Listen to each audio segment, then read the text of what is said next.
I just called Seaview. Yeah.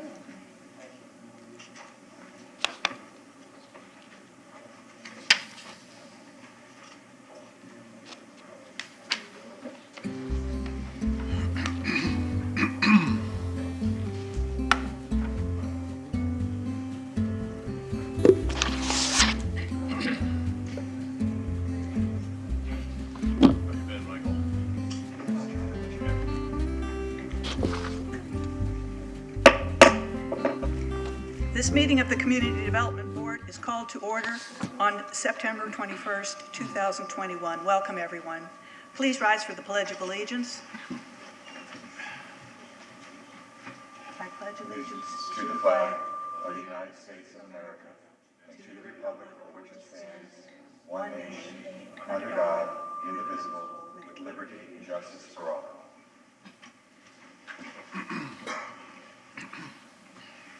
For those of you who might be interested, it's my understanding that we have or are in the process of making arrangements for people to attend the meeting via television in the hallway. If you want to do that, when someone signals to me that it's ready to go, we'll let people step out in the hall to participate from outside. This board consists of 7 members and 1 alternate who are appointed by the City Council and serve voluntarily. I am Mary Lau, and I will ask the other members and staff to introduce themselves, beginning on my left. Michael Gutsikas. Brian Barker. Mohammed Abdul-Rahim. Gina Clayton, Planning and Development Director. Matthew Minich, Assistant City Attorney. Mike Flannery. John Quattrocki. Please remember to turn off your cell phones so they do not become a distraction during the meeting. Please also refrain from having conversations in this room so we may hear all the testimony given today. No, wait.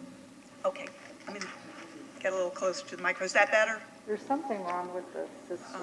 It's feeding back on. Right. It's hard to hear. They run the mics from the TV studio. What? Seaview has control of the microphones. The speaker, the rear speakers are on full. If I put the front speakers too loud, you get feedback. We'll say, Test, test. Is that better? Yeah. Great. Please remember to turn off your cell phones so they do not become a distraction during the meeting. Please also refrain from having conversations in this room so we might hear all the testimony given today.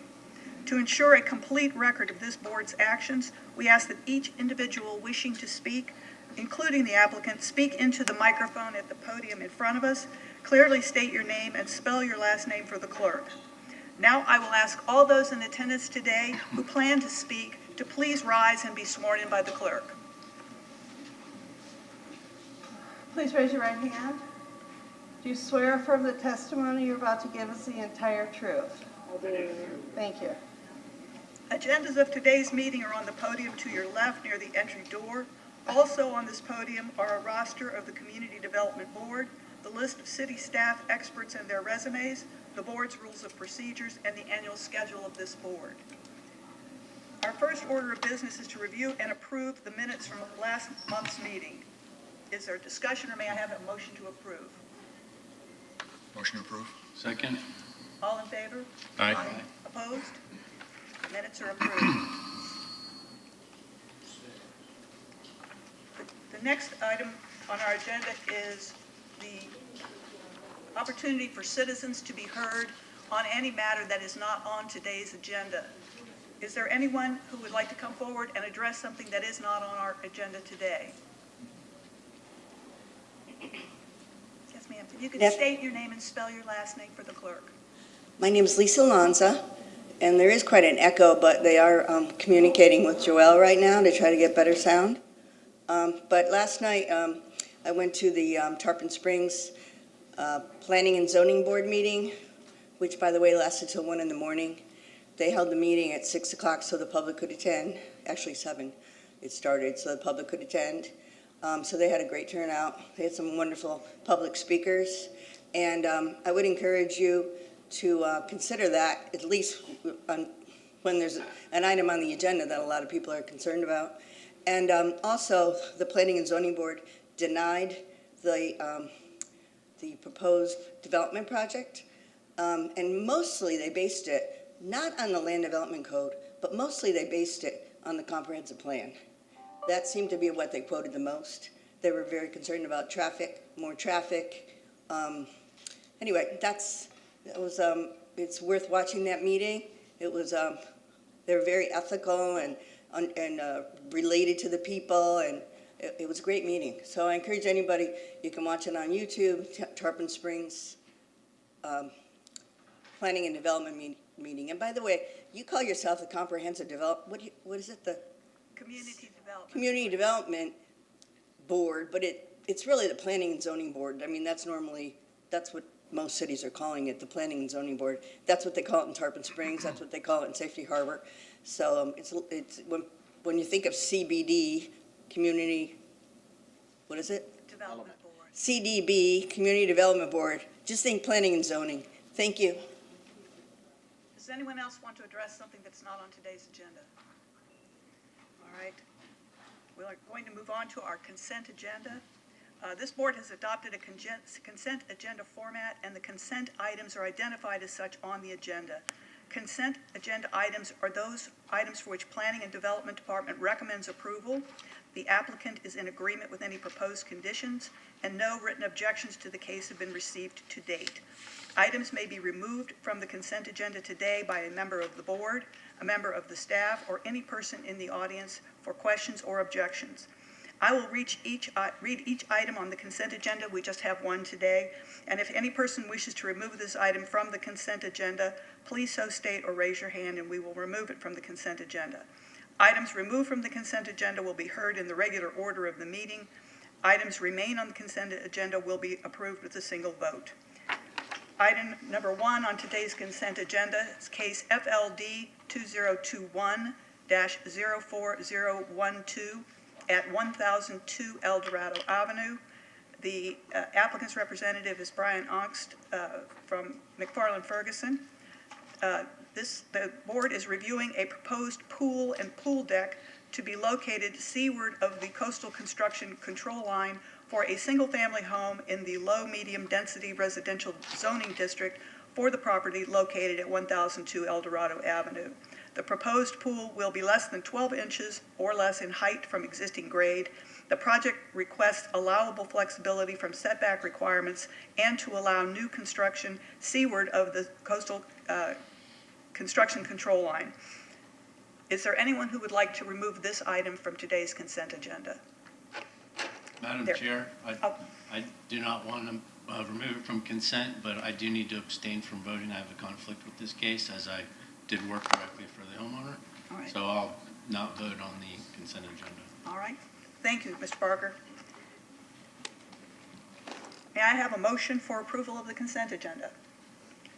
I'll make it. I move to approve item number 1, case FLD 2021-04012 on today's consent agenda based on the evidence in the record, including the application and the staff report. Hereby adopt the findings of fact, conclusions of law stated in the staff reports with the conditions of approval as listed. Second. All in favor? Aye. Aye. Opposed? All right, the item is approved. We will now move on to the regular agenda.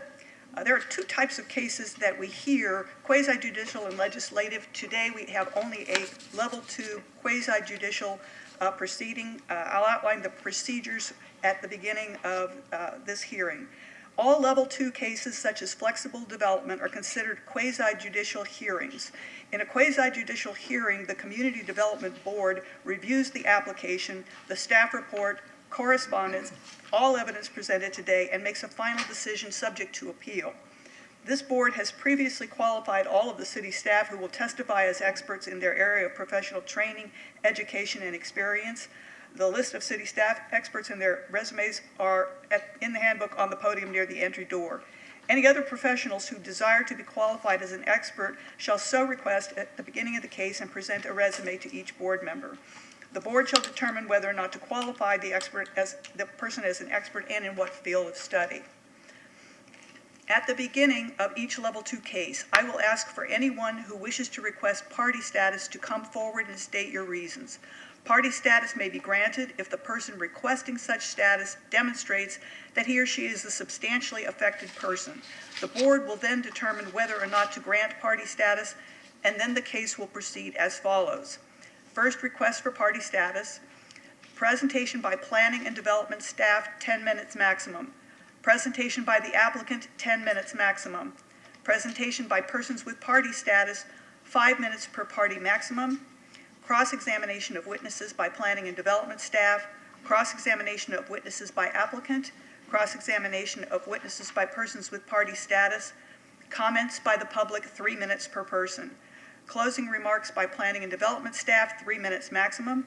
Closing remarks by persons granted party status, 3 minutes maximum.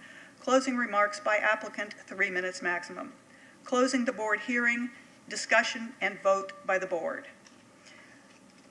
Our only Level 2 case today is case FLD 2021-04011, 850 Bayway Boulevard.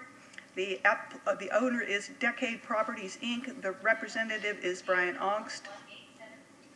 And the Development Board is reviewing a proposed 60-room overnight accommodation hotel and a 16-slip marina facility in the Tourist District and Clearwater Pass Character District of Beach by Design for the property located at 850 Bayway Boulevard.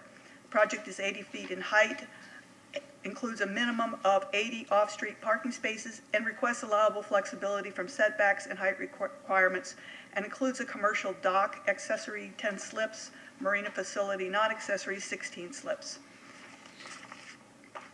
Is there any board member who has communicated directly with planning staff regarding this item before today? Okay. Is there anyone in the audience who wishes to request party status at this time? Please come forward one at a time and, again, state your name, spell it for the clerk, and provide the reason for your request for party status.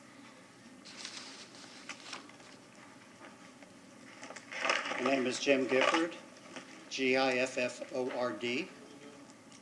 I live at 868 Bayway Boulevard, known as Marina House, and I am an affected party.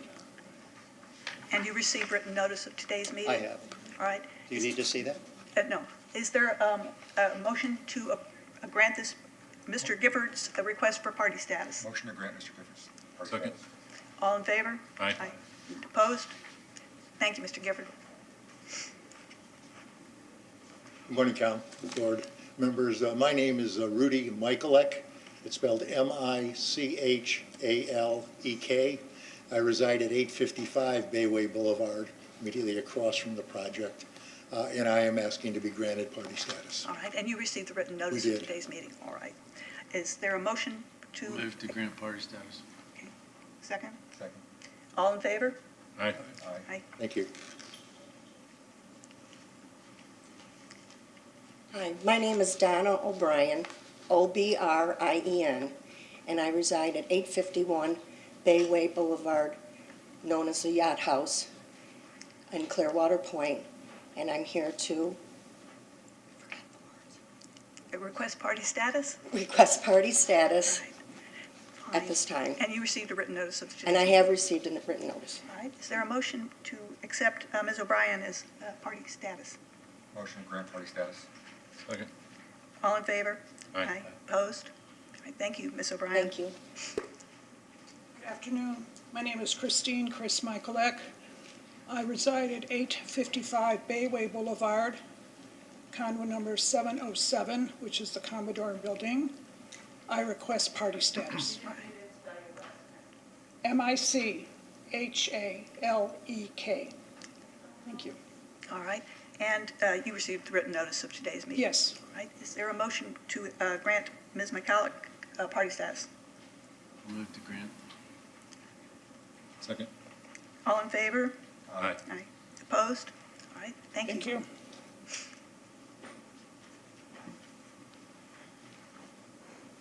My name is Nicole Leroux, L-H-E-U-R-E-U-X, and I live at 855 South Bayway Boulevard, Clearwater Point.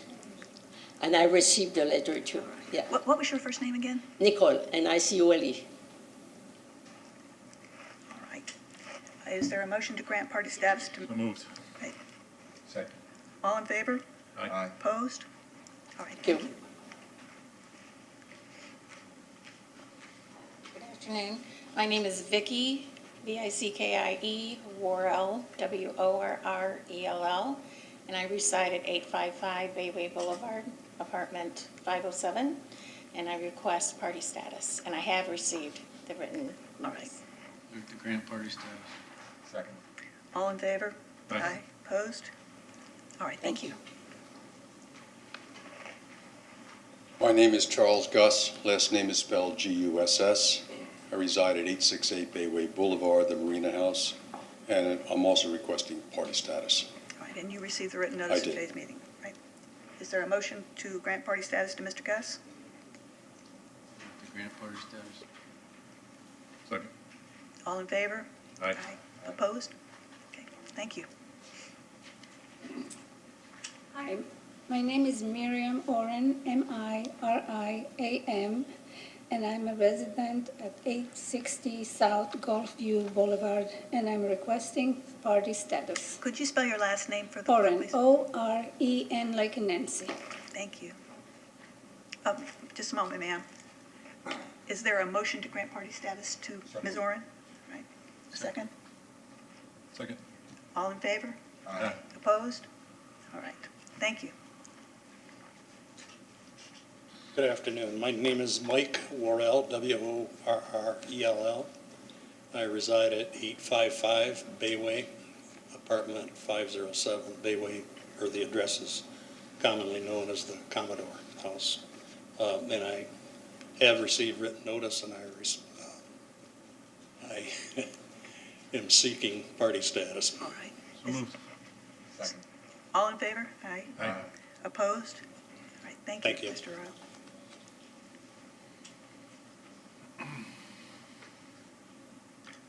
Good afternoon. My name is Andrew Felios. Last name spelled F as in Frank, E-L-L-I-O-S.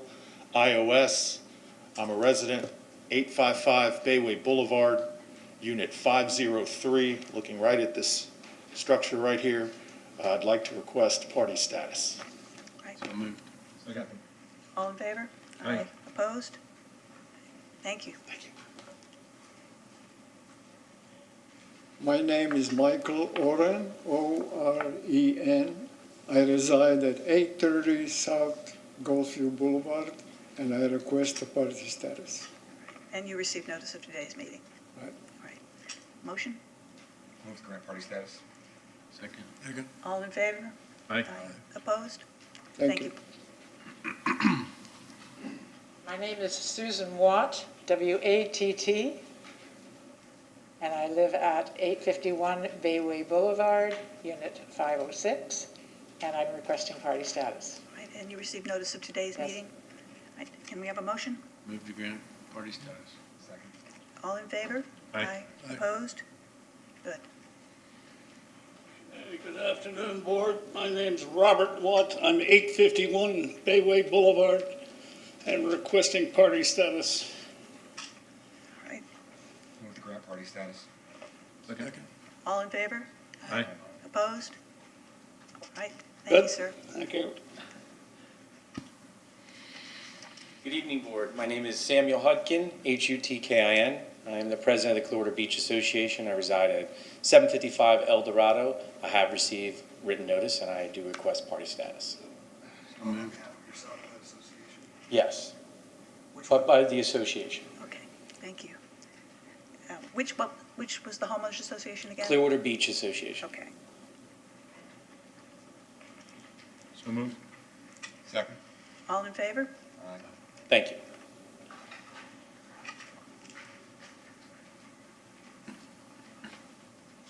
Good morning, board members, or afternoon. I'm William Johnson, J-O-N-S-O-N. J-O-N-S-O-N. I request party status based on the fact that the Clearwater Neighborhood Coalition received public meeting notice of this meeting. The CNC is a citywide neighborhood association and I am the Government Affairs Chair, and at their regular meeting on September 13th, the organization appointed me to represent them at this hearing. All right. Here's my notice. Grant party status. Thank you. Second. All in favor? Aye. Opposed? All right. Is there anyone else who wishes to request party status today?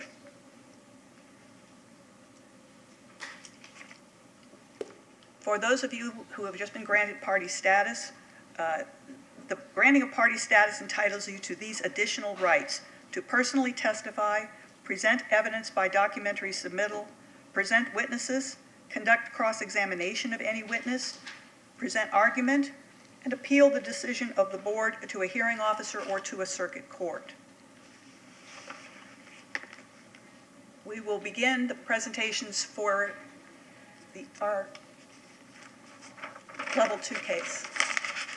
Madam Chair, at this time I would ask that you accept Mr. Mark Perry as an expert in redevelopment planning, comprehensive planning, annexation implementation, zoning, land use, and rezoning applications, land development general planning code amendments, landscape ordinances, special area plans, overlay districts, and any other matters he is about to testify on. So moved. Second. All in favor? Aye. Opposed? All right, let's accept Mr. Perry as an expert in the matters that attorney has just indicated. Okay. Well, thank you. Mark Perry, Planning and Development. The site consists of .661 acres. It's located on the north side of Bayway Boulevard, comprised of one parcel with about 240 feet along Bayway Boulevard. The site is zoned tourist. It has a future land use plan classification of resort facilities high. It is within the Beach by Design planning area, and specifically, it's within the Clearwater Pass South Beach District of Beach by Design. I'm assuming you can see it on this screen, there's a map showing the subject site, the extent of the zoning districts, and the red line outlining the South Beach District of Beach by Design. High-density residential zoning, as you can see, is across the street to the south and further to the east. The Clearwater Pass District contemplates that this district will be an area of strategic revitalization and renovation in response to improving conditions on the balance of Clearwater Beach. The immediate vicinity is characterized by a variety of retail uses, overnight accommodations, and attached dwellings and restaurants, many of which are either in good condition or have recently been refurbished or are relatively new. The site is occupied by a 26-unit hotel, and the site does also include an accessory 28-slip commercial dock. In February of 2019, the City Council approved a hotel development agreement for the allocation of up to 27 units from the Hotel Density Reserve. The proposal includes the demolition of the upland structures, the building and parking lot. The dock is intended to remain. A 60-unit hotel, which is 91 units per acre, is proposed. It is consistent with the conceptual site plan and elevations which were approved as part of that hotel development agreement. So the intensity of use includes 33 units that were otherwise permitted by the underlying future land use, and the additional 27 units allocated from the reserve. The site will be accessed via two one-way driveways. The primary pedestrian entrance will be located centrally along Bayway Boulevard. The lobby will be located on the ground floor. The ground floor and portions of the first four floors of the building will contain all 80 required parking spaces.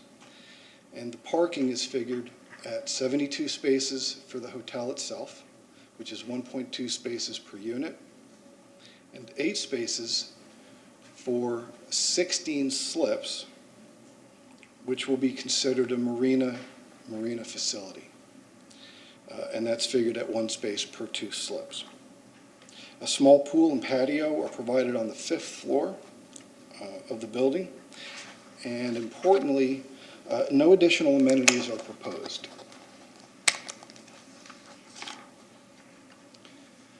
Landscaping will be provided on all sides of the site. The building will be 80 feet in height as measured to the roof. And the definition of height in Article 8 of the Community Development Code specifies that in flood-prone areas such as this one, height is measured from the point at which minimum floor elevations have been established by law. There's also an additional 16 feet granted for mechanical equipment and things like that. It should be noted that the advertisement indicated that height was measured from BFE, base flood elevation, and that should have been DFE, which is design flood elevation. Other way around. So, It's supposed to be measured from base flood it was in the notice design flood. correct, and it's technically, well, it's base flood elevation plus 2 feet freeboard, and that's design flood elevation.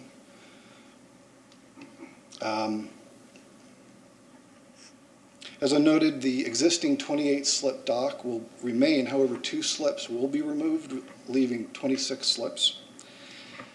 The applicant desires the ability and flexibility to be able to sell, rent, or lease some of the slips to the general public. Those slips, 16 of them, that ability renders those as a separate use, marina facility. The remaining slips, or even all of the slips, could be used as accessory. And what I'll do is, I'm going to skip ahead in my presentation a little bit.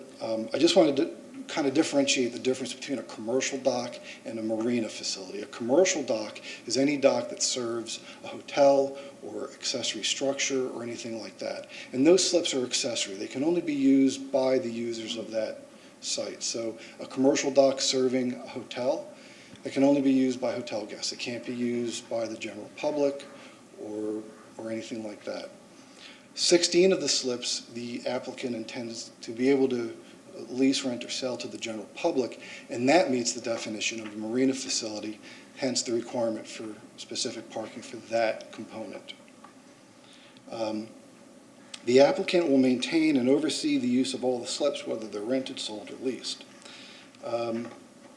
The approved hotel development agreement includes specific language addressing the marina facility component. In short, the development agreement severely restricts what can happen on those 16 slips. Fueling, pumping out, commercial chartering, dry storage, storage of boating equipment, strictly prohibited. The maximum number of marina slips is limited to 16. You can always reduce that at any time and just use them as accessory, but the maximum number of marina slips is 16. The development agreement also specifies that the use or sale of these slips is only for privately owned boats rather than commercial vessels for hire. In short, those slips can only be used for the general public to rent a space for their boat. So no chartering, no jet ski rentals out of those slips. The hotel development agreement also includes several operational limitations. There shall be no outdoor amplified music at the project at any time. No indoor-outdoor bar or lounge for the service of alcohol. Alcoholic beverage sales shall be limited to incidental sales of beer and wine only.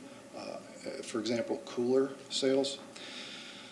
None of the on-site parking spaces will be available for sale or lease to the general public.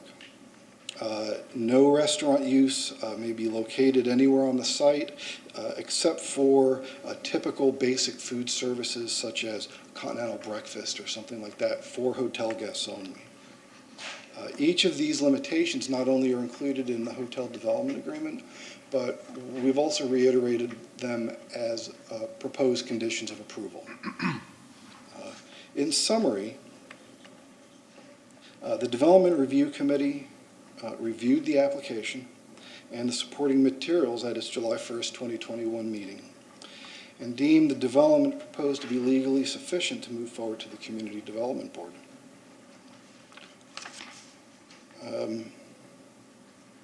The Planning and Development Department has made the above findings of fact and reaches several conclusions of law. Specifically, that the development is consistent with the applicable components of the city's comprehensive plan. The development is consistent with the Clearwater Pass District of Beach by Design. It is consistent with the general purposes of the Community Development Code pursuant to Section 1-103. It is consistent with the applicable development standards pursuant to Community Development Code Tables 2-801.1 and 2-803. It is consistent with the applicable flexibility criteria pursuant to Section 2-803 G and K. It is consistent with the general standards for Level 1 and 2 approvals, consistent with CDC Section 3-914A. It is consistent with the applicable commercial dock criteria of Section 3-601 and the marina facility criteria of Section 3-603. And it is consistent with the requirement for the submittal of substantial competent evidence pursuant to 4-206D4. The Planning and Development Department is recommending approval of application FLD 2021-04011. There are a series of conditions. I won't read them all into the record, or perhaps any of them into the record. All right. But Does anyone have questions for Mr. Perry? Mr. Perry, one question for you. On the slips themselves, when they say that they won't be, the ones that are conveyable can't be used for parasail, for commercial activities like private activities. If the hotel use had its own like parasail thing or fishing charters, could they use one of their 10 slips for that, or is that? yes, the hotel can use, well, theoretically, the hotel could use all of the slips. They can decide that they don't want to be in the landlord business and just say, forget it, we're going to use all the slips. They're ours, we want to use them all as accessory. But out of any of the accessory slips, the hotel can offer any number of services, kayak rentals or a charter rental. But the important thing to note is that those are only for hotel guests. Unless you're staying there, you or I just couldn't drive up and use that facility. It's only for hotel guests. And the slips, the 16 slips, maximum 16 slips, that can be a marina facility, no commercial uses can go there. So no jet ski rentals, no boat chartering, no sea screamers or anything like that. The only vessels that will really be in any of those 16 slips are just going to be privately owned boats. I have one question. The density transfer in the development agreement that you talk about, that was approved by City Council? Correct. In 2019? Yes, February. Thank you. Ms. Berry, if you could just confirm again for me my understanding that the parking spaces in the hotel are exclusively limited to registered hotel guests and authorized users of the marina facility? Correct. All right, thank you. Anything else? All right, Ms. Clayton? I'd like to clarify one thing. Mr. Perry had referenced design flood elevation and base flood elevation, and I just want to make sure that we get that correct. In the hotel development agreement referenced 80 feet from base flood elevation. The staff that was approved by council. The staff report speaks to 80 feet above base flood elevation. However, the public notice said 80 feet design flood elevation. I want to assure everyone that the proposal before you is consistent with the development agreement. It is 80 feet above base flood elevation and 78 feet from design flood elevation. So even though the notice said 80, we're still at the same height. The proposal is under what was advertised. All right, Mr. Daniel, does that create an issue? Consistent with what was previously approved by City Council in the development agreement. Okay, I just wanted to ask Mr. Daniel if that creates any issue for the board. All right, thank you. The reason for that was that the rules have changed in the time from when the council saw it in 2019 to today. So there's been some changes in flood zoning. All right.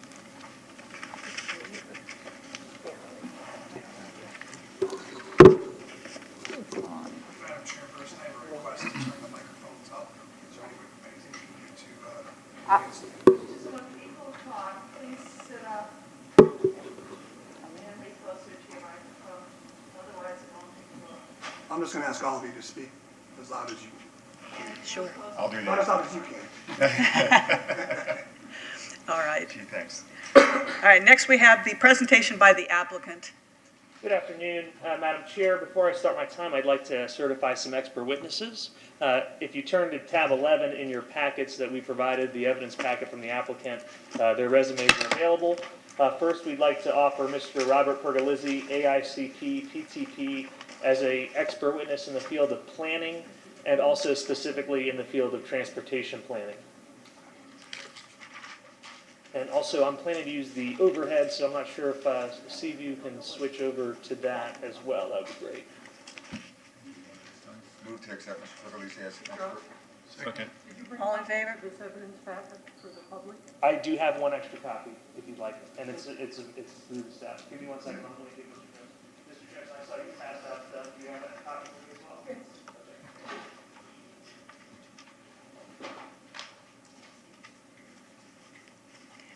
And while we're getting organized, I'd appreciate it if anybody who is having trouble hearing us, just raise your hand and let us know that, so we don't go too far down the road without trying to fix that. Chairman Lau, we can hear you, but we cannot hear the side chambers at all. All right. I think the secret is to lean into the microphones a bit. All right, I think we have a motion and a second to approve Mr. Pergolizzi as an expert witness. Any? I made the motion. And I don't remember who seconded, but someone did. I believe John did. All right, all in favor? Aye. Opposed?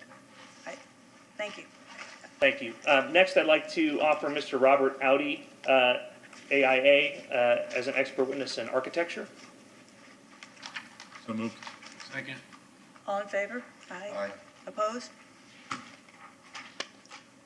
And finally, I'd like to offer Mr. Michael Palmer, PE, as an expert witness in civil engineering.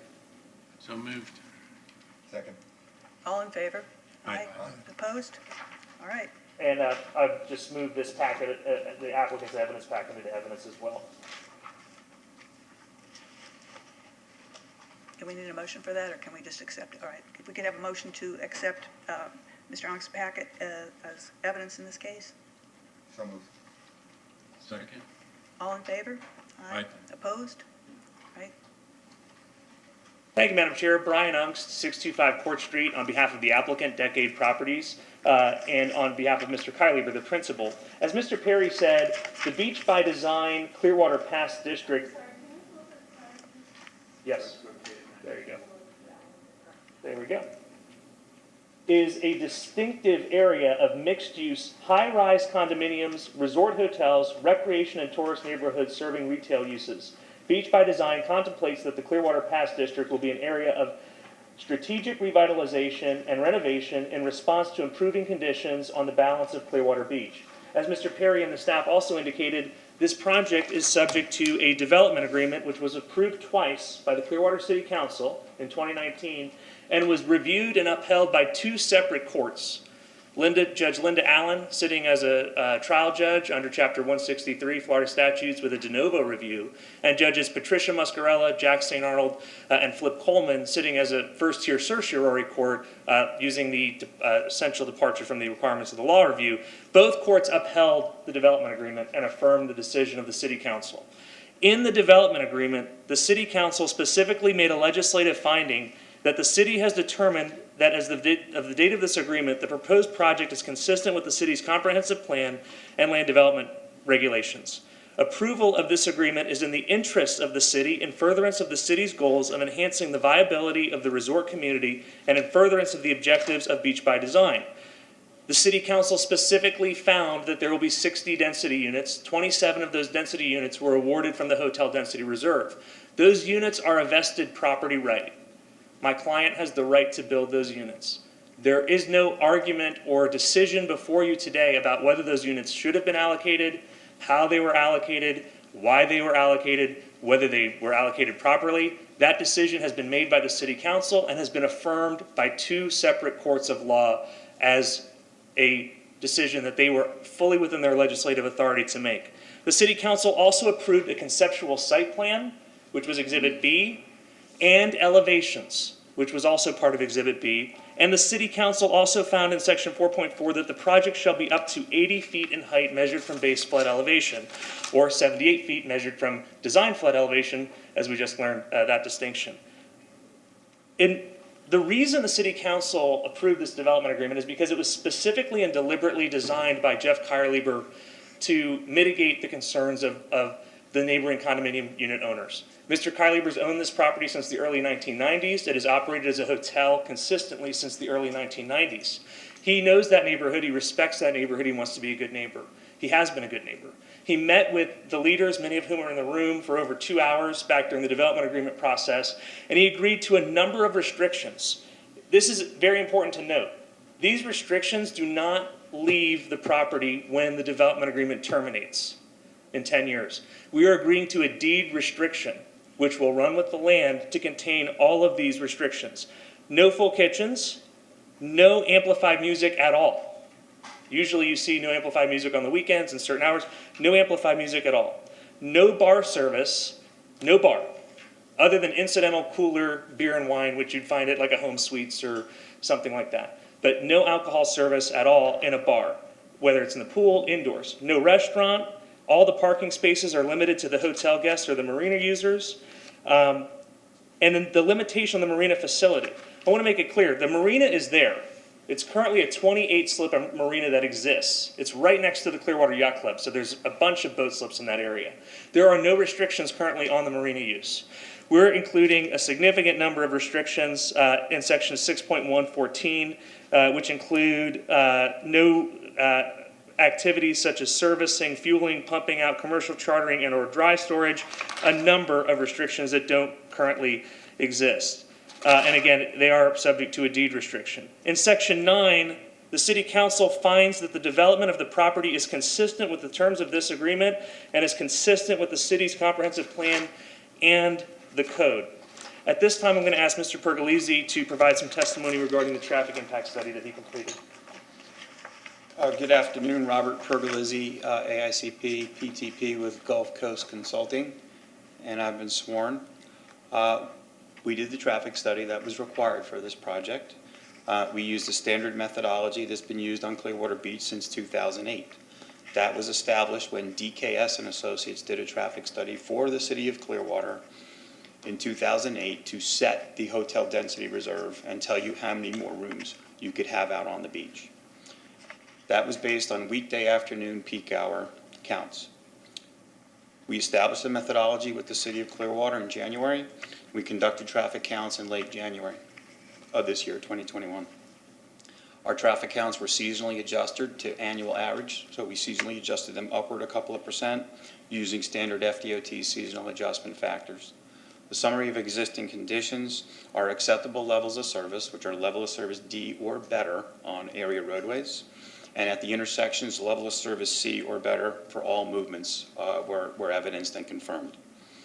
The existing traffic on Bayway Boulevard in front of the site right now is about 84 vehicles an hour.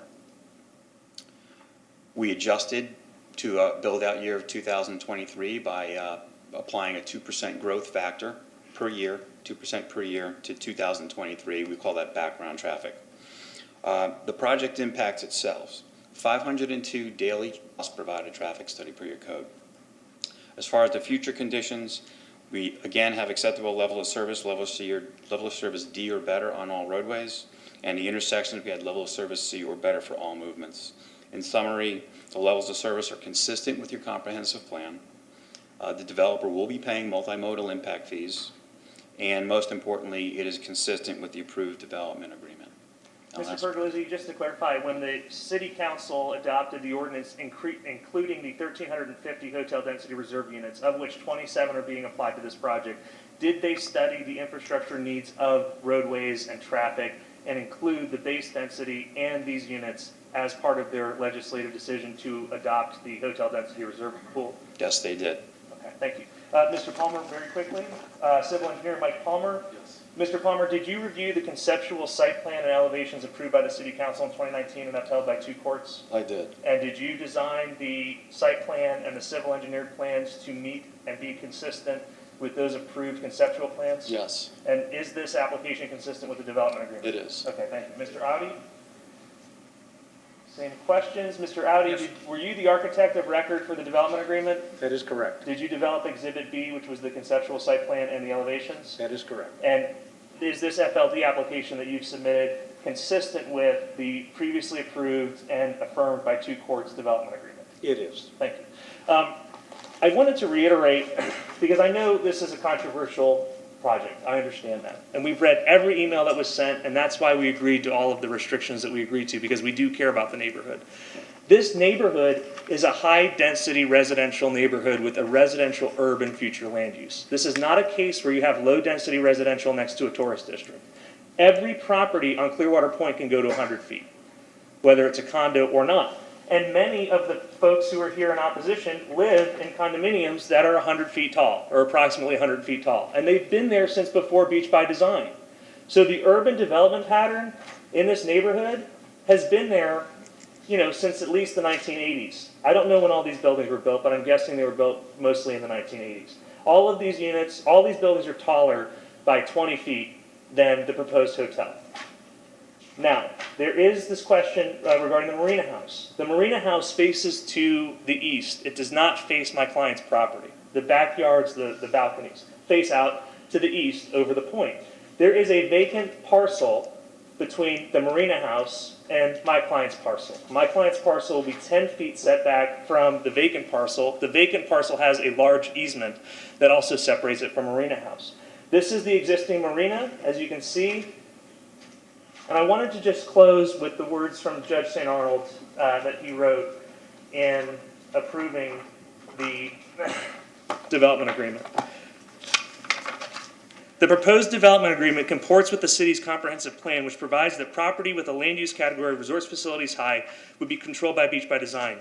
Petitioner's position that the city commission to approve the development proposal is not supported by the evidence. Competent evidence has been defined as such relevant evidence as reasonable mind would accept as adequate to support a conclusion. The city conducted 2 public hearings. The city planning staff reviewed the application, and testimony established the application is consistent with the city's land development regulations and Beach by Design. The recommendation and testimony of staff and staff written report constitute strong evidence to support a land use decision. There was competent substantial evidence to support the development agreement approval, and there is today to support the site plan. Thank you. All right, Mr. Ox, one moment. Does anyone have questions for Mr. Ong? All right, thank you. Thank you.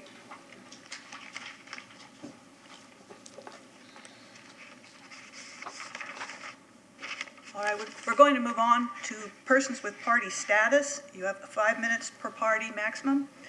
If we could begin with, I'm going to try to go in the order that I wrote these down. Mr. Gifford, please.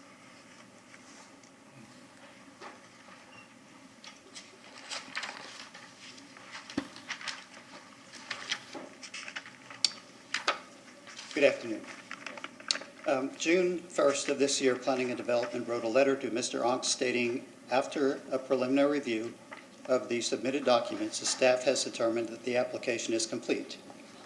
Clearwater residents believe the city's statement of completion is incorrect and that Decade has not submitted complete and correct information. Some relevant history, the Clearwater Point community was intentionally designed by Mr. Kohler to have low-rise buildings on the water and high-rise buildings in the interior. Now, you've seen a couple pictures that Mr. Onk's put up here, and they're the interior. Every building on the water within the confines of Clearwater Point is less than 50 feet tall. It's been the precedent since 1971. Only low-rise buildings belong on the water side of the street in Clearwater Point. As you know, the city has created several codes, rules, guidelines to ensure that communities like Clearwater Point will not be negatively affected. And I'd like to refer to a few definitions. I will bring them up later. Will, the use of will creates a contractual obligation or command, as in, you will do as I say. Shall, to correctly use shall, confine it to the meaning of impose a duty on a capable actor. This word is generally imperative, mandatory. Scale is the height of the building. It is composed of height, including number of stories. Bulk, implying great size. Adjacent, next door to, next to. Abutting, by the side of, beside, bordering, alongside, abreast, attached to, adjoining, next to, or adjoining something else. Adjacent property, land that is contiguous to a particular parcel of land. A particular parcel of land. Flanking, side of, next door, adjacent implies being next to something else. Location, located. Location is a place where a particular point or object exists. Located means situated in a particular spot or position. Particular means precise or specific. These are going to come up later. Section 8101E, the words shall, must, and will are mandatory, implying an obligation or duty to comply with a particular provision. Please listen for these along the way. Section 914, proposed development of the land will be in harmony with the scale, bulk, coverage, density, character of adjacent properties in which it is located. That means specifically located. Protective sections 103B, ensuring that development and redevelopment will not have a negative impact on the value of surrounding properties, and a similar one, section 251, HDR, intent and purpose to protect and preserve the integrity and value of existing stable residential neighborhoods. These sections were crafted by the city to protect our communities. They are directives, and they must be enforced. As you're aware, Level 2 applications, in order to be approved by the Community Development Board, shall, one of those words, shall meet each and every one of the criteria. Please make note of the word shall. It means mandatory duty to enforce. If Decade does not prove the application is correct and complete, that'll be grounds for the application to be withdrawn and the project denied. Thank you. Thank you, Mr. Gifford. I have received an indication that the people with party status would like to determine the order of presentations, and there's no magic to that. So would the next person to speak please come forward?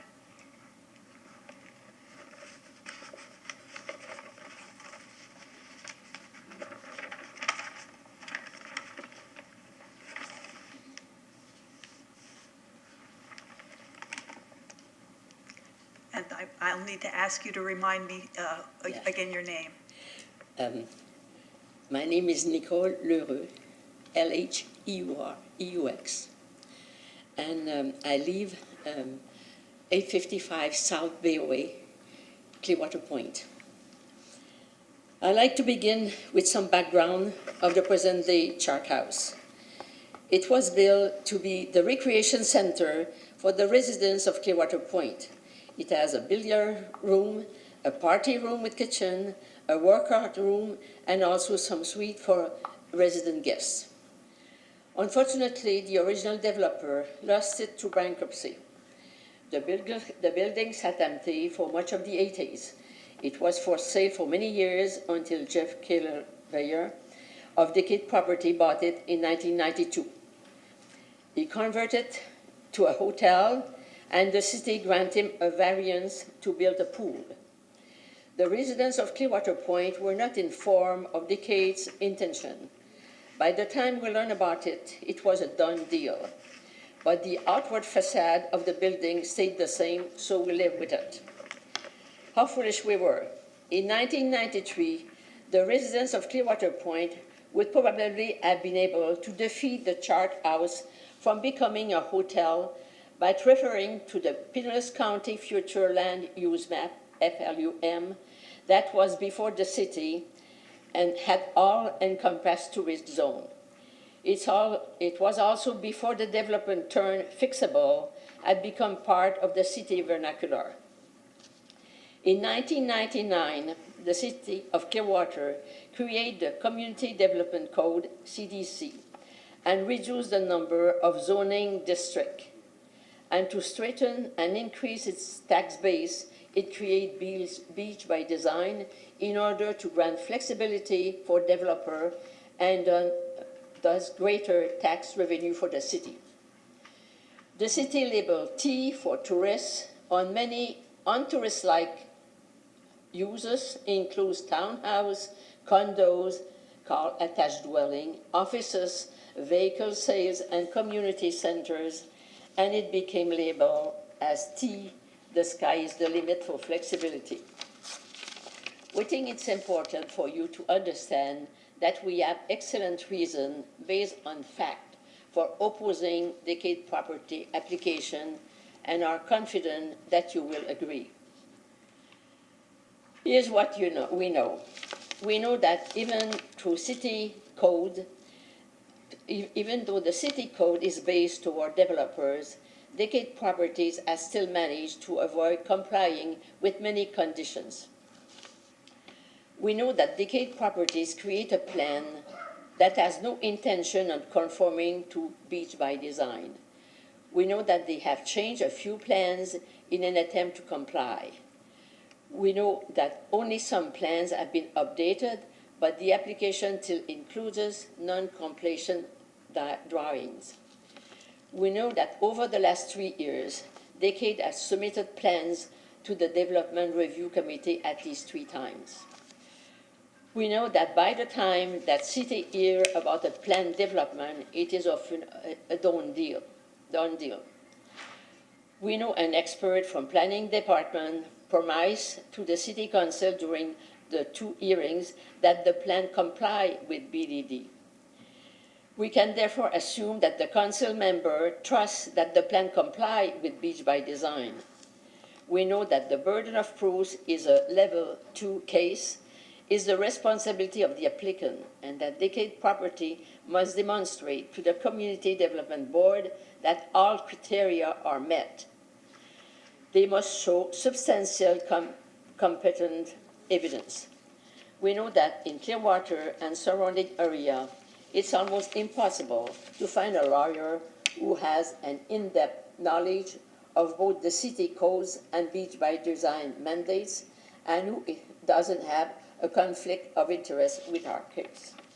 So can we please count on you, the board member, to keep an open mind, to listen to us and hear what we have to say. Thank you.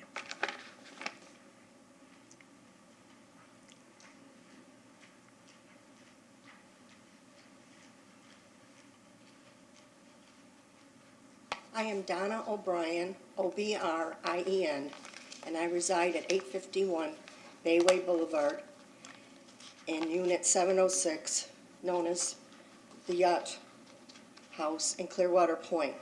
Our first topic is setbacks from seawalls. It is astonishing that the plan for the proposed hotel calls for a setback from the seawall of only 5 feet.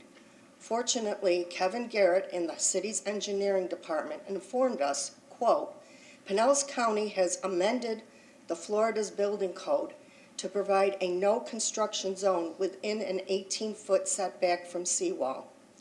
Mr. Garrett also noted that the Board of Adjustment and Appeal has given their office the authority to approve administratively projects that encroach into the setback if their seawalls have been re-engineered and reconstructed.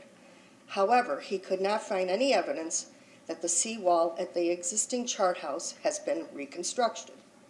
But when we asked him if he would refer to this deficiency in Decade's design at the Development Review Committee meeting in July 1st of this year, he did not respond.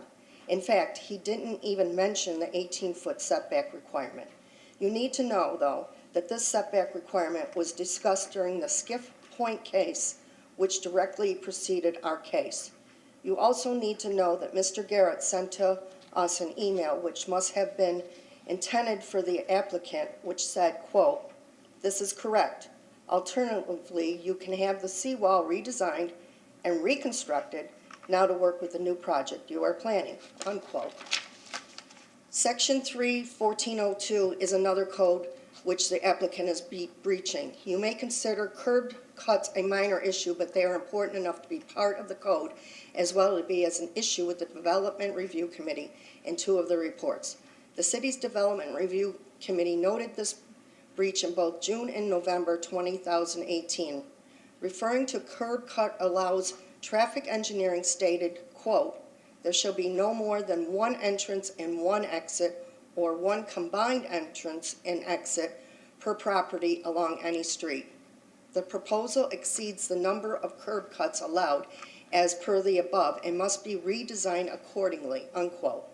Decades Architect responded that the drawings had been revised. Not true. The drawings remain exactly the same. 3 curb cuts, 1 cut for ingress, 1 cut for ingress, and 1 cut for 3 5-by-8-foot dumpsters. When we emailed Mark Perry stating that the Development Review Committee's instructions were very clear and that the project had to be redesigned accordingly, he agreed. But he said that the staff is planning, makes no decision as far as approving or denying level 2 application. So we asked Bennett Elbow in traffic engineering why curb cuts were no longer an issue. He replied that the developer, quote, "has satisfied the curb cut condition.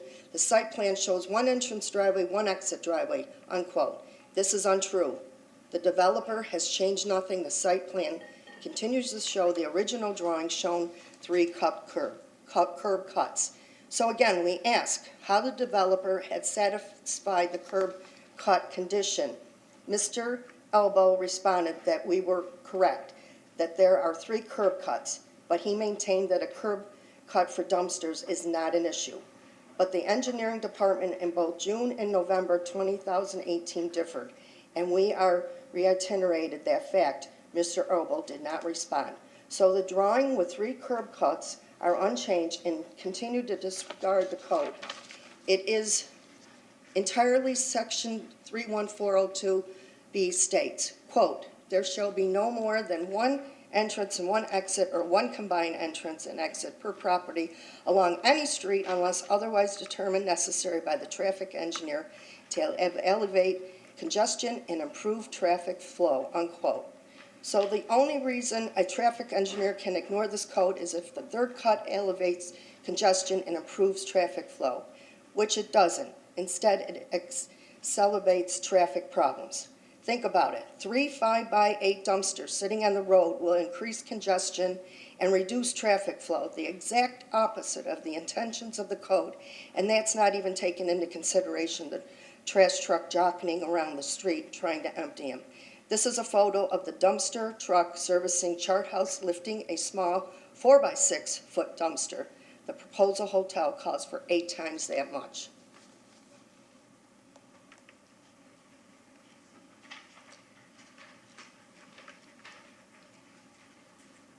Hi. My name is Miriam Oren, and I reside at 83 South Gulfview Boulevard, Clearwater Point.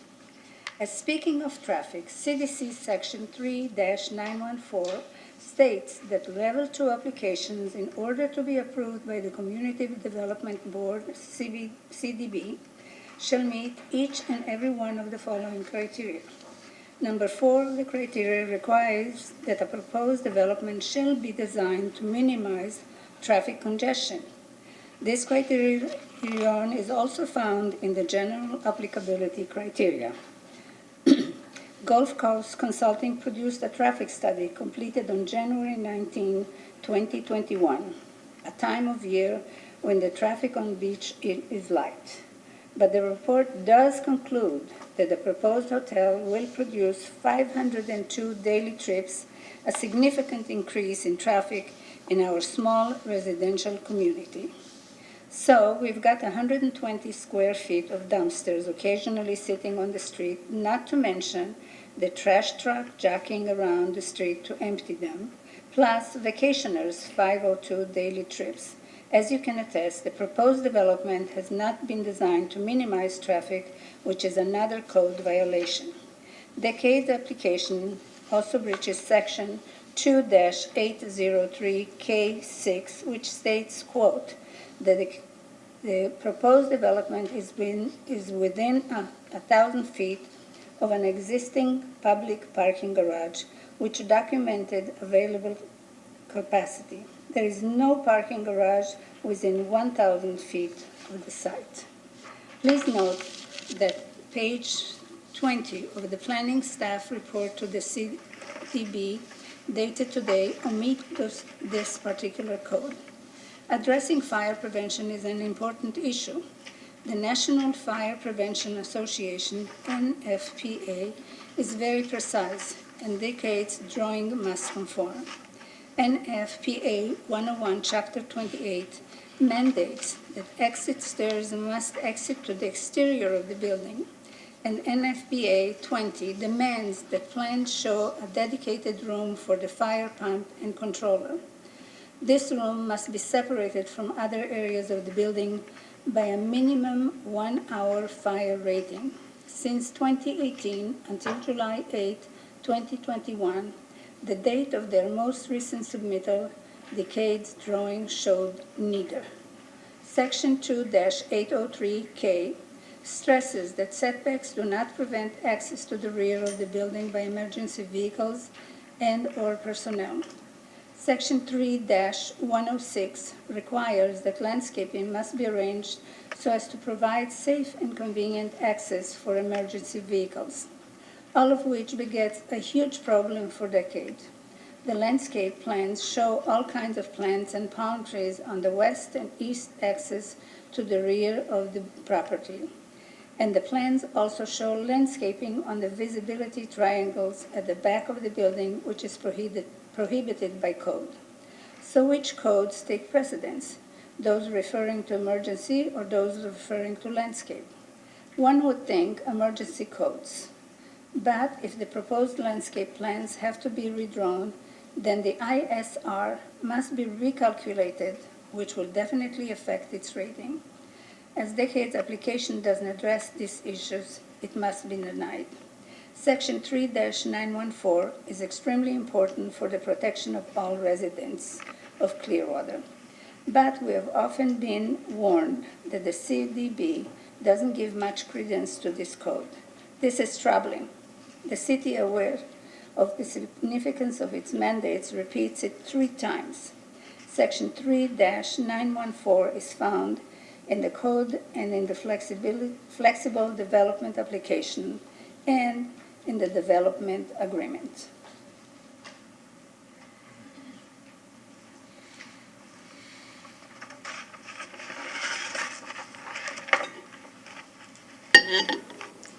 Good afternoon again. And I'm still Mike Worrell. And the staff, excuse me, and the staff in the city's Building and Development Department must also realize the necessity of observing these codes. In their most recent draft action agenda written for the developer, someone in the department felt it necessary to advise the applicant, quote, "You may want to drill down a bit and compare/contrast the height of the proposed building with the heights of the surrounding buildings."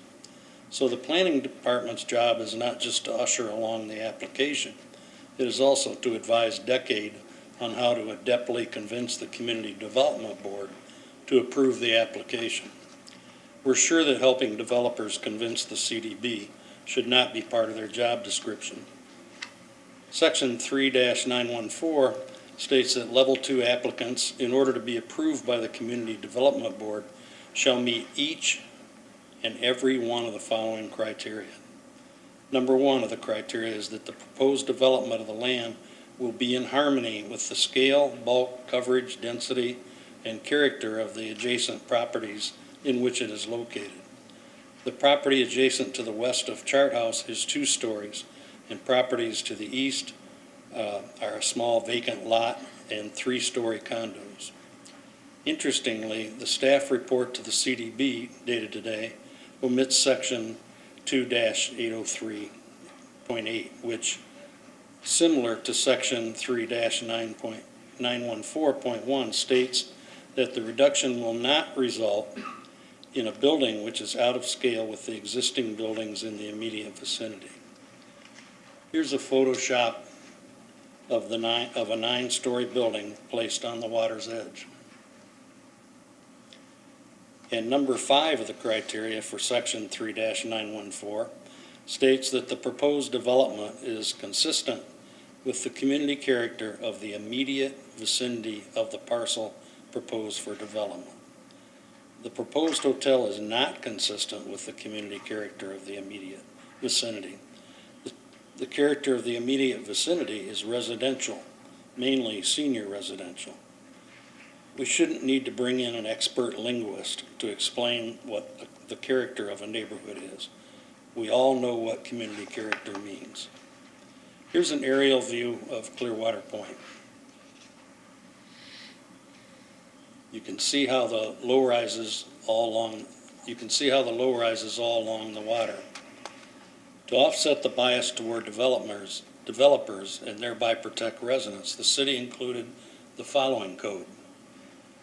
Section 1-103 states that the purpose of the community code is, quote, to enhance the character of the city and the preservation of neighborhoods, and to enhance the quality of life of all residents and property owners of the city, and to ensure that the development would, quote, not have a negative impact on the value of the surrounding properties, unquote.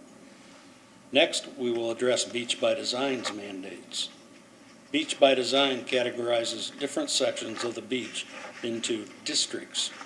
Clearwater Point, for no apparent reason, was swept into the Clearwater Pass District, even though it didn't and doesn't correspond with the written description of mixed-use, commercial, retail, or entertainment, all of which are west of Gulf Boulevard.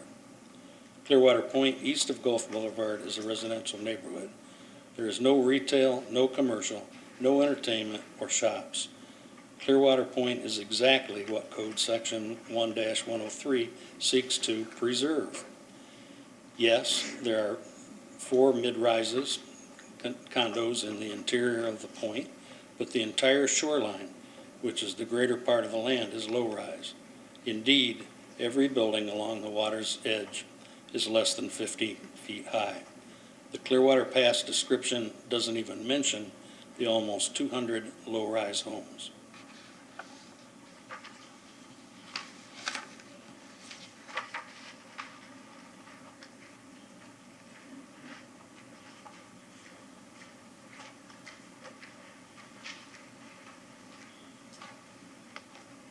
Good afternoon, Board. My name again is Vicki Worrell, and I live at 855 Bayway in Clearwater Point.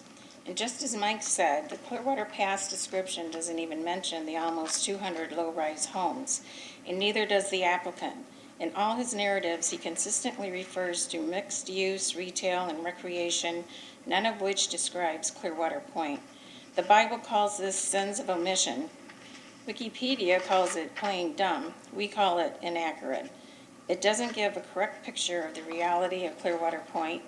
He also repeats height of the proposed hotel will be lower than the residential interior condos, and it isn't. The applicant also says in his narratives that Beach by Design includes Clearwater Point in the area of strategic revitalization and renovation. It doesn't. In fact, Beach by Design excludes Clearwater Point in a chart showing the area. West of Gulf Boulevard, it is included in the revitalization and renovation area. East of Gulf Boulevard, which is Clearwater Point, is not.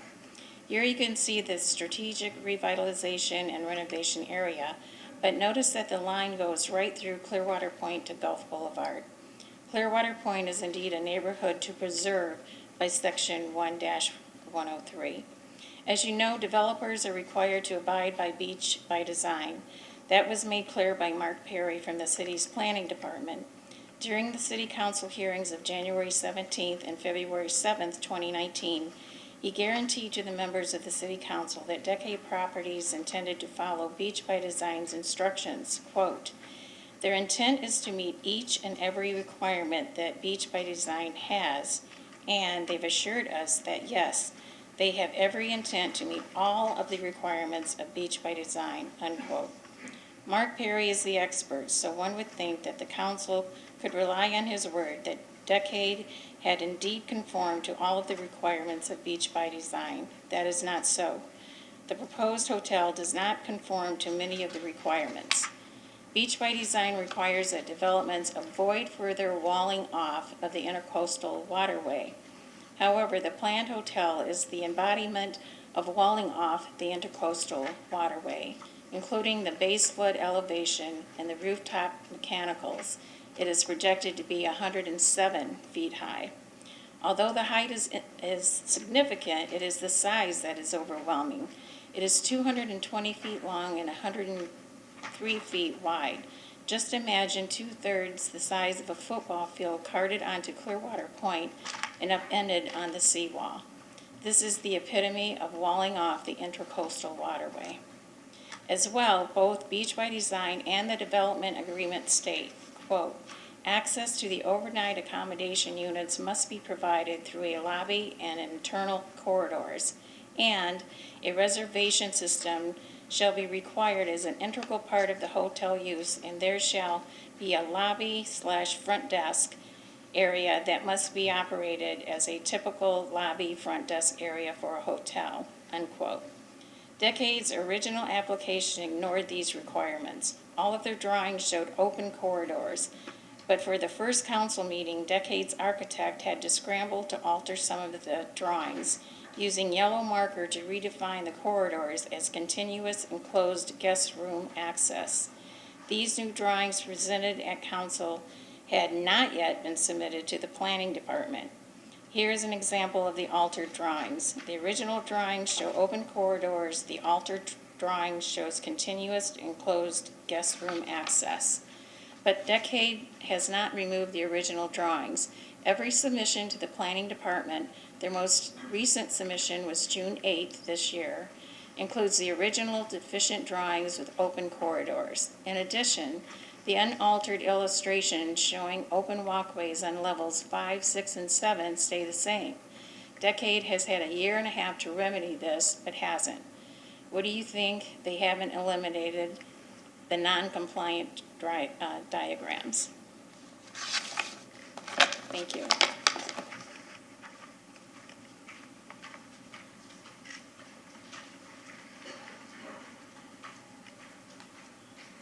My name is Michael Oren. I reside at 830 South Gulfview Boulevard. So compliance with Beach by Design mandate for lobbies is another area of non-compliance. Probably seeing the need for guests to enter the hotel through an area that is staffed, Beach by Design mandates that access to overnight accommodation units must be provided through a lobby. Must be provided. This requirement offers no flexibility, but Decade has not fully accomplished this condition. For the west elevator, they simply eliminated the reference to an open elevator lobby and drew an arrow to show it opening into the lobby. But a stroke of pen cannot change the fact that the east elevator is open to ground floor parking garage. It does not go through a lobby and therefore does not conform to Beach by Design mandate.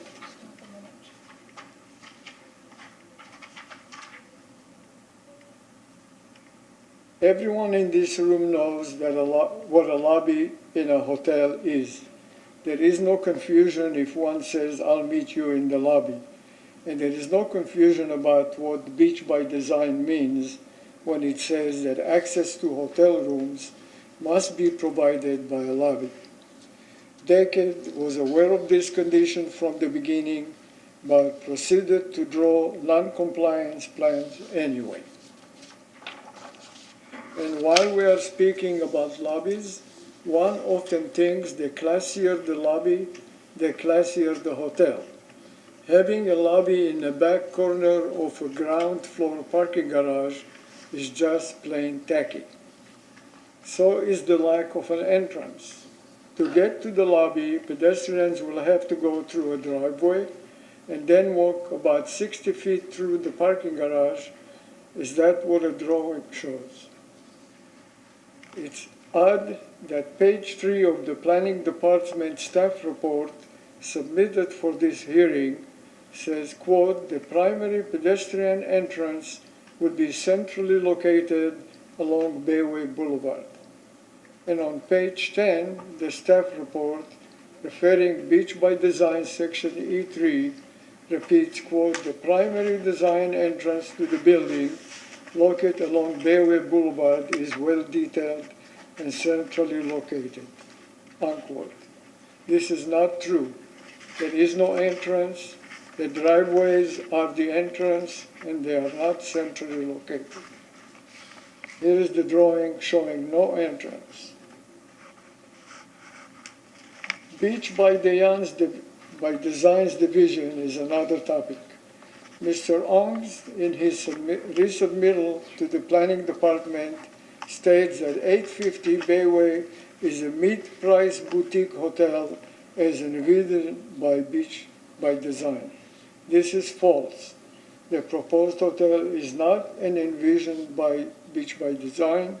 Beach by Design states that, quote, 120 is a practical minimum for the number of hotel rooms that would be required in order to create successful and profitable mid-size, mid-priced hotel.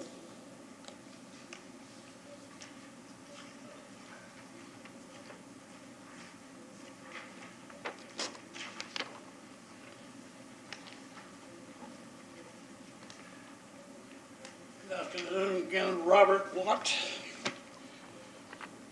Mike, thanks for your presentation.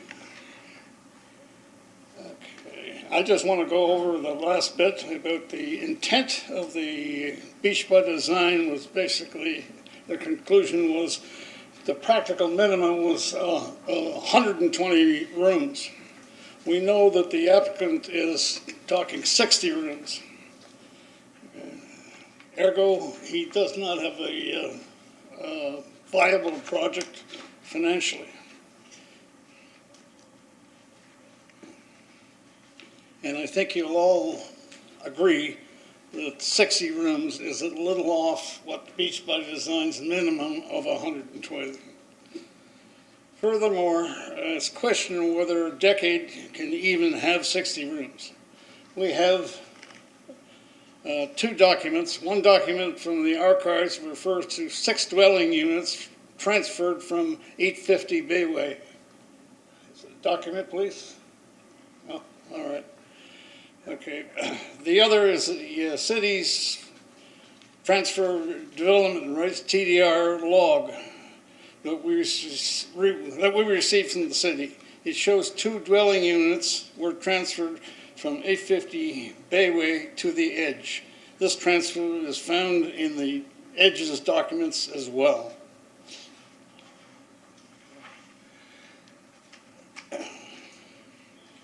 So we have a question here. Does Decade Properties, the applicant, in actual fact, has the rooms he's claiming? The way to find out, of course, is to go through the multiple applications that Decade submitted over the years and calculate the rooms. But we don't know how to do this. However, as we know, it was established early, the burden of proof is upon the applicant. Section 4-206 of the code states, burden of proof. The burden of proof is upon the applicant to show substantial competent evidence that he's entitled to the approval requested. And also in section 404, specifically instructs community development boards, and I quote, Level 2 approvals shall not be considered or construed as special exemptions or variances. The burden of proof in a Level 2 case shall be upon the applicant to demonstrate to the Community Development Board that all required criteria for approval are met, unquote. I think so far we've shown that there are many deficiencies in this application. What we need to speak about now is the proposed marina. Some problems seem to exist. As far as we know, Decade has been running a marina for years. Certainly there are plenty of boats there. But now the city's asking Decade to abide by codes. Section 603 of the CDC states the following. Adequate sanitary facilities shall be provided landside, and a sanitary pump-out station shall be available to marina users 24 hours a day. The applicant responded that restrooms will be available landside at the existing hotel marine users. The hotel will contract the city's mobile pump-out vessel for marine sanitary service rather than install a permanent pump-out station. The hotel will store an accessible portable unit landside for pump-out if needed after regular servicing hours. But his drawings, the applicant's drawings, don't show where the restrooms will be or where the temporary storage facility would be. In the development agreement, it says, I quote, "The developer agrees that activities such as servicing, fueling, pumping out is strictly prohibited," unquote. So what is it, board members? Shall it be provided, sort of be provided, not provided? That's a question. And another worry basically about spills. Yeah. Finished? Okay. Thank you. Thank you.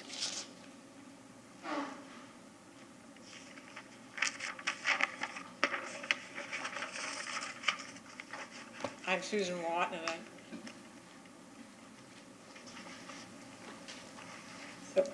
the applicant responded that fueling and boat services are not proposed. Therefore, there is no need for fuel containment storage on the property.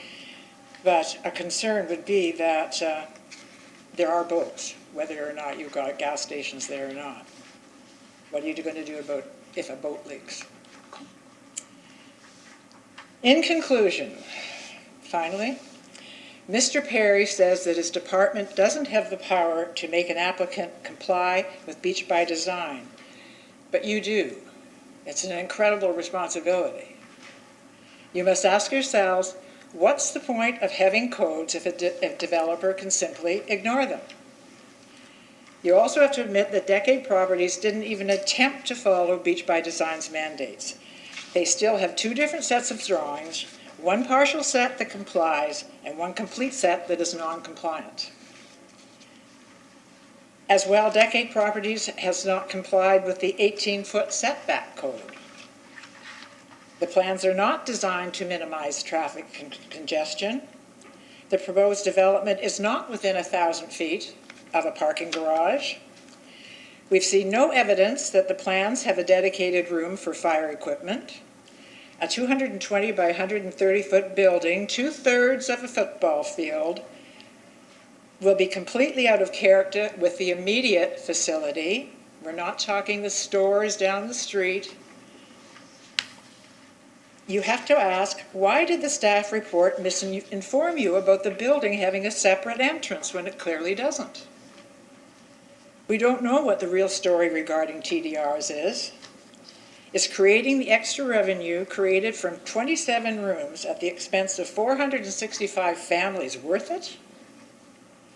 We hope you heard the facts that Clearwater Point is not the same as the properties. It's not in the strategic zone. The arrow goes right through Clearwater Pass to Gulf Boulevard. It's not included. The bottom line is that Decade cannot verify with substantial competent evidence, facts, that the proposed hotel meets the mandates of Beach by Design or the code. Saying it is so does not make it so. They have unanswered questions that Decade needs to answer. It's time to go back to the drawing board. And you might tend to brush some of the items as unimportant. But the items that don't comply with must and shall and will add up to an application that is more than deficient.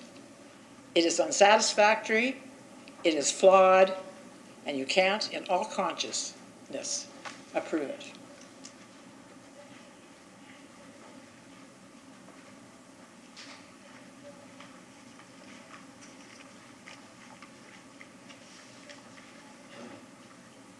Hi, my name is Charles Gus.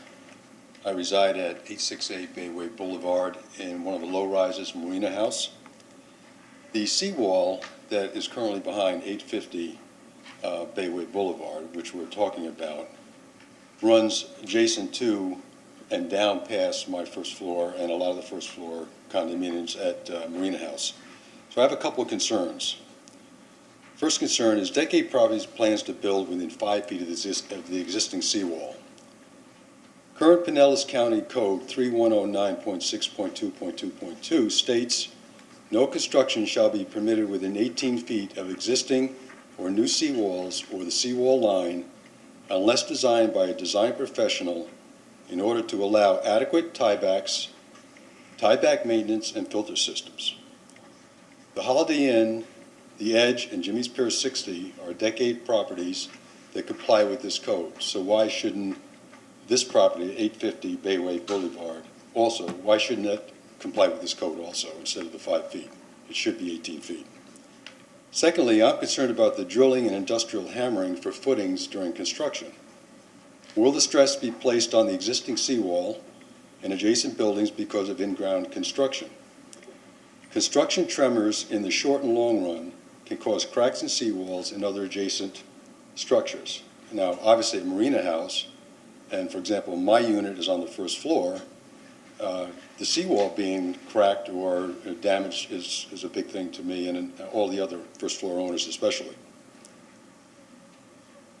Decade Properties has a burden to prove why it is acceptable for them to deviate from the Pinellas County Code that I mentioned before, 3109.6.2.2.2, allowing construction within, not the setback of 18 feet, but their plan is to have it built within 5 feet. And to prove that in the short term and long term, that there's not going to be some harm to the seawall and to the adjacent structures being Clearwater Yacht Club on one side and Marina House on the other side. So I'm asking the Community Development Board to deny the current Decade property proposal.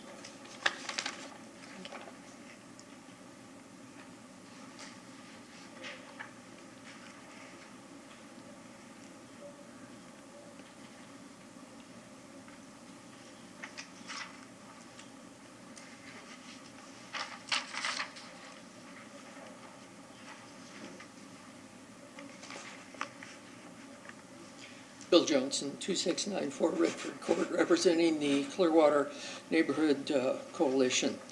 I think it's appropriate to start off by thanking the board. It was kind of mentioned one time going in past, but this is important. You're representing the citizens of the city in this venue. The quasi-judicial process that the board follows is most effective with professional representation. What your Citizens Guide to the CDB suggests. The reality is that the Land Use Council is not readily available, even if the residents had the money to pay for it. We depend on you good folks for fairness. The project is unique because it is on a peninsula of tourists extending into a residential district. I'm sorry.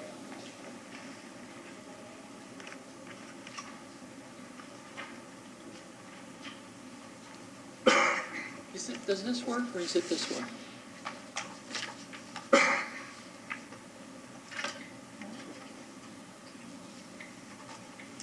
The peninsula of tourist.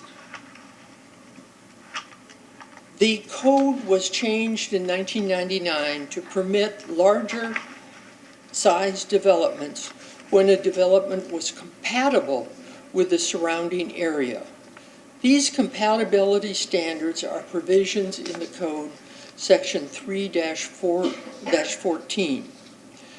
I would point out that the council in 2005 changed the code to specifically call out that all 6 general provisions must be met. During this hearing, we will determine if the burden of proof exists, and look at some of the defects in the project's application and defects in the staff recommendation. I have provided some documents to you, including some pictures that will be referenced during cross-examination. I think it's unfortunate that public comment was not allowed at the DRC meetings, as perhaps much of these uncertainties could have been resolved at that time. Thank you.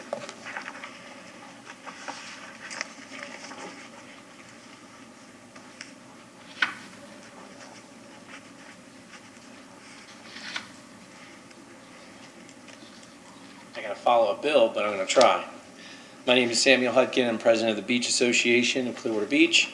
I'm not going to try and duplicate everything that's been said. I will point out the same thing that Mr. Johnson pointed out. Service. I understand that I've sat on boards and I understand what service means. I've experienced a lot in my life. And I cannot stress that through the last 12 years, I've seen decisions that have affected and will affect decades. So it is a hard decision for you to make. As Mr. Onks talked about, the credits were already given. Can't go back.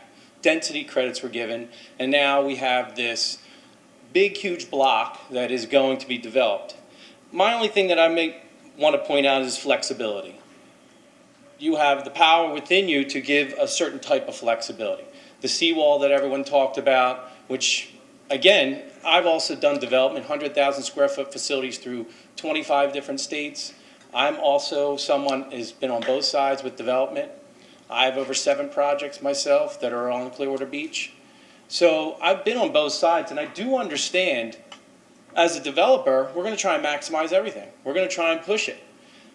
But placement, proper placement of commercial properties is what you have to look at. There's a definition and how, again, as everyone has talked about, how it affects other things around it. And the framework of the neighborhood is something that keeps coming up. My question also to you is, how many of you have actually gone out to that area and walked the property? You don't have to answer, but it is something to see myself. What was missed a long time ago was the Fairfield Inn was built in North Beach, and that was something that was put up in a framework area in a neighborhood that even current people that are on the council and actually in government has said they don't even know how that got developed. That the approvals for that hotel seem to push that beach by design framework neighborhood. So my point simply is also to point out the fact that police and infrastructure that we have on the beach is very low. We are almost 8 officers short. And when we talk about hotels like this, there's many times where calls are being made for residents that we cannot even get those calls to come out to us because they're too busy dealing with hotel problems that are all over South Beach. And that's just a fact of life. You're not here to stop a project, I get it. Some way, shape, or form, this is going to be built. But it's the maximization of that framework. I know if I say this, that's like breaking the fourth wall. The view, right? Heaven forbid we talk about the view. I'm not really talking about the view of other people's condos. But again, walling up South Beach the way that we have is scary to me. And it's scaring a lot of the residents. Representing over 500 homes on the beach, a lot of residents are worried about this write it and let it get done without any listening to all these people. I know you're listening, I understand your position, but if there's anything that this board can do to shrink down this development, it would be important to decades and decades of people that are going to be living around this development. I appreciate your time, and I appreciate your listening. Thank you.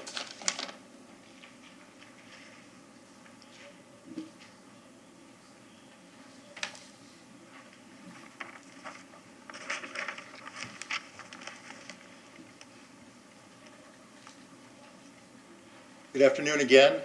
My name is Rudy Michaelek, and I live at 855 Bayway Boulevard on Clearwater Point.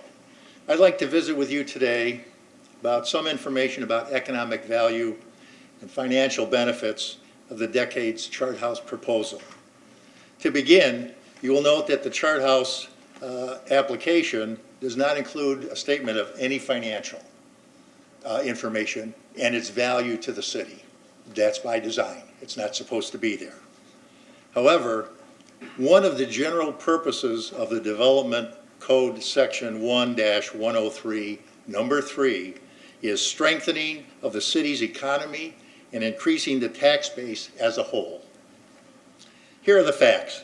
The Chart House owner, Jeff Kyle Ebert, Decade Properties, pays about $50,000 in real estate taxes a year. The surrounding Clearwater 465 residential properties pay approximately an accumulative real estate tax of over $2 million. $2 million, which is 40 times what the Chart House pays. Currently, the Chart House has 26 units, with the proposal of doubling the size to 60 units means an increased revenue is relatively minimal to the entire geographic area that's there on Clearwater Point. Another element that you, the board, should consider is the future. The potential impact this hotel could have on real estate values for the 465 families. As you know, realtors stress pleasing, attractive curb appeal. The proposed Chart House brings a structure with minimum setbacks and no lawn. Green lawns, plants in setbacks of 25 to 40 feet from the street are seen all along Bayway Boulevard. The green lawns are a part of Clearwater Point. The Chart House currently has the same appeal. The current Chart House has the same appeal. Less attractive landscape under the new system. If you have seen the front of the Edge Hotel or Pier 60 Hotel, both Decade properties, with sidewalk planted palm trees, which may be okay for the hotel district, but should not be okay in a residential neighborhood. The proposed concrete monolith with each of the factors mentioned above will damage the current boutique hotel appearance, curb appeal, and will assure decreased value of the Clearwater Point properties. Who's going to want to have that monstrosity sitting right next to them, right on the street? In fact, even a potential prudent 10% downturn of revenue for the city in terms of real estate values could account for almost $200,000 a year in revenue for the city, or even a possible decrease in future tax base growth just from this area because of this building. And it will not be made up by this building. Some of you may question this projection, but just look at what's happening now in other areas around the Clearwater South Beach. If you look at Dunedin or St. Pete's or Tampa, these communities have seen 30 to 40% increases in housing prices. But especially if you look at the area surrounding the Chart House, Clearwater Point has remained fairly static. Even the expectation of the Chart House being constructed appears to have resulted in less buoyant sales in comparison to other communities. Take a moment and drive by the area north and south of the circle that's on Clearwater Beach and notice the blocked streets, the blocked sidewalks for construction vehicles, all taking away from the traffic flow that's there. Definitely not a selling point if it's in your neighborhood and you're trying to sell a property.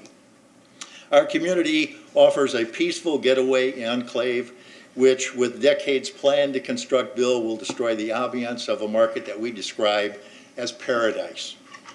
In summary, what economic gains does Clearwater look to receive from this? Little or none, but potential significant downside in terms of future tax base. I request that since you have the opportunity to both deny, approve, or send back to the Planning Committee, that you look at your three options in terms of handling this. I ask that you deny it. I was also going to ask quickly about conflict of interest, and if any of you would like to step forward and state on the record that you have no conflict of interest, I would appreciate Mr. that. Michael, we do that at the beginning of every proceeding, and no one has disclosed a conflict, so I believe that has been addressed. That's why I kept it right to the very end. Thank you all very much. I appreciate your time.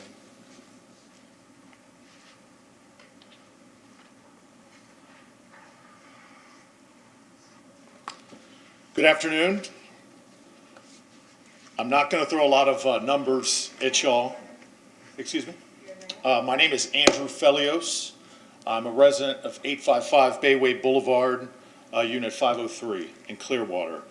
As I was saying, I'm not going to throw a lot of numbers at y'all. I know we've heard a lot of that. I'm just going to speak personal experience because my family history goes back to 1950 on Clearwater Beach. My grandfather, Nick, purchased a pre-construction home, 120 Devon Drive. He and my grandmother ran the Olympia Hotel on East Shore, right behind where that Cooter's restaurant is right now. My great aunt had the old Island House restaurant on Mandalay, had an incredible run in the 70s and 80s. They even had a dishwasher. His name was Frenchie. He'll tell you the stories. But that house on Devon, it was like heaven. When my grandparents passed, my mother inherited the home and immediately left Tampa in 2002 so she could return to the home where she grew up. So here she was, after 35 years in Tampa, back on Clearwater Beach, and she was like a kid again. Over the next 2 decades, though, I watched the growth of Clearwater Beach slowly and methodically demoralize her. Just last year, during a Sunday dinner, she looked me in the eye and she said, "I just can't take the traffic anymore." Never thought I'd hear her say those words. For somebody who was one of the original Clearwater Beach kids, heaven was no longer heaven. After 70 years of that Devon home in our family, she sold, she went to Bel Air. I'm still surprised when I ask her, "Do you miss Clearwater Beach?" She says, "Not one bit, absolutely not." I know the residents of the Fingers, Devon, Brightwater, and Bayside have been angry and unsettled at the traffic situation for years. To me, Clearwater Point was a safe haven. Clearwater Point still had that charm and that character, and it had that escape route, the Sankey Bridge. But now, approval of an out-of-place hotel makes our community less safe, more congested, and our lives simply more difficult. Over the past 2 years, I've learned from attending our HOA meetings that our community has a lot of diverse ideas. We're all different, but we're 100% unified in our desire to stop the construction of this hotel. We're all familiar with Clearwater Point, 3 low-story risers on the, or 3-story low risers on the outside, 4 towers in the middle. We take great pride in our streets from the moment you pass over 183 on Gulfview and wrapping around Bayway Boulevard and vice versa. Those streets are ideal to walk with friendly sidewalks for a nightly stroll or coming in from the pool or our beach or walking to nearby retail. During the busy beach days, and we know there's many, beach traffic parallel parks throughout our neighborhood, packed one car on top of the other. We've all learned to deal with that. But now you put a major hotel on top of that, you're just asking for a complete logjam. At Clearwater Point, Bayway Boulevard is our final runway before pulling into our homes. Nearly 500 residences, even more than that. Now add that thousands of cars each day going in and out of the community, and you're taking a big chip out of the quality of life. That safe haven I talked about no longer exists. I did notice the document prepared by Decade Properties from a study conducted on January 19, 2021. It measured traffic conditions at 502 daily trips and 36 occurring at the PM peak hour. These numbers are laughable. My questions: why was the study done on January 19th, just days after the holidays, when Clearwater Beach is at its slowest, most stagnant point? We all know that February, March, April, May, June are when the beach is at its busiest. Also, why was the study done on a Tuesday? I'm a former Disney employee. If I were to plan a day to take my passes and go to the park or take my family to the beach, the least populated day, I'd probably pick Tuesday, January 19th. We all know that the numbers are manipulated. We know that they're much higher than that, so let's use our common sense. Here's the real numbers. On Thursday night, June 3rd, I took a friend of mine from out of town to dinner. We went to the Wyndham Hotel from Clearwater Point. We drove there exactly 1 mile from my condo. It took us 45 minutes to get there. 1 mile. That's with no accidents, no road blockages, no police sirens on that trip, just straight Clearwater Beach gridlock. Saturdays after 11 a.m., we're all on lockdown. Sundays, it's bicycles or bust because the roads are jammed. Our zip code is completely overwhelmed. And now another high-rise right on the water to ruin another community. When is enough enough? Residents on North Clearwater Beach, and especially residents of the Fingers, I'll wrap up right now. Please say enough's enough. Please, please do not build this hotel. Thank you.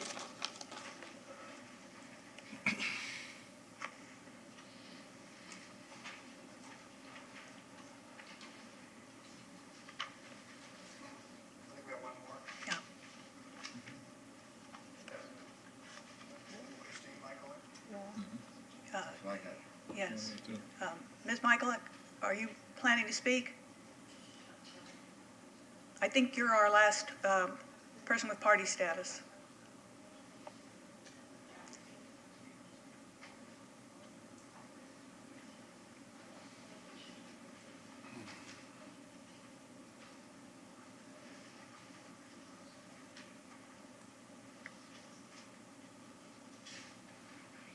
Christine Michaelek, 855 Bayway.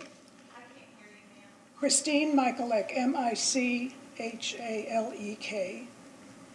known as Chris, 855 Bayway, apartment 707. You've heard from our friends, you've heard from our residents. And the only thing that I want to add now is that we have been monitoring what's happening with the construction, specifically all the construction that has taken place on North Beach and South Beach. This weekend, my husband and I went to see the soon-to-be-open October 1st Courtyard by Marriott. That hotel is on North Beach on East Shore Drive. We literally stood there with our tape measures and measured, you can see from this photo, from where the building starts to the curb. That measurement is much greater than what Decade is proposing for theirs, for this chart house, which is exactly on the sidewalk. Then we went to the back, and this was based on a referral. We've had a lot of people from the community who were mistreated by, sadly, this board, and their projects went forward without little preparation, without little notice, and without the expertise that that Decade has with the money that they have. We're dealing with as I call them, a big bucks developer versus a poor neighborhood. So what we did, this one person called me and said, Chris and Rudy, you really should go see the Courtyard by Marriott and see what they did in the back. This board approved and recognized that they needed to have a larger section between the end of the hotel and the concrete wall. So they demanded, and that is what, how many feet, Rudy? Somewhere between 15 and 20. 15, 20 feet from where this hotel ends to where this seawall starts. Now, the reason we wanted to show you that is because you've already heard that right now, Decade has proposed only 5 feet. 15 versus 5. And you've also heard that Pinellas County has said there needs to be at least 18 feet. And so we're coming to you again today to say that their plan is flawed. The plan does not follow the required regulations. And we're asking you to, again, deny the Decade Hotel. Thank you.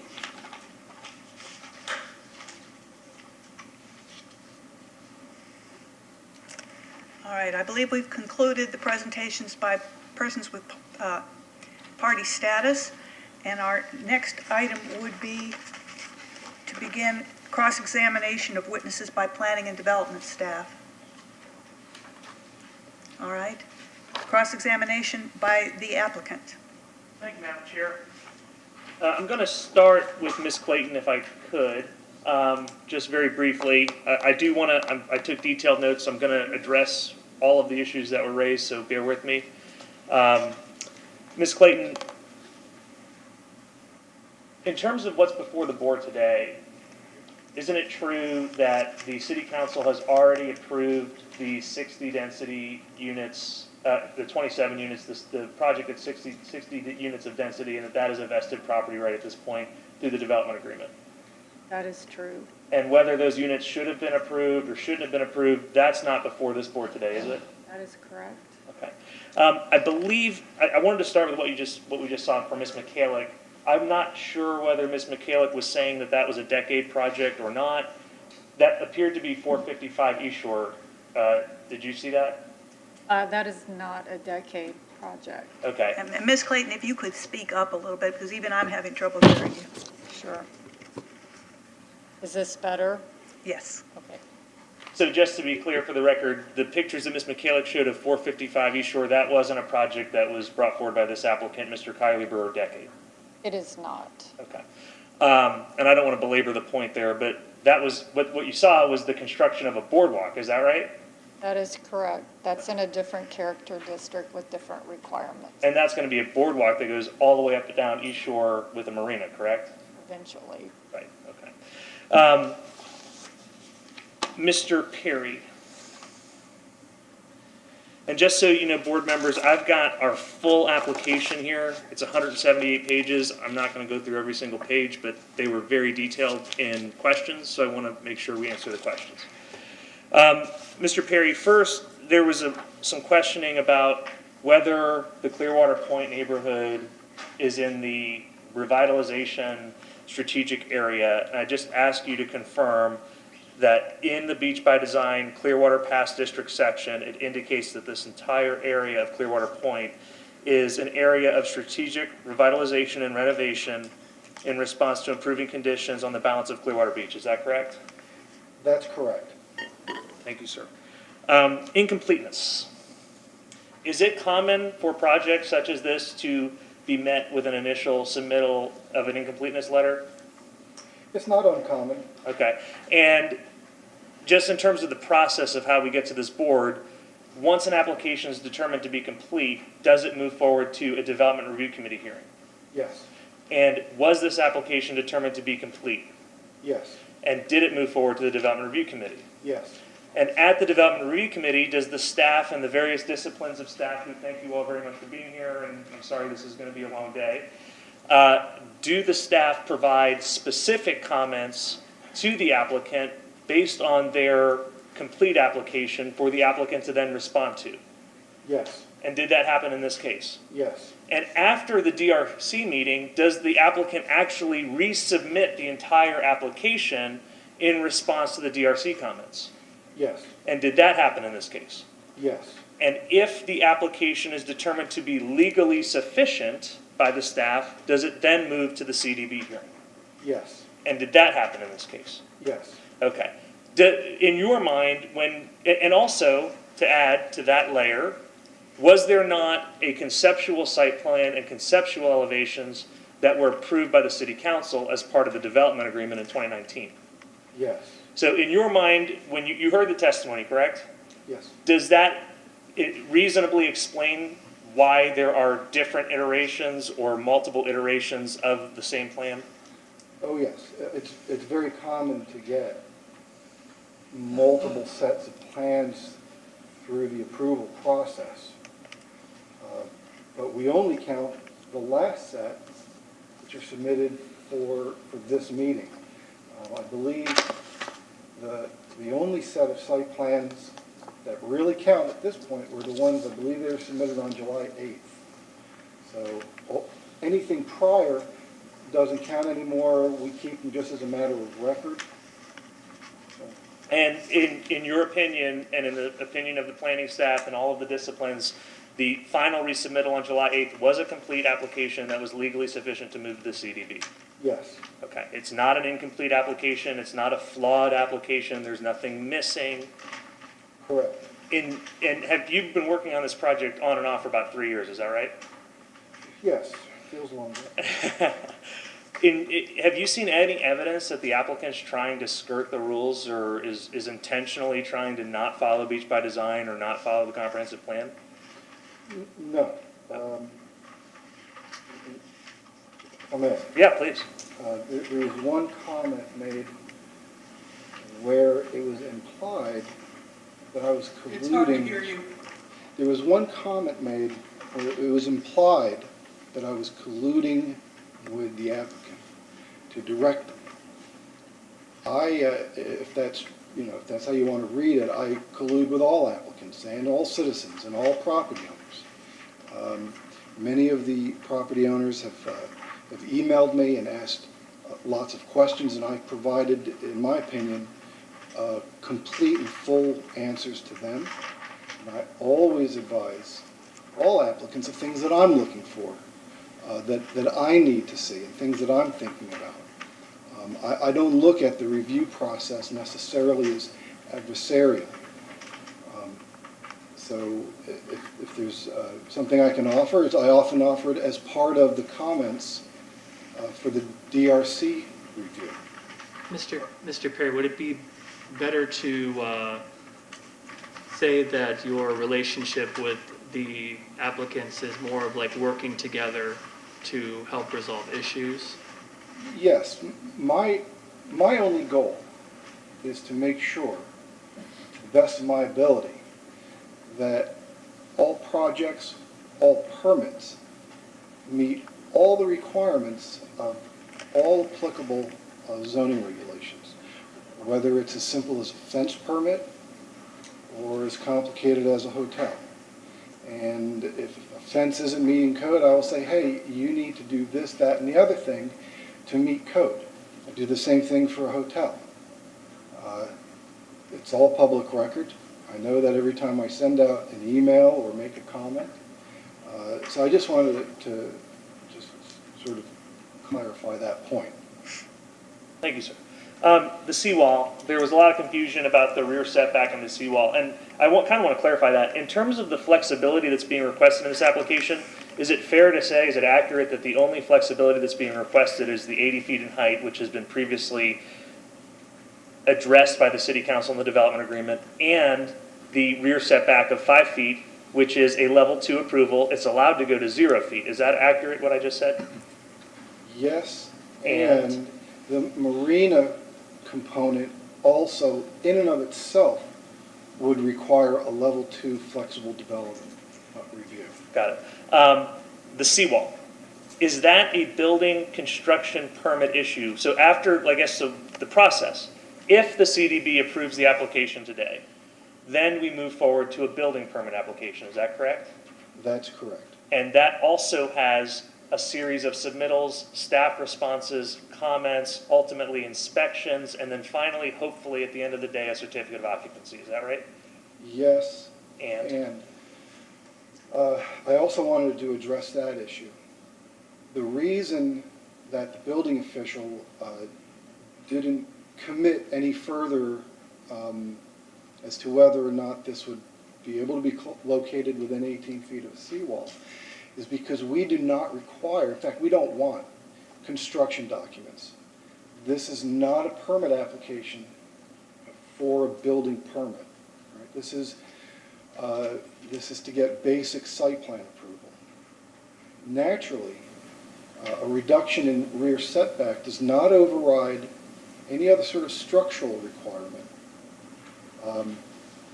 Let's say they go through the request to reduce their setback structurally to the seawall to 5 feet, and for whatever reason the building official can't approve it. This approval doesn't override that. So they do have to provide full construction documents, and that would involve all the required construction details for what's going to go on with that seawall. And in the event that the building official determines it's necessary, that seawall will be redesigned and reconstructed as the party status folks were referencing per the Pinellas County Code. That's when that would occur, is that right? Yes, to the satisfaction of the building official. And that's not something the CDB is approving or deciding or determining today. In fact, it's really not before the CDB whether that seawall needs to be replaced, is that right? Correct. That's not a community development code issue per se. It's a building code issue. Okay. Next one was Miss O'Brien mentioned the curb cuts. I'm not sure if you would be the best person for this, or maybe Mr. Elbow. I would defer to Mr. Elbow. Okay. Sorry. Let me, Mr. Elbow, I'll call you after I'm done with Mr. Perry. I'll try to do everybody at once. So make a note to self to come back to this. Fire protection, I was going to ask Mr. Hatton about the fire protection as well, but isn't it true that there is a fire equipment room that is on the FLD site plan submittal? I would defer to Mr. Hatton. Okay. All right, I'll come back to you on that, Mr. Hatton. Okay. Come back. Section 3-914. These are the flexibility approval criteria. Is that right?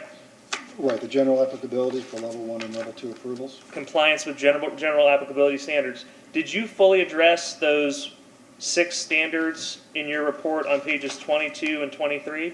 I did. I'm not going to read it or ask him to read it to you.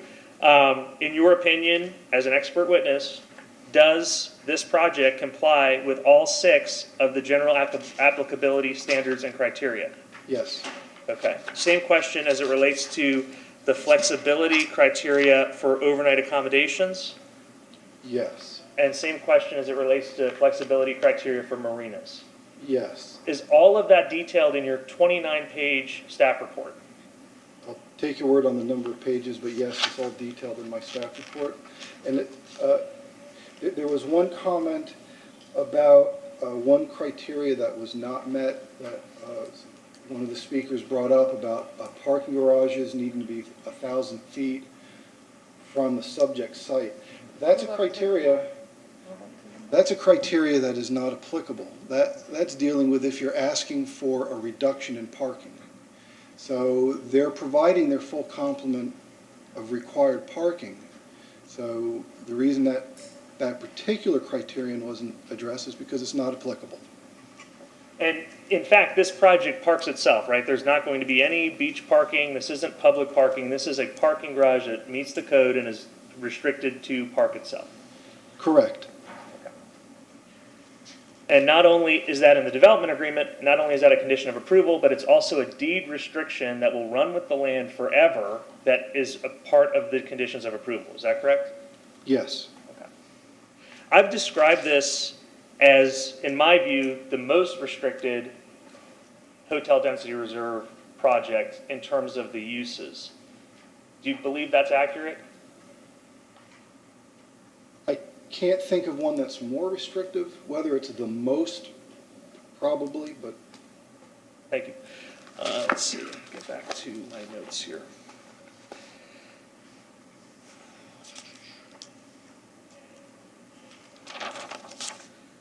We addressed the strategic revitalization area. Okay, the access of units must be through the lobby. This is discussing beach by design, the hotel density reserve criteria, which are on pages, let's see, 54 through 58, I believe, if my memory serves me correctly. It's actually 56, 54 through 56. So there were a number of criteria regarding lobbies, entrances, elevators, access. First off, did you analyze all that in your staff report? Yes, I note the location of a lobby in my staff report. Okay. And it was represented to the board by some party status folks that they didn't think that it complied with these requirements, but does it comply with these requirements? I believe that it does. Okay, so the access to the units are through a lobby and there's a front desk? Yes. And there's a uniform reservation system? Yes. And the Lobby access to the rooms is fully enclosed. In other words, you don't go from the lobby outside at any point. You go from the lobby directly to your interior room. That's what the cross sections of the submittal indicate, yes. Okay? TDRs. One of the transfers of density rights. One of the criteria in Beach by Design is that hotel density reserve units shall not be granted to projects that have previously transferred density rights. Is that accurate? Yes, Did this property, 850 Bayway, ever transfer density rights, ever consummate the conveyance of base density rights to another project? no, Is that prohibition applicable to this project? it would be applicable, But they didn't do it. but they didn't do it. Understood, okay. And again, haven't these units already been awarded, and that decision's made and final in terms of whether those units should have been awarded or not? Correct. Okay. The marina, no pumping allowed at the marina. The restrooms will be connected to the sewage, so there'll be no pumping. Is that your understanding of the proposal? Yes, Okay, I'm trying to get through these quickly without dwelling on them. Dedicated room for fire equipment is Mr. Hatton. Seawall we've addressed.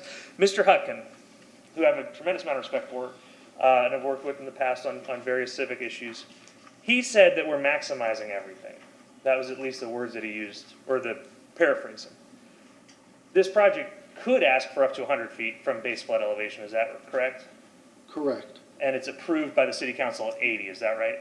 yes, Could also, by density, or theoretically, if density reserve units existed, could have asked for more units to go up to 99 units as opposed to 60 units based on the 150 unit per acre maximum. Is that accurate? I didn't do the math, but 150 units per acre is the maximum, and they're at 91. Okay. So we're not really maximizing everything, in your opinion, are we? No,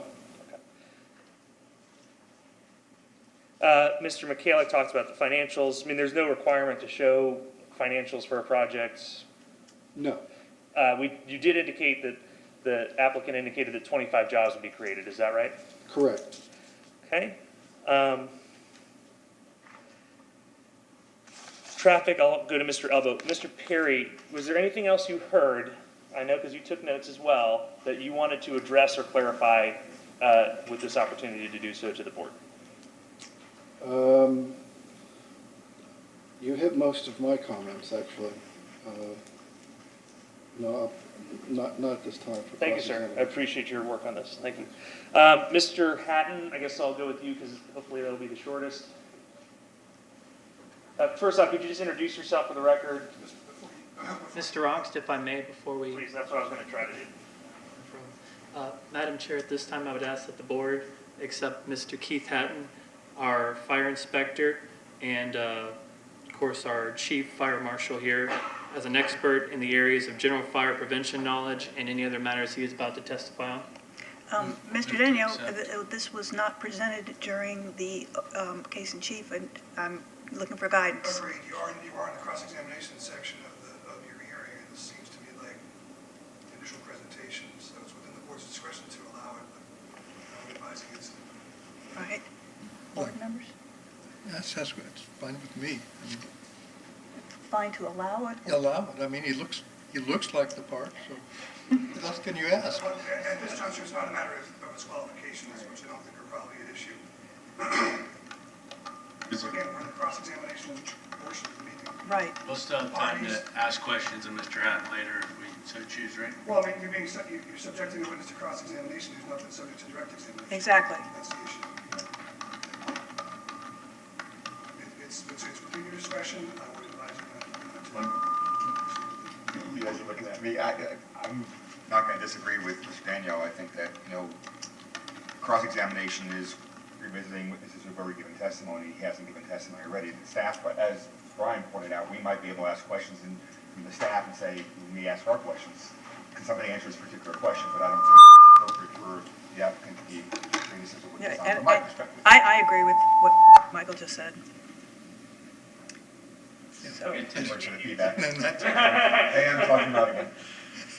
Okay, so with that in mind, I would ask the board to please try to consider asking Mr. Hatton about the fire equipment room, which is shown on the site plan, and asking Mr. Ell about the curb cuts. But I will like to ask Mr. Perry about those issues since he was a witness on direct.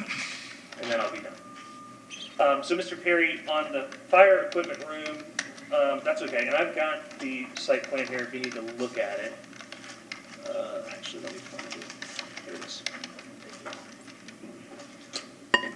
Did you see a fire equipment room called out on the site plan of the final submittal?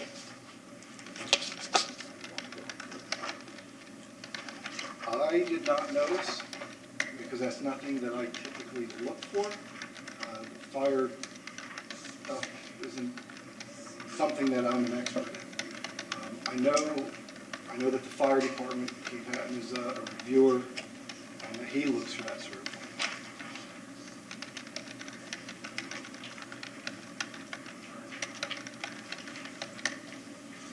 Okay. The curb cuts, the one entrance and one exit, does this project meet that requirement? Yes, there's 2 vehicular access points to allow cars to park. It's a one-way pair. Ingress at the southeast corner and egress at the southwest corner. And then, of course, there's always access for solid waste. I know that I've spoken about that with traffic engineering, and they were satisfied that vehicular access is effectively limited to 2 one-way driveways. Okay, and finally, Mr. Perry, I've got the plan here. I'll put it on the Elmo overhead, and of course I'm doing that wrong, even though it's the 400th time I've done it. Can you indicate what number 8 is here, as it indicated on the legend? Number 8 is pointing to a mechanical fire pump, and then it provides some additional details of where it has to be located. Thank you, sir. That's all I have, Madam Chair. I would reserve the right to redirect any witnesses that are cross-examine my witnesses that are cross-examined. Thank you. May I have a show of hands of those persons who have party status that want to do any cross-examination of witnesses? If you just raise your hand. I'm trying to decide if this is a proper time to take a break, is what I'm looking for. All right, it looks like we have a few. Why don't we take a 15-minute break, and then we'll resume the meeting after that. Good call. Thank you. Thank you.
can I ask you one more question?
All right, if everyone please take your seats, we'll resume the meeting.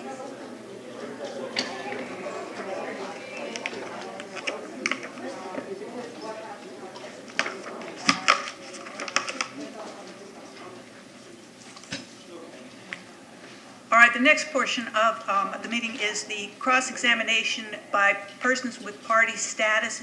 If those with party status want to come forward, one at a time, please, and identify who you would like to ask questions of and proceed that way.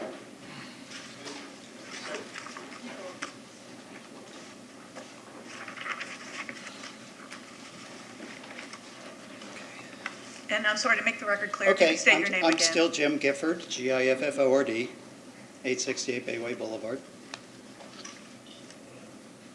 Is that what you need? Yes. Okay, we're set.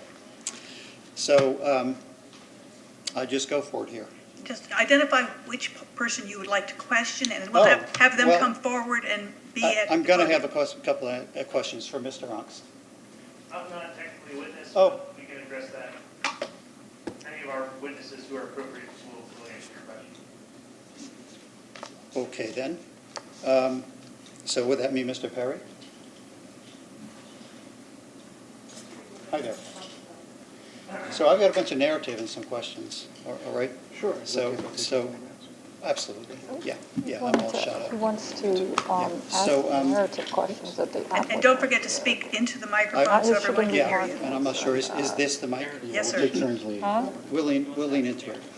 Okay, so, Who's wanting to ask Mr. Ott? first question I have for you is pilings that are going to support, those are footings that are going to support the building.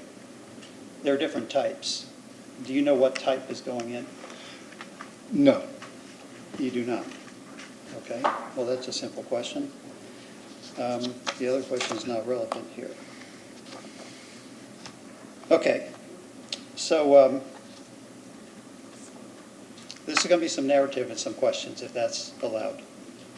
Yes, sir. Proceed. Okay, I'm going to give a scenario here. I put my car for sale online. Guy gave me a call. He said he wanted to look at it. And he said, when could he come by? And I said, Wednesday, 3 o'clock. He said, sure, where's your house? I said, Clearwater. He said, where in Clearwater? Yeah, in the Clearwater Pass District. Where's this Clearwater Pass District? Clearwater. I said, Mr. Gifford, what is the specific address where the house is located? Where it is located is going to be important here. Details are very important. I was supposed to hand out some pages for you folks. Can we? Madam Chair, shouldn't this be a section where we Right, this ask is- questions? This of is Mr. Perry and cross-examination. his We just ask the expertise? witness questions to clarify his prior testimony. Okay, let me just move forward then. I don't do this for a living. on your space. Madam Chair, may I make a comment? Just, Okay. and I think the board, if I may, wants everybody to try and get as much information as possible because we make a decision based upon information. And so in cross-examination generally, even though we kind of relax the rules, you're asking questions to clarify what was already put into evidence. It's not necessarily new evidence per se. So it kind of goes along that path. I think that we all want to hear some things, especially if it's important in the context of this case. But just for the others who are going to be asking cross-examination, we know that you don't do this on a regular basis. We know that you're nervous. And I'm not we'll nervous. try and help you through it. I'm not nervous. well, I'm not an attorney that does I development. stand in front of rooms all the time, and it still makes me nervous, so Oh, don't worry about that. yeah. I was just saying that, we'll try and help through it, but we do need to kind of limit it in that context from the standpoint of going over what's been asked before to clarify. Right, these and we things. can't That's fit in the typical stuff we need in cross-examination. 5 minutes. So I understand where we are, sir, and I'm going to try and do what I can here because it kind of blows everything up. Okay? The January 9th, 2020, Decade Submitted Forms, FLS and FLD, Application, General Information, General Applicability and Flexibility Criteria Responses. Those 4 pages don't appear to have any signatures on them. Can you tell me whether they normally get signatures on them? Are you asking me, do individual components in any application get signed by somebody in particular? We get an affidavit of authorization, which is part of the application itself. Yeah, so we have these responses, and we have the front page. Right, we don't require each and every page to be signed or any particular component of the application. We'll get a affidavit of authorization. It's part of the application itself. Is that standard protocol to have an affidavit of authorization to supplement that? Yes. Okay, so there are statements, and again, maybe this is not in play, but when we go through the general criteria responses, the proposed development of land will be in harmony with the scale, bulk, coverage, density, et cetera, of adjacent properties in which it's located. The applicant had responded, and there are different definitions, and again, if I'm not allowed to do this, you're going to have to tell me. Are you going to ask him a question? The wording in there is will be in harmony with, and I want to ask if someone can give me a definition of in harmony with. Is that something that Mr. Perry would be able to Is that something interpret? defined in our code? It's in the code, absolutely. Is in harmony defined in the code?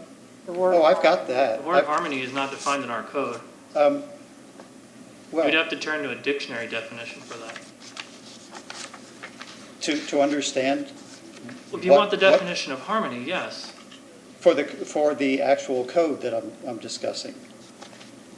Apply the definition of harmony to the code, is what you would want to do to understand what it says. It is in the code. It's in code 3-914. Yeah. Mr. Gifford, would you like to ask Mr. Perry how he determines that a project meets the harmony issue? Yes. How do you determine what in harmony means? Is that the way to phrase the question? That's excellent. Yes, thank you. When I or any of the other staff members are reviewing any application against, in this case, the general applicability criteria, we look at it in a couple different ways. What's the character of the area as it exists? But we're also bound by the overriding special area plan, the Beach by Design. And Beach by Design has certain goals, objectives, and policies and desires, and it has a certain character that it's looking for. If we were to strictly apply the litmus test of consistent with the existing character, almost none of the existing hotels on the beach would have been built because the existing character at that time was smaller hotels, more mom and pop. The property adjacent to this site is vacant. You could argue that, well, the character of the immediate adjacent property is vacant, therefore the subject site should be vacant.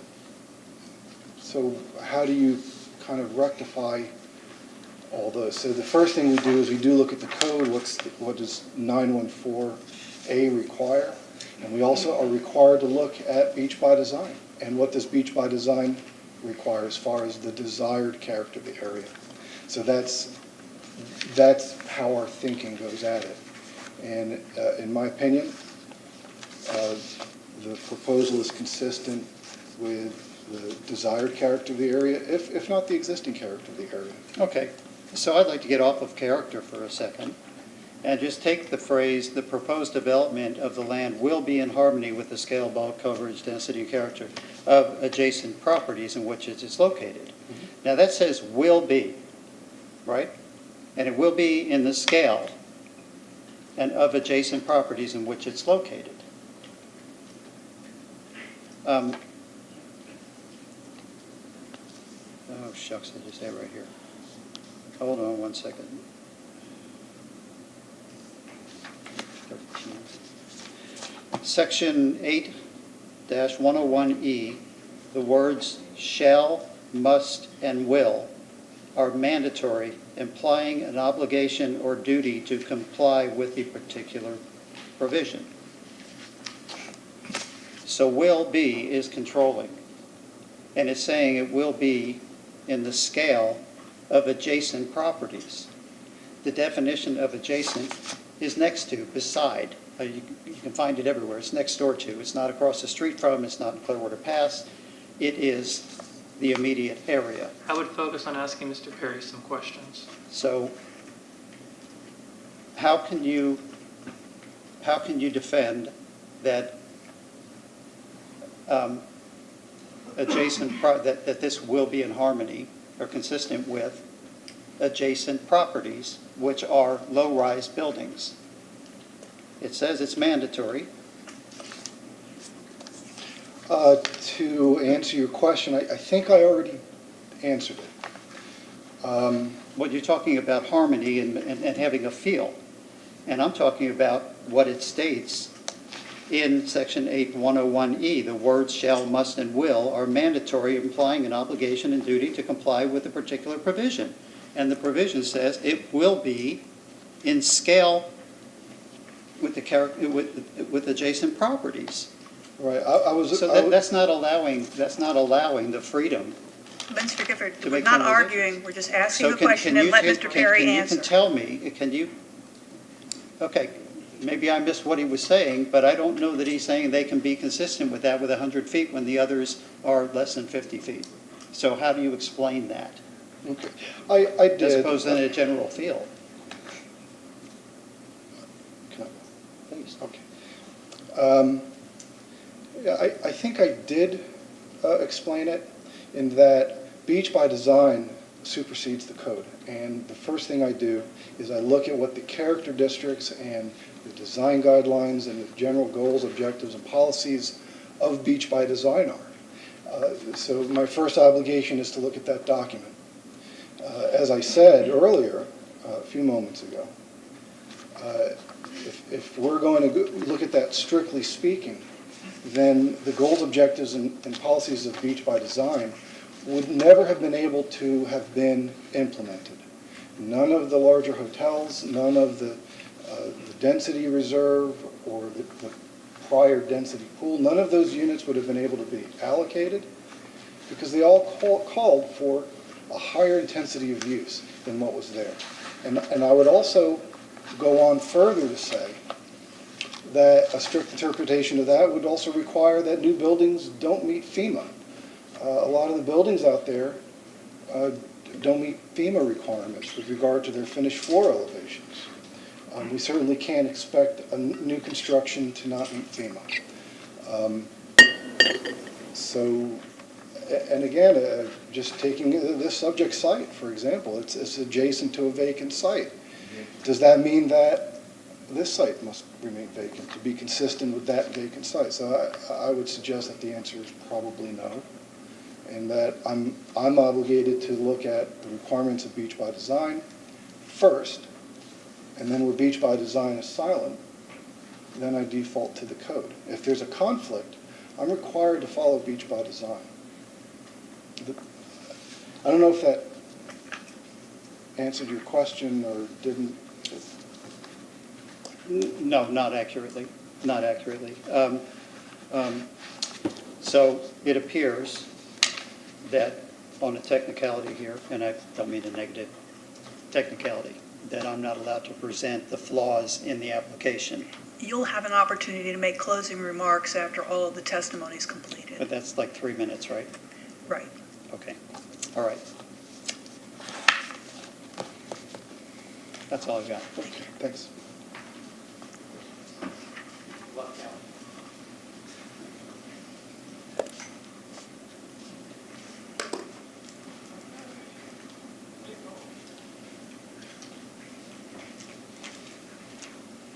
I had prepared, Susan Watt. I thought I was going to be able to ask Mr. Onks, but I guess I'm going to have to ask you, Mark.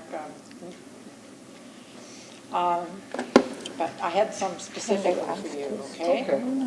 All right. Instead of Mark. Can you explain? Ma'am, you are able to ask Mr. Onks's team if you would like to have them provide answers as well, not just Mr. Perry. I don't know if that changes No, anything. I just said a couple, but anyway, maybe you can do it. And once again, Ms. Watt, I don't mean to interrupt, but if everybody could please remember to lean into the microphone so everyone hears. Yeah, that was my problem back there, sorry, now I'm doing it. Let's see. You said that the 18 feet setback wasn't applicable in this case? No, I didn't say that. Well, I'm not sure, because I couldn't hear from the back, but you seem to get around that 18, that a 5 foot was fine. Well, what I said was that the 18-foot setback is a structural setback required by the building code and by Pinellas County. It's not the same thing as a zoning required setback. The 18-foot setback may be reduced at the discretion of the building official based on how the seawall is constructed or reconstructed. And quite frankly, I don't know anything about how seawalls are constructed, what would have to be done to that seawall to enable a setback reduction, structural setback reduction. And if it turns out that the building official says, no, we can't reduce that structural setback for whatever reason, this 5-foot setback doesn't supersede that. So does that answer? I don't want to, everybody's tired, but it says no construction shall be permitted unless the seawall has been re-engineered and reconstructed. How is that not clear? And that's absolutely accurate. The setback that's proposed with this application is specific to zoning requirements. They don't supersede any structural requirements, and that is absolutely true unless that seawall is reconstructed or re-engineered to be able to support the weight and whatever those lateral pressures, and we've just exceeded my knowledge of how all this works. And that's at the discretion of the building official and his team of plans reviewers, who are the experts in deciding that sort of thing. This 5-foot setback as proposed does not supersede that. They still have to pursue that. When, at what point of the process does this happen then? During building construction, during the permit phase, when they submit permits for building construction, that's when they'll have to ask for that structural setback. And they'll have to provide all the documents that the building official requires to show that that reduced setback can be accommodated.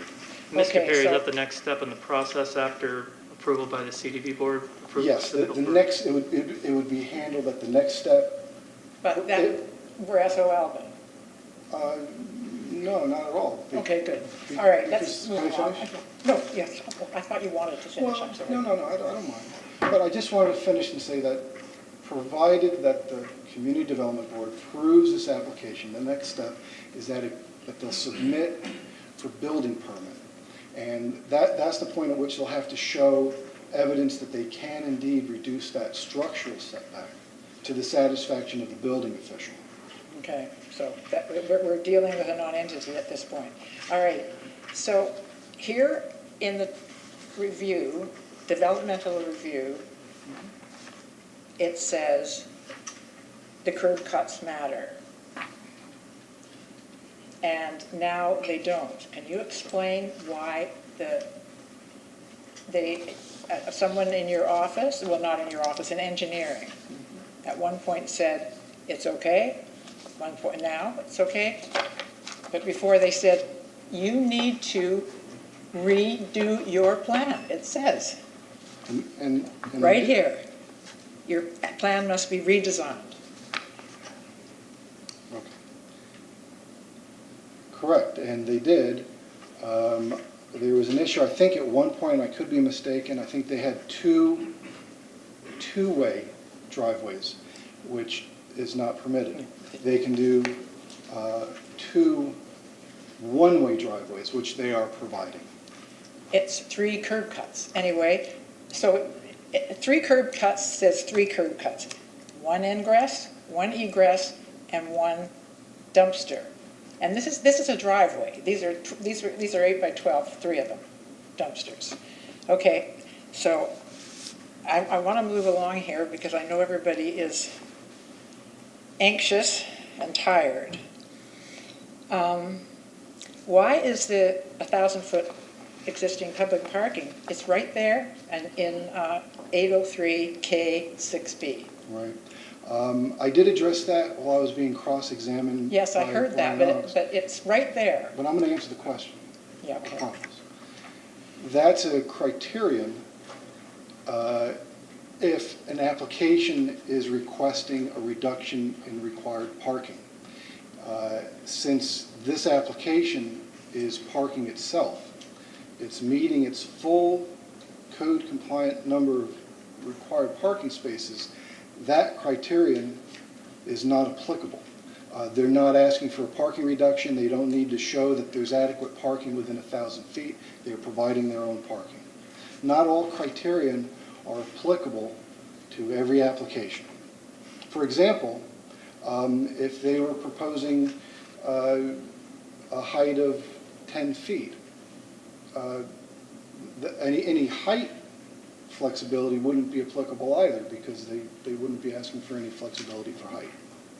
So they're not asking for flexibility from parking. That criterion is not applicable.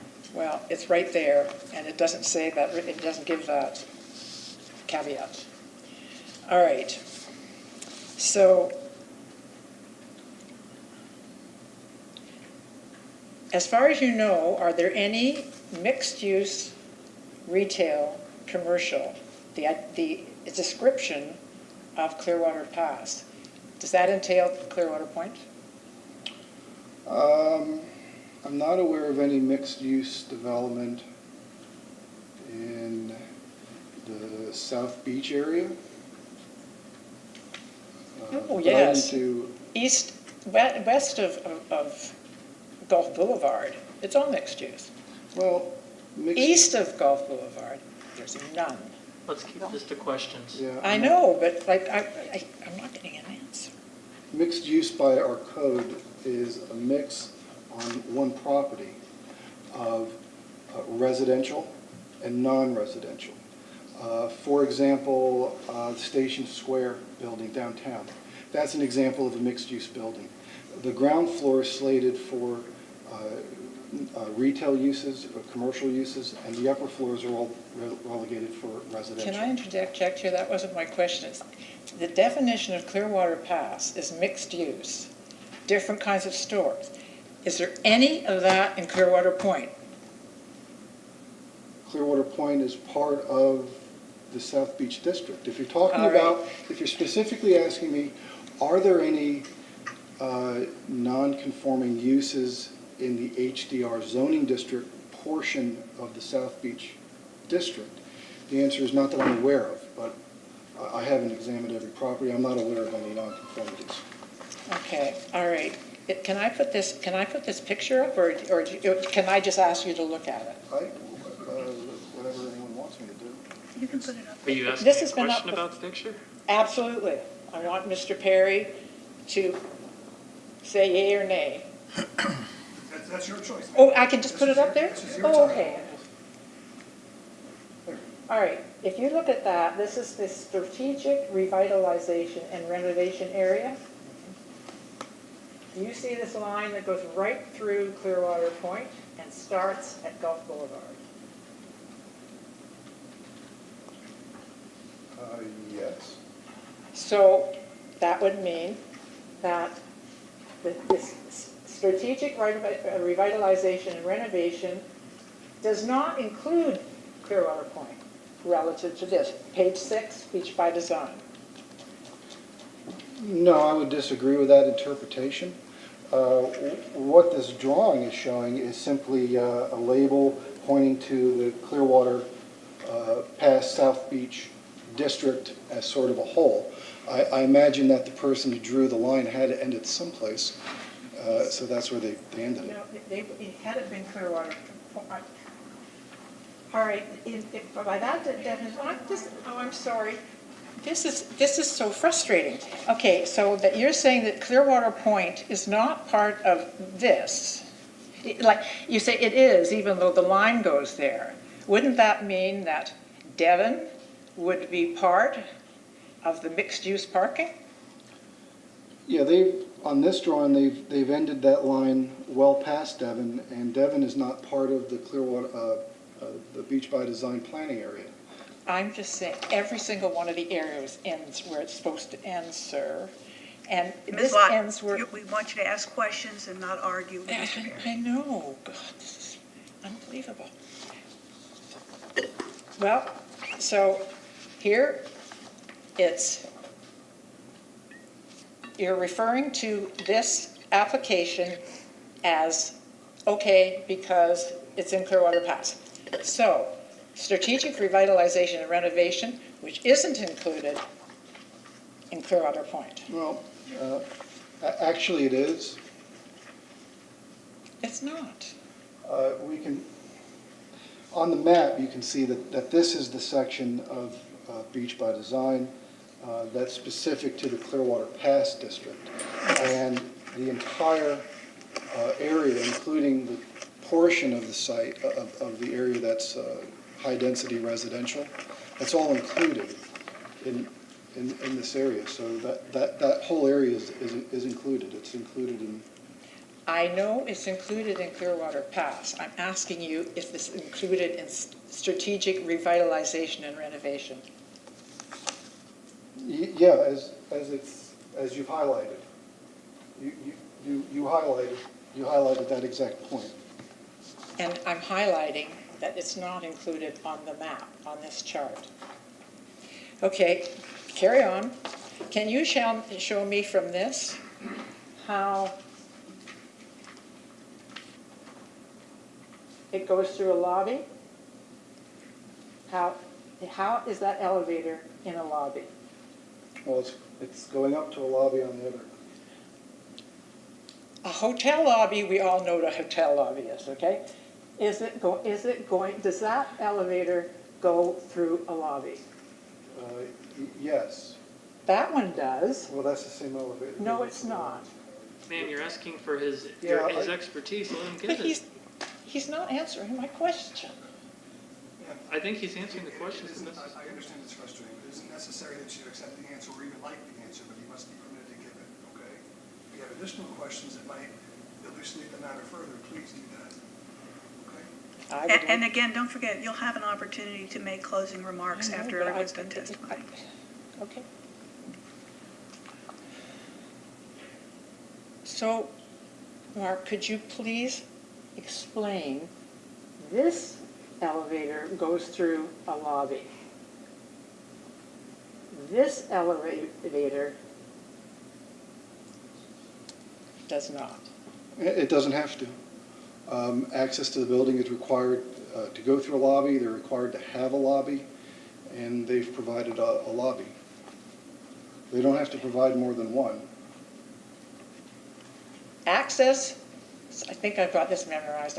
It's part of a question, please. Access to hotel units must go through a lobby. And it does right there. And there? No, that elevator does not, but not every elevator must go through a lobby. They have access to a lobby. That's not what it says. Okay, and you took quite insulted, I think, that we thought. Questions? I'm getting to it. That I thought that we were insulting you. All right. This is from the general applicability criteria, where you may want to drill down a bit and compare contrast the height of the building. Is that not a suggestion, or is that just? No, that's a suggestion, and I always make suggestions. If an applicant provides applications that are incomplete, we always provide information on how to make them complete. If they provide data that doesn't lead to sufficiency, then we always point that out. This is no different than any other comment that I have given to just about any other applicant that's ever come across my desk. It's no different than the emails that I've provided to you and many of the other residents. And thank in the you for area that. You've been wonderful. Asking for information. I always provide full and complete information to everybody, whether they're an applicant or a concerned neighbor or whoever it is. That's my job. Okay, another question. Do your plans show enclosed corridors on floors 5, 6, and 7? Yes, there is a section elevation that clearly shows and is highlighted in yellow. It's one of the architectural drawings that shows hallways, enclosed hallways, and they're labeled as such. Could you show me floor 5 that's got enclosed corridors? I don't have Mr. it. Perry, It's is certainly it something you're able to do with the materials you have, or would that be something better suited for the applicants? I'll leave that to the applicant. He has all those documents handy, I believe. I'd like to see 5, 6, and 7. Okay, and all right, so, and they're enclosed. Yes. Why weren't they in the June, the most recent submission? They are shown in the most recent submission.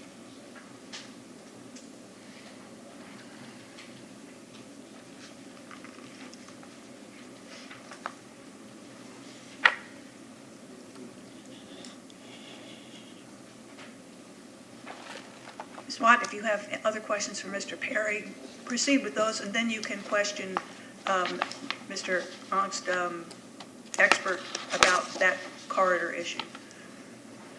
Okay. So this doesn't.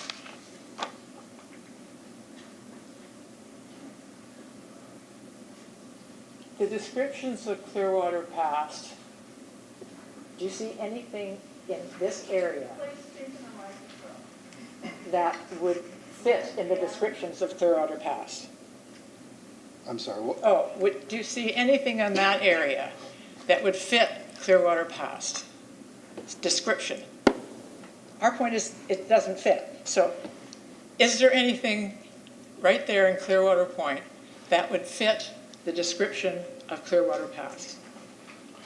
Well, no, because the area that Ms. Watt is referring to is Clearwater Point is zoned high-density residential. That's a different zoning district than the subject site and also the vacant site to the east of the subject site. The difference being that hotels are not a listed permitted use in the high-density residential zoning district, but they are a listed permitted use in the tourist zoning district. They're also an encouraged use by Beach by Design. And I should also note that all of the Beach by Design planning area is designated as an activity center in the countywide land use rules, which does call for a broad mix of uses, including hotels. So you're saying you can't find anything in that area that fits the description of Clearwater Pass? No, I can. It's just would not be located in the high-density residential zoning district.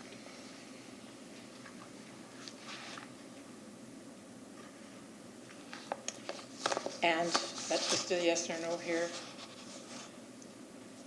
Does 60 rooms fulfill the vision of a mandated 120 rooms? The reason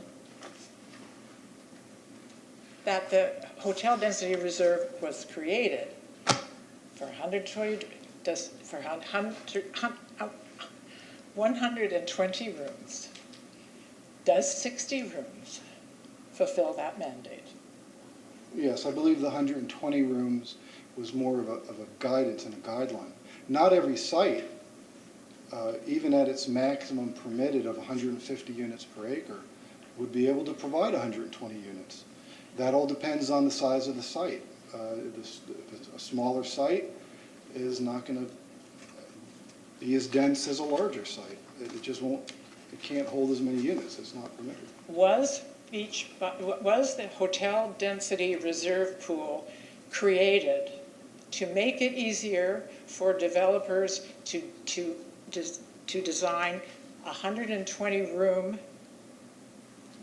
minimum, quote, hotel or building?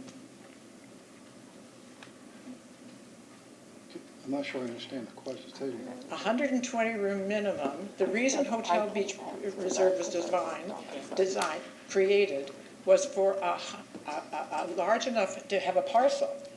Ma'am, that might be a better question for our planning and zoning director. Gina Clayton, she's right here. Yes, okay.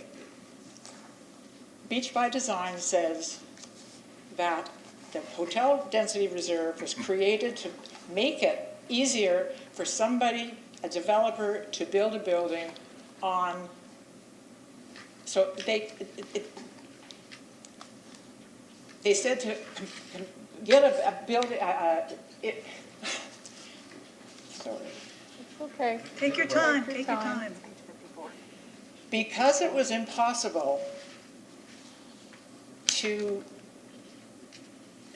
have a lot big enough, they created Beach by Design to sort of like break the rules and make it possible for a developer. Is that true? The reference to 120 rooms in the section that talks about the hotel density reserve was, we were striving to help incentivize a certain type of hotel to replace the mom and pop hotels that had been lost to condominiums. And so as part of the economic analysis that was done, that's about where it seemed that a hotel could succeed. It is not a requirement that all hotels that use the reserve are 120 rooms minimum at all. And in fact, City Council made the reserve available to all properties. And as your property gets larger, the amount of rooms you can get from the reserve goes down. So council specifically adopted this to incentivize hotels on all size properties. Is 60 rooms adequate to meet the Beach by Design vision of a minimum 120 room? I quote. There is not a requirement that all hotels using the reserve are 120 rooms. That is not a requirement of Beach by Design. Is that why, but was that not why it was created, the hotel density reserve? The hotel think it's on density what page is reserve it on? was created to help incentivize hotels that were not resorts. The original hotel reserve was, or pool was to incentivize resorts, and this pool was to incentivize more modest, more limited hotel, not full-blown resorts like the Wyndham and the other three main hotels.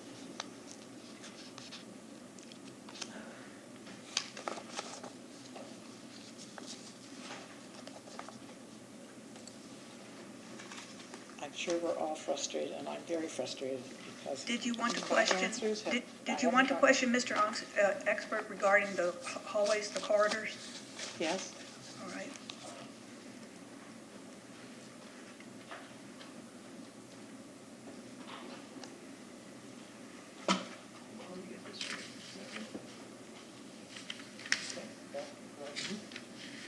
And speak into the microphone, please. Good afternoon. Yes, my name is Robert Audie. I'm an architect with the firm of Audie Architecture, and we are the architect of record that worked with the applicant to produce these documents that you have before you. I think your question, ma'am, was got to do with the... I don't even, if you've got it, you've got it. Yeah. But was that in the June submission? Yes. Yes, it was. All board members were furnished with full-size copies of this application.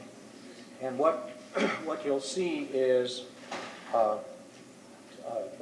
floor by floor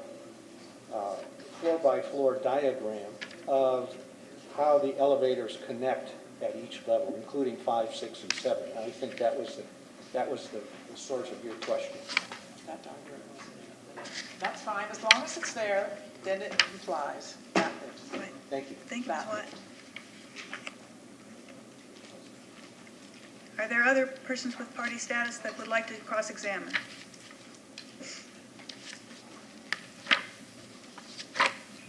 Bill Johnson.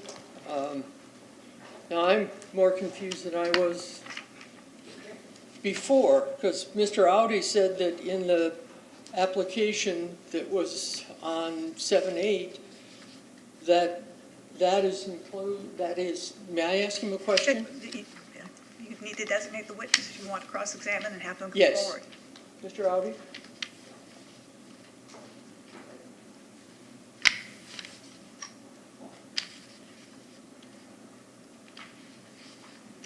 This is very confusing, because we've got several things. This is the package that was turned in on 7-8, and this is the chart that I think several of us have been looking at. Okay. And it says number,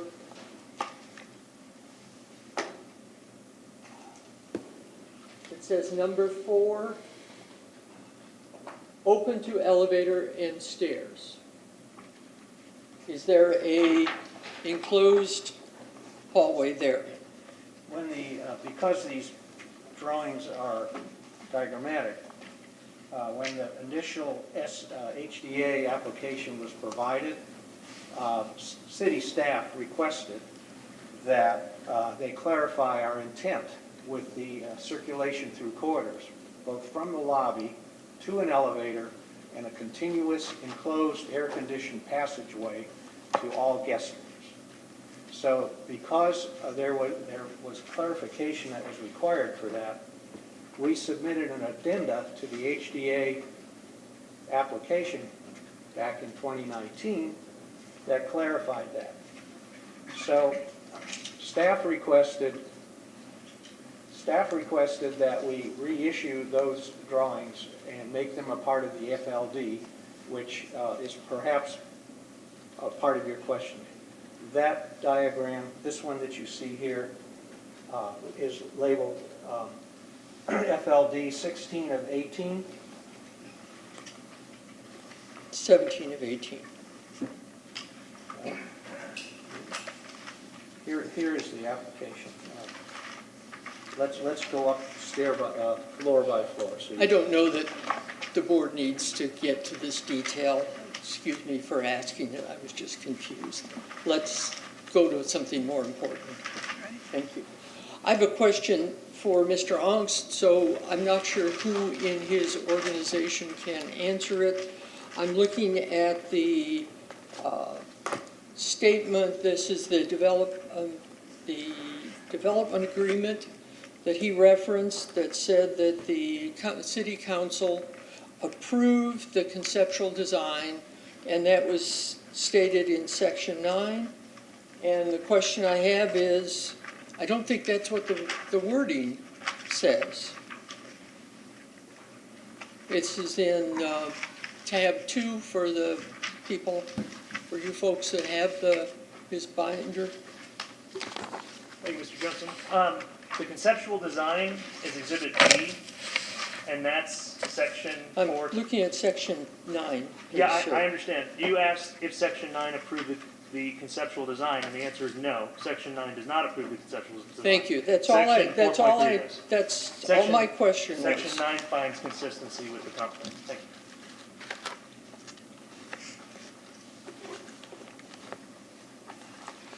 I have some questions for the applicant dealing with the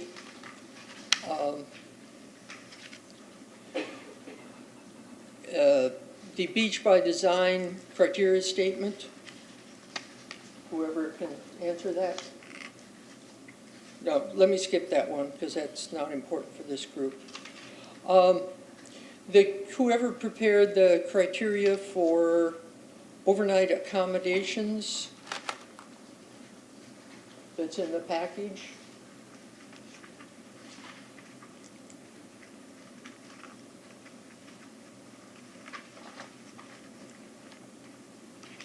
Well, skip that one too. Let's go to the general applicability criteria that was in the application. And for the members of the board, that's in the package that I handed out. There's a copy of that.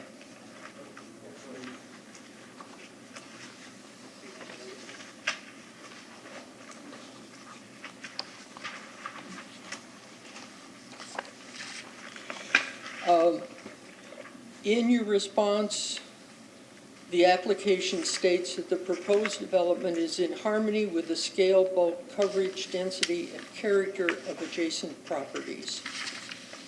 And so that's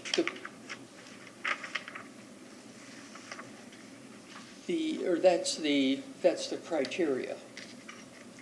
So the project response says the proposed development is in harmony with scale, bulk, coverage, and character of adjacent properties. The question I have is, what data did you provide to the city pertaining to scale, bulk, coverage, and character of the adjacent properties? Mr. Pergolesi, if you're going to answer that, would you please let the clerk know that you're speaking as you, so the record's clear? Robert Pergolesi, speaking as Robert Pergolesi with Gulf Coast Consulting.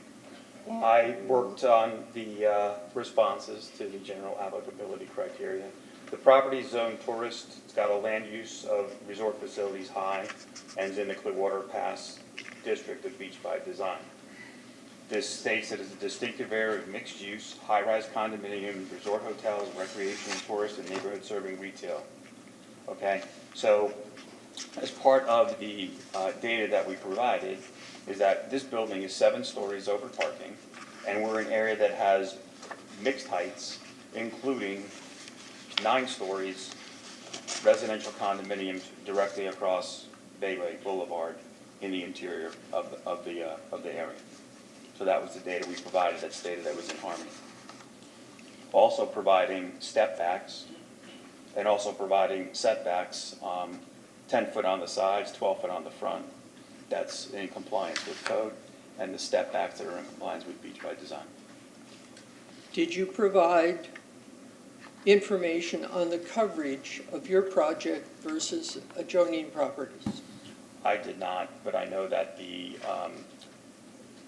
engineering plans prepared by the applicant showed that the coverage of, as far as impervious surface, we're at 83%, and the maximum allowed is 95%. Question I'm asking is, in order to compare, to determine the harmony of coverage, wouldn't you have to collect some data on the buildings that you're trying to compare this project to?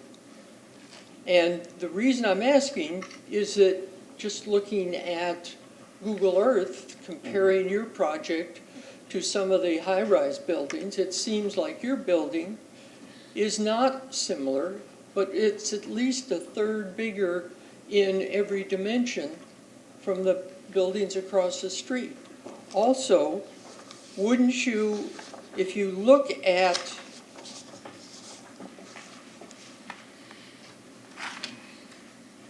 these drawings, I don't know how do you go about measuring coverage or scale, but conceivably, you'd have to look at what the properties are next door and kind of look at bulk of those properties in order to compare.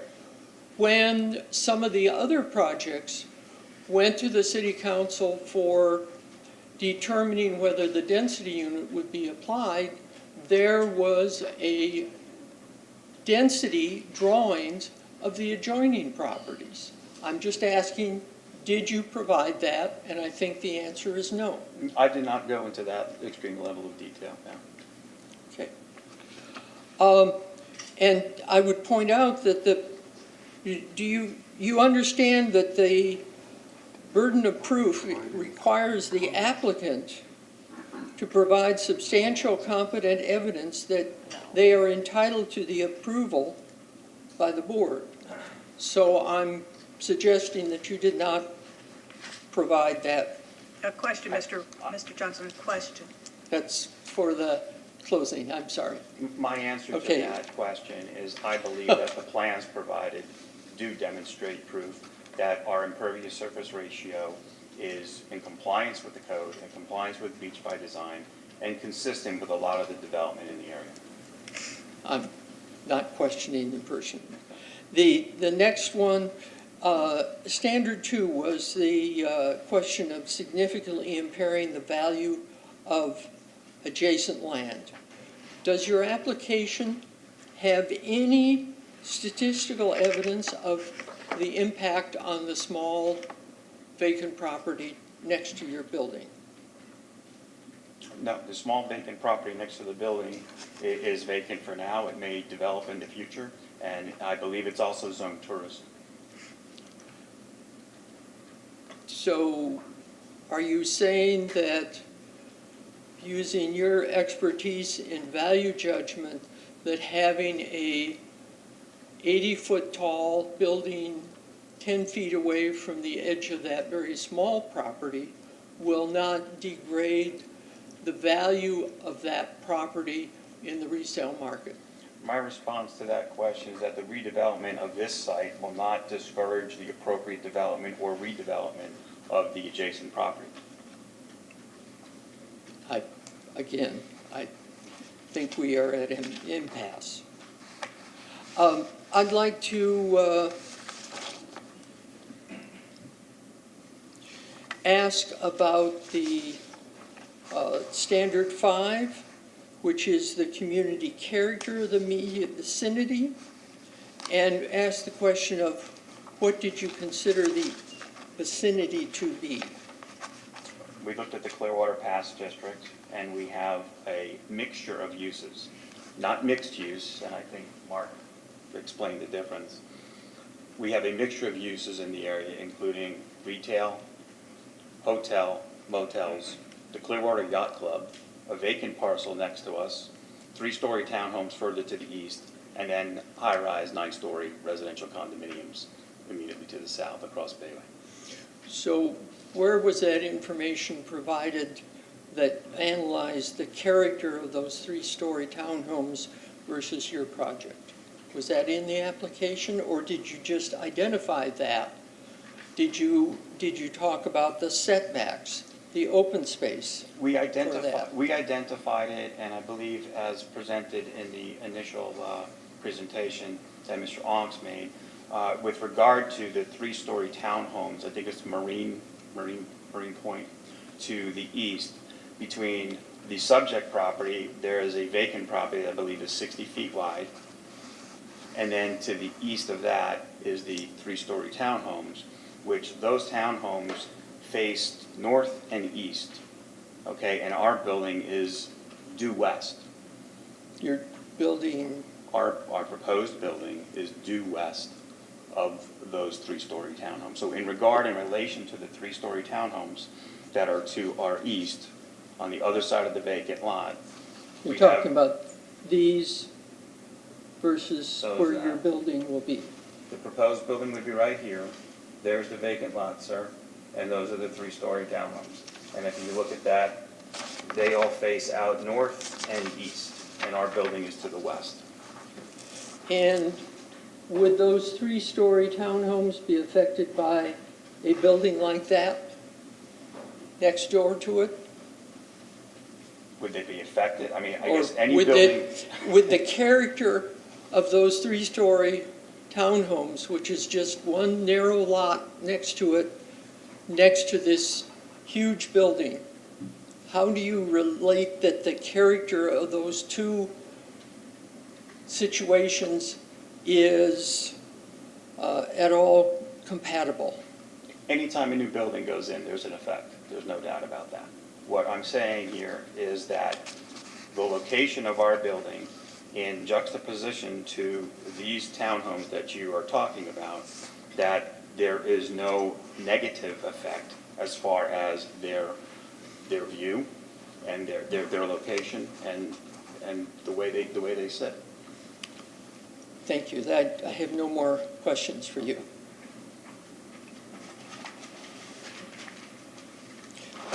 For Mr. Perry, if I may.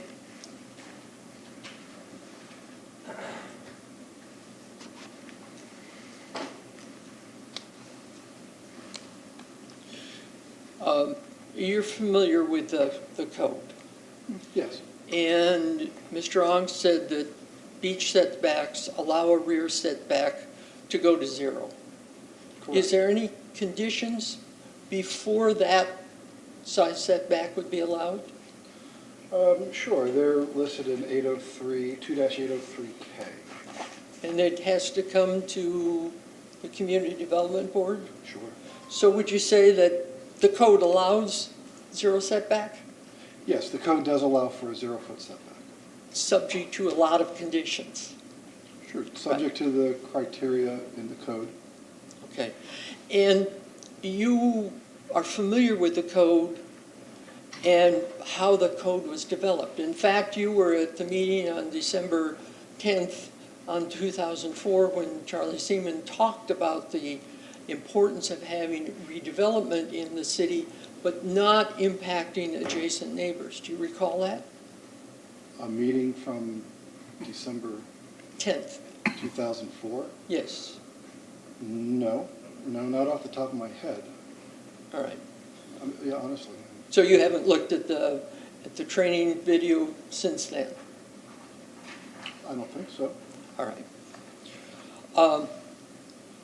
The question is, it's come up with the entrances to the building and where the lobby is.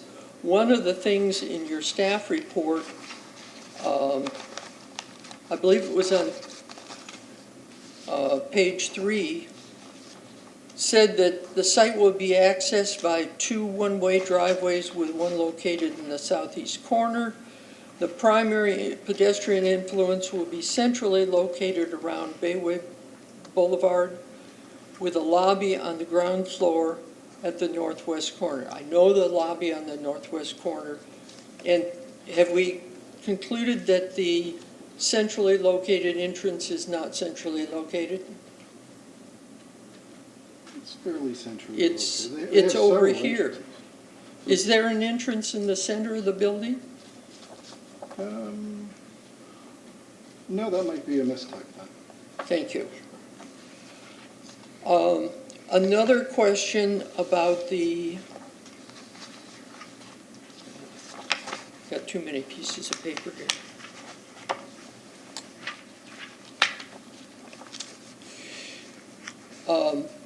there was a requirement that the entrance be aesthetically inviting and easily identified, well-detailed, centrally located, and protected entry canopy. Can you identify a aesthetically inviting, easily identified, well-detailed, centrally located, and protected entry canopy on that? I would, That's the back of the building.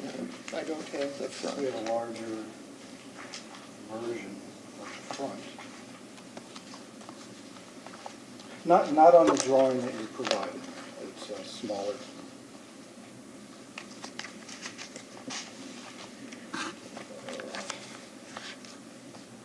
So those elements of beach by design are not met?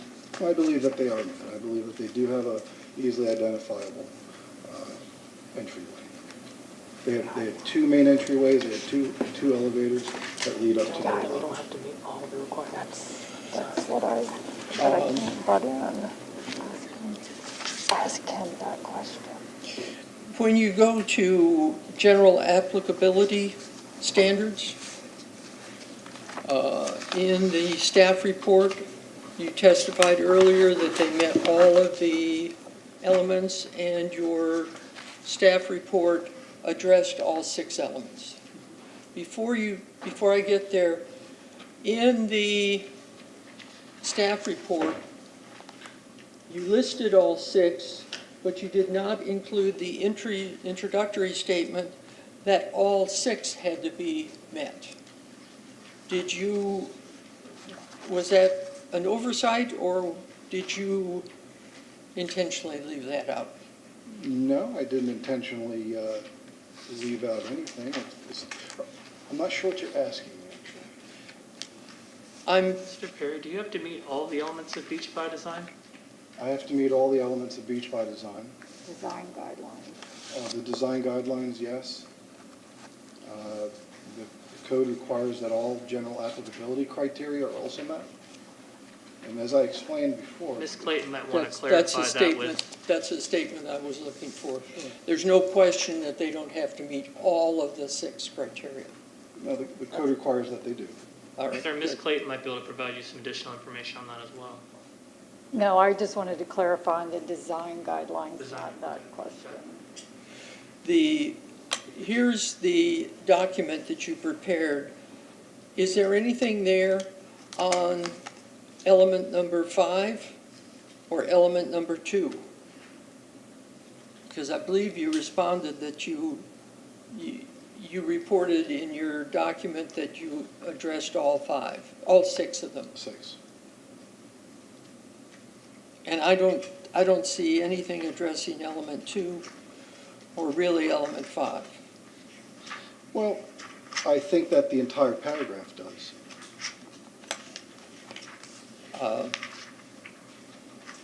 I didn't list the responses out in numerical fashion. I provided it as a summarizing paragraph to address all 6 criteria. Okay. You were criticized, and I think unfairly, that you made suggestions to the applicant relative to the height of buildings. But was there any reason you didn't make suggestions about the other criteria of standard number 1, which was the scale, bulk, and coverage? Would it not be appropriate for them to also respond to that? I imagine that at the time I felt that they had addressed it not only with their written narrative, but also with regard to their design packet. Because keep in mind that I'm not looking at the individual components of any given application in isolation. I'm looking at the entire application. I'm going through everything. I'm looking at the written narratives, moving back over to their drawings, and so I'm going back and forth. So I make comments for the Development Review Committee when I have questions and I'd like further information. You testified that the TDRs from this project to the Edge I think, project, the two TDRs, Right. were not fully consummated. Is it correct that the Community Development Board made final action to allow that transfer of those two DDRs as part of the application process on the Edge? What I'm getting at is, how do you consummate a development agreement if it's not done by these folks? That's a good question. And the answer is that what the Community Development Board does with regard to TDRs, transfer of development rights. Let me back up just half a step. In the TDR section of the Community Development Code, there's basically two components. The first part talks about how the transfer of development rights is essentially unrestricted. You can go ahead and transfer development rights. The second component talks about the use of development rights, of transfer of development rights. So to use those development rights, you have to get permission from, effectively permission from the Community Development Board, and there's a series of criteria that have to be met. So they did, to the best of my knowledge, I did some research, a lot of research, and they went through that process to ask for the use of two density rights. The project never happened. The final step that they need to do is file that as a special warranty deed with the clerk of the court to formally transfer those units over, and it kind of acts, I may be using the wrong verbiage, but it kind of acts as a deed restriction on the sending site. So the sending site has a special warranty deed that says two development rights in the form of two dwelling units have been transferred to the receiving site, and forevermore they're gone from the site. That final act, actually physically transferring those units, to the best of my knowledge, has never happened. I spent a lot of time looking for them. I found, incidentally, a lot of other warranty deeds for other properties around. Those, to the best of my knowledge, I'm convinced that those units were never actually transferred from this site. They were given permission to use them, but they never did it. Was the Edge built? Yeah, but they didn't use those. They didn't use those units, to the best of my knowledge. The project that those units were designated for, that particular project didn't happen. So those units were never formally transferred. The permission to use those units was given, but they never actually transferred them. It's sort of like, a hotel getting permission, say a 60-unit hotel, getting permission to be built, but then if it never happens, certain milestones aren't met, the 27 allocated units would be returned to the reserve, and it just never happened. It never was actually consummated. Thank you, Mr. Perry. Thank you, members of the board. All right.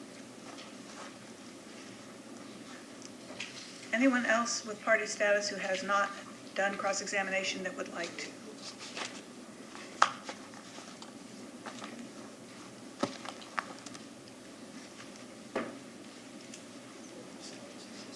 Good afternoon again.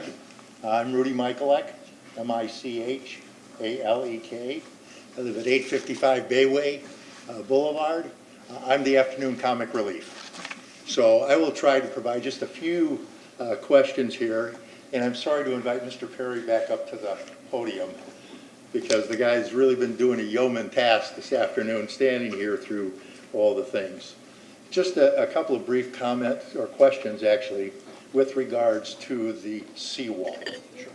Okay, we have already heard the commentary about the Pinellas County and the 18-foot setback. We've already heard the conversation with regards to what is approved here and what is approved at the building permit rule. My question is, we know that the seawall is at least 60 years old. Has there been any engineering study done by the applicant with regards to the condition of that seawall prior to coming before this panel seeking approval of this narrow setback? No. Thank you. Has there been any engineering study done with regards to the foundation structure that would have to hold up this building? No, because that's not required at this point.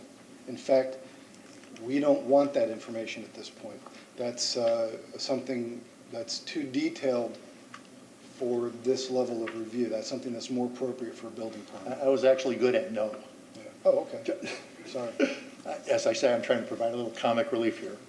Nudge me if I get out of hand. Okay, I will do that. The point I ask these questions is because everybody here in this room is aware of the Surfside collapse outside of Miami, which was in part attributed to construction that was done next to them, which caused tremors within the building and I think damages from a raised pool that they had within the building. At our building, which has been pointed out. Oh, yes. So with regards to that, would it not be appropriate or pertinent to have the applicant do some type of engineering study before this has to go through a couple of different levels of approval? No, I don't believe so. Okay. Let's see if I got this thing right. I'm sorry. I'm having a little trouble just finding the right place to put that. Mr. Perry, I know you've already answered this question. The line right here is Gulf Boulevard. That's Gulf Boulevard. Everything to the east of that is the area we've been talking about, okay? Without getting into mixed use and the labeling of that, there is nothing east of the boulevard other than this single hotel. Everything else is some type of a residential unit. Is that correct? No, I don't think so. The answer I was looking for was yes. Well, ask me another question. Okay. Is there anything other than residential east of Gulf Boulevard? Yes, I believe that there is on Bayway. I believe that there's a yacht club, and I think there's a police substation, and there's other uses. I'd have to have another look at it. But The reason I ask you that question is because starting at Gulfview, there's a condominium, followed by the yacht club, followed by this property. The entire rest of the point is some type of a residential unit. And I think that should be taken into consideration with regards to any decision made. The other thing that I would like to, you know the better way to do that. Thank you. We've got two pictures here. And with respect to Mr. Onk, we're sorry, we did not mean to imply that this was a decade property building. This is the Marriott Courtyard that's just north of Walgreens. And in particular, we wanted to note it, and I don't know if you worked on this project or not, but from the seawall back to the building, depending on the location, you're between 15 and 20 feet setback from that seawall. Should that not be a reasonable case for this property at 850 Bayway to follow that same layout? not necessarily, no. There's a reason. This property is the Marriott, 443 East Shore, that's how I know it. This is in a different character district. This is in the Marina Character District, and certain projects are required to provide a boardwalk as in Beach by Design. And that's what they're providing here. There's no requirement for a boardwalk or anything like that in the Clearwater Pass South Beach District. So it's not necessarily an apples to apples comparison, exactly the same. So that's kind of what this project is showing you here. Then let me ask, is the boardwalk considered this wood platform that's being built now, or the cement? Well, the boardwalk is certainly the wood part, but I did not work on this one. Okay. I believe some of that the Beach by Design requires a publicly accessible boardwalk spanning along waterfront properties in the Marina District for certain types of projects, for requesting certain flexibility. Let's keep in mind Mr. Perry is here to answer questions about the project at hand. True. Well, that's why I'm trying to tie through to the setback here versus the setback at 850. That's specific, the relationship I'm trying to bring up. The next property that's immediately to the west, this all stops. There is none of the sidewalk. So it's put in there specifically for the Marriott Hotel, and that's why I'm asking for your expert opinion, is should we not have the same type of setback for this 850 property, which is consistent with the rest of the properties going up Bayway? They all have the 20-plus foot setback. The yacht club has it, the next condominium has it, the next property has it, and so on, all the way down Bayway Boulevard. So that's sort of a two-part question. Yes. And I'll answer both parts. Thank you. This is a totally different animal, really, with regard to what's going on along the waterfront. I believe that some of this is a publicly accessible boardwalk, and the goal is to have that extend along all the properties. So we're doing it in bits and pieces as they come in. So that's why this configuration is like that. So it's a little different. What was the second part? The second part is the adjoining properties all have a 20-plus foot setback going all the way down Bayway back towards the west. So you're asking why should this be different? Why should this be different than all the other properties in the row? So the answer will kind of tie up things that I've said already. The main reason is that the surrounding properties haven't been developed under Beach by Design. Surrounding properties haven't received additional intensity of use from the density reserve. Surrounding properties haven't been built to meet FEMA regulations. So it's going back to that, how is this consistent with the character and the harmony and the coverage and the ISR and all these other things? And the reason is that this is a development under a different set of rules. It's under the requirements of Beach by Design and our current community development code. And those other properties were developed under different circumstances. If those other properties were to come in and want to develop under the design guidelines of Beach by Design, our current community development code, they may very well be developed very differently. We were asked about some, lower townhomes. Under our current regulations, they might be taller. They might want to do a transfer of development rights from another property within the Beach by Design planning area.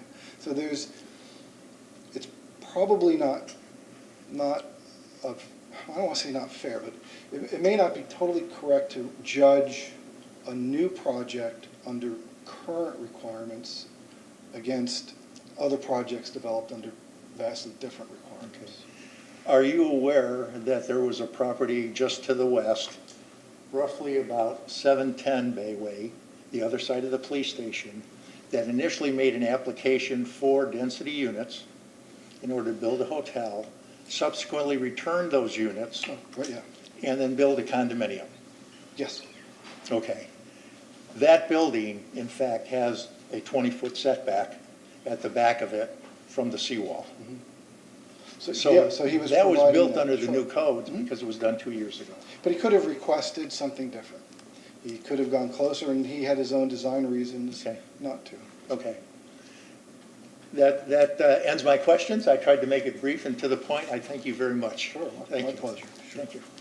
Have a good- Oh, yeah, I got to pick up all these pictures. Did I forget anything? Mr. Milligan, you have a map there. Could I have that? The brown one that's all brown, it addresses, I don't have any kind of map like that. The brown colored thing? This one here? Yeah, thank you. Could I borrow that for a little? Absolutely. Because it just helped me. I'll give it back. We got a dozen more, so. Okay, I haven't had that one.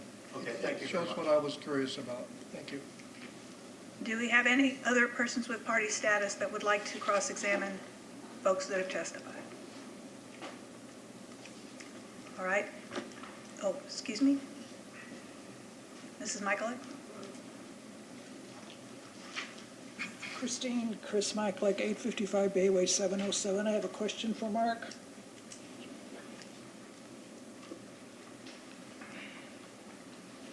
I have a question for Mark because I know the answer, but I want the board to hear this. The question for Mark is this. This property abuts Clearwater Bay. It therefore will impact on our sea life. It therefore will impact on our seagrass. It will therefore impact on the whole waterway. Why has not an environmental impact study been done? Well, mostly because one is not required. Our environmental specialist in our engineering department has reviewed the project and did not have any concerns. The dock that's out there will remain as is. So it's not expected that there'll be any impacts to the waterway or seagrass. Again, we're talking about a new development. We're talking about it being part of the Beach by Design, which is a futuristic thing, but we're also talking about current day. And with all that is happening and we're talking about flexibility. Flexibility to me means some give and take and looking at options and considerations beyond the norm. Again, this property abuts Clearwater Bay, and in this environment right now, and with what our concerns ecologically about what's happening to Florida, why was there not a request for an environmental impact? You said it's not required. We're in different times now. When this building was built over in the mid-60s, we were not as concerned about the environment as we are now. So isn't it within the purview of the staff to be futuristic and to consider what's happening in our country and in Florida today and ask the question? My requirements are set out by the code and Beach by Design as far as the items that I ask for. The code requires a traffic impact study. If you're reducing your parking, it requires a parking demand study. For the demolition and reconstruction of an already built site, there's no requirement that I can make. I can tell you this, we do have the land resources as one of the reviewers for, as part of the building permit requirements to make sure that there's no environmental degradation that occurs off-site, requiring silt fences and things like that. Our engineering department, of course, is a party to the permit review, and their environmental team also reviews it. But at this stage, I have nothing in the code requires that, so I don't answer that. All right, and as regards to the engineering department and the environmental department, you are aware, and as are the board, all the emails that we wrote to those two people, Sarah Kessler, and also Mr. Goriet and Mr. Johnson from engineering. And their response very often was, "We'll comply." So I'm asking you, why do you expect the board to approve this project when many times the responses from the review board were, A, we'll comply, or will be handled at building permit, or will be done, this is my favorite, at occupancy. This board supposedly, my understanding, is looking at the site, the way the site is now, not what it's going to be when the permit people looking at it, not what it's going to be when it's occupant. Why why are we supposed to accept that your staff is not alerting the board about the questions we asked and answering them specifically? If I'm getting your question, what you're asking, and stop me if I'm wrong. No, that's fine. I think you're asking me, why isn't the Community Development Board looking at more detailed construction documents and things along those nature at this time? Is that what you're No, asking? I'm asking, this board is supposed to determine whether or not this site, as written now, without any changes, they're supposed to decide whether or not it should go forward the way it is, before it goes to permitting, before it goes to occupancy. Well, isn't that the purpose of this board? The purpose of the board is to determine if projects meet beach by design guidelines, the intent and purpose of the Community Development Code, whether a project has met all the applicable flexibility criteria. Right. I'm not sure, and anybody stop me, but I'm not sure that the board is responsible for looking at things that are reviewed as part of a building permit or prior to certificate of occupancy, because there are a lot of details and documents that have yet to be submitted in order to make this project a reality. Mr. Perry, if the board has questions regarding environmental concerns, of course, the city has their environmental specialist here to answer further questions, right? Correct. But that's the general gist of it. The board isn't responsible, in my opinion, for looking at everything. That's why there's construction details that are required at time of permit, and that's why we have a building official with a team of plans examiners who look at those documents to make sure that they're meeting Florida Building Code. That's why we have 2 land resource folks that review sites to make sure that environmental issues are going to be met. And those are all things that are required to be submitted at time of permit. This process was specifically designed, this very process, this approval process that the Community Development Board is involved with, was specifically designed to kind of separate out those construction details from the larger site plan issues. And the reason for that is that it's a heck of an investment for any applicant to submit construction documents for a project that may or may not be approved. I mean, if it turns out, and as I stated before, if it turns out the project gets approved, listen, the project is approved, but the building official, there's no way that he'll allow the building to go closer than 18 feet to the seawall, well, they're not going to get closer than 18 feet to the seawall. If there's an environmental problem that just cannot be solved, that'll affect the project. There's lots of reasons why a project approved as part of a flexible development application may not happen. It could just be something as mundane as the developer doesn't want to do the project and moves on, or something else happens. So there's reasons why something wouldn't happen.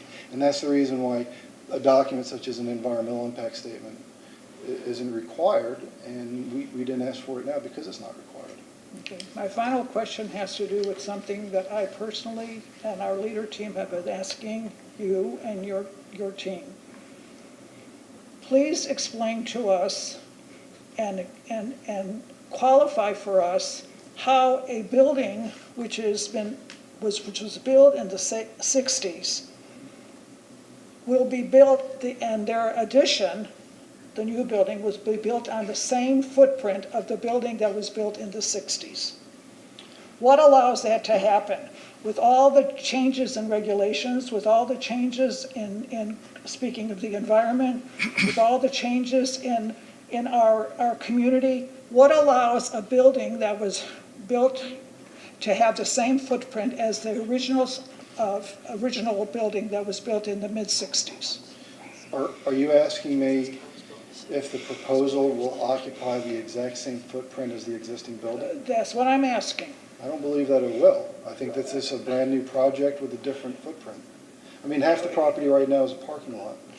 What I'm saying is, the new building will be using the same footprint as far as setbacks, especially in the front. It will basically be moving onto the parking lot. It's going to be a duplicate of the footprint, just an extension of the footprint. I don't believe that that's true. All right, well, would you explain to me why that would not be true? Because they're doing a brand-new project, and there's no requirement that a new building must occupy the exact same footprint as a prior building. That's never been a requirement. It isn't a requirement. I don't know how else to answer that. All I can say is that from those of us who have looked at the site plan, it basically looks like it is going to be just a duplication of the old footprint from the mid-60s. And I'm asking that question, and I'm leaving it to the board, to consider that. I'll stand by my answer. The answer is, no, it's not. Okay, thank you so much, appreciate your time. Okay. All right, thank you, Ms. Perry. I think we have concluded the cross-examination by persons with party status. Going to step a little bit out of our usual order. Several of the board members have indicated they might have questions they want to ask of the various people who are here that can provide. Again, our goal is to provide everyone with as much information as we possibly can so we can make the best possible decision. Mr. Barker, did you indicate you had a question? No, I didn't. I think the first round of cross-examinations, I did have a lengthy list, but I think in cross-examination answered most of them. All right, perfect. Thank you. I did have a question, and I wanted to ask Ms. O'Brien, who was our third party status person who spoke. Pardon me? He has a lead, I can answer for him. Yeah, that's fine. If you have what they said, when they were asking questions, they referenced specifically section, and it might actually be something staff can answer as well, or the applicant, they specifically referenced with regard to the ingress and egress. It sounded like during that testimony they actually read from the code, section 3.1402B, if I caught that correctly, they were sticking with it. And was that actually a quote from the code, do you recall? Because I wanted to hear that quote again, because I picked up on something that I didn't know if it was quoting the code or not. I don't have the code in front of me at this very second.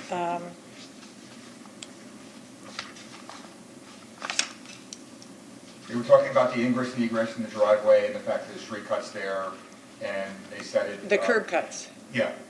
I can answer. Okay, so was that actually a quote? A quote from 31402B is my. No, it was a quote from the Development Review Committee. The one that was saying they had to, you're talking about the quote? Yeah, they referenced the section. Susan, what? The one the quote that was from the Development Review Committee in 2018, that it said it had to be redesigned. Oh, I know what you're looking for. I have the code in front of me, Mr. Boutsikis. Okay. Would you like me to read it? Yeah, that would be helpful, thank you. Okay, there shall be no more than one entrance and one exit, or one combined entrance and exit per property along any street unless otherwise determined necessary by the traffic engineer to alleviate congestion and improve traffic flow. Okay, that's it. And it was entrance and exit to the property. Yes, okay. exit per property. And we do no- have representatives from traffic engineering if you have more questions about that. And the reason I asked that is because I was, and I'm just kind of going through my thought process here, but the reason why I asked the question about what that section actually read is because I look at ingress and egress for an entrance and exit differently than I would look at it from the dumpster access, because we're talking about generally people getting how they actually get to the property for use of the property as compared to a service coming by, and, you know, like a meter reader or the dumpster getting the waste collection picked up. So that's why I want to understand exactly what that code section said. That was part of my question there. And the rest of the comments I have will be addressed during our deliberation. All right. Do any of you? Thank you. Mr. Quattrocki, Mr. Flaherty? All right. Can I ask Mr. Perry some questions? This is the time to do that. Guess there's one of these in our packet, but I see you have one I don't have. I couldn't find it. There's too much stuff. So if you could show that on the overhead, I just have some general questions on that. So the way I understand it, we're here essentially, because this project's over 50 feet. If it could have been designed and made every other such way and probably never even come up. Is that pretty much? 1/3 of the reason. I mean, if we're going to just number them. It's the overwhelming reason. Height and the rear setback would require a level 2 review, and also the inclusion of 16 slips that are considered a marina facility. So those three components, height, rear setback, and the marina, those are the three. Any one of those would require that this project be reviewed at this level. Okay. And of those, one is critical, which to me seems to be the height is the one that's really is setting the precedence here. I mean, the other ones are we've heard those things before, and they're usually not a big deal. Could this project be built at less than 50 feet, at 50 feet, which is 64 feet above when you're standing on the ground? I mean, could it be done in just so to your way, and you can't do a whole design, I'm not putting you on the bat, but if they made the room smaller, and without going through the math, and if they had parking down the street, because they're going to be putting in a 400 garage down the road someplace, and they did all those things, could they build this thing with those 27 tourist units? Because part of this is they want the tourist. They went through the math on beach design on losing the tourist volume, and they need them back. So the city, of course, would like to have them, and I think that's good for the whole beaches and for the city. But could it be done in such a way that they could do the same project at 5 stories or 50 feet instead of that tall, if they just squeeze things around a little bit? I have no idea. And the reason I say that is I'm not an architect. I'm not a designer, so I wouldn't suppose what they could or couldn't do. What I do know is that the reserve was created. It was made available to all properties in the beach by design planning area that would permit for hotels. The flexibility to provide additional height is provided for in the Community Development Code in the Tourist Zoning District 2-803.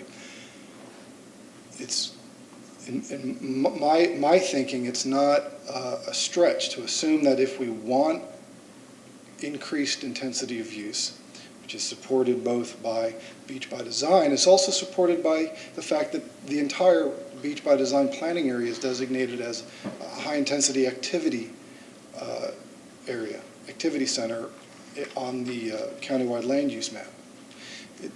Higher intensity, more dense development, that's all encouraged by the countywide land use rules. It's encouraged by the comprehensive plan. It's encouraged by Beach by Design. So taking all those different components, it stands to reason that a taller building would be permitted. Whether a smaller one could also do the same job and provide the product that Beach by Design is looking for, I have no idea. But what the request to me is reasonable. So the follow-up to that is then, on that map, can everything on that map in the right situation be built to 50 feet without any changes in the Beach by Design or anything? They could tear down everything they wanted and build it, details like with the condominium owners go along with it and things like that. But it could all be built to 50 feet and essentially without even coming in here. Well, I can't speak for every use because I don't have the code right in front of me, but yes, I know that attached dwellings may be built to 50 feet as part of a level 1 flexible standard development review, and hotels can also be built to 50 feet. I think a lot of other uses also allow 50 feet at the lower level of review, the level 1 flexible standard. I should also point out that I haven't talked about minimum standard development requirements because they don't exist in the tourist zoning district. So minimum development is not an option. That's why I haven't brought that up. So next phase, if I might, is if they're allowed, without even doing anything, requesting to come to us, they could go to 50 feet. All these properties could go to ask 100 feet and just say, this is beach by design, and here's the one we just did here, and you did the same, I like the same thing. So essentially, isn't it sort of logical that if we do the first one here today, we're saying that's the new standard out there is up to 100 feet along that whole area. Isn't that, is that sort of an extension or not? Is that a bad extension? No, I mean, if you're asking is 100 feet a permitted height that can be requested, yes it is. And there's nothing to stop any other property. If somebody wants to tear down, the townhomes that are further to the east and do something at 100 feet, that's something that they can request. With the difference being that if somebody came in for that property, or even this one for that matter, but, or any other property in this area, and they wanted to ask for 101 feet or 150 feet, the limit is 100 feet. So that's what folks can request. So it would be not beyond our logical thinking to drive to Clearwater Point someday and see it look like Sand Key. That'd be perfectly in line with beach by design. Depending on the intensity of use. I mean, realistically, on one hand, yes, that's something that you can request, but realistically, does the size of the property generating X number of units make sense to have 100 foot in height? I mean, I don't know if the sort of an economic question. Yeah. There's enough cash to be made. It's how to optimize your land, which you have a right to do. So I guess I'm going to sort of ask, this development was built before beach by design. And if you bought my in-laws owned a place out there on the end of the point, one of the two-story. Would it have been, were they approached and ever said when they did beach by design to say, hey, you guys know that at some point you can look like Sand Key? Is this, I mean, I'm saying this because I've been caught in a couple of land things. How did that happen in the zoning? I didn't know that. I figured it'd be common sense on what we're doing.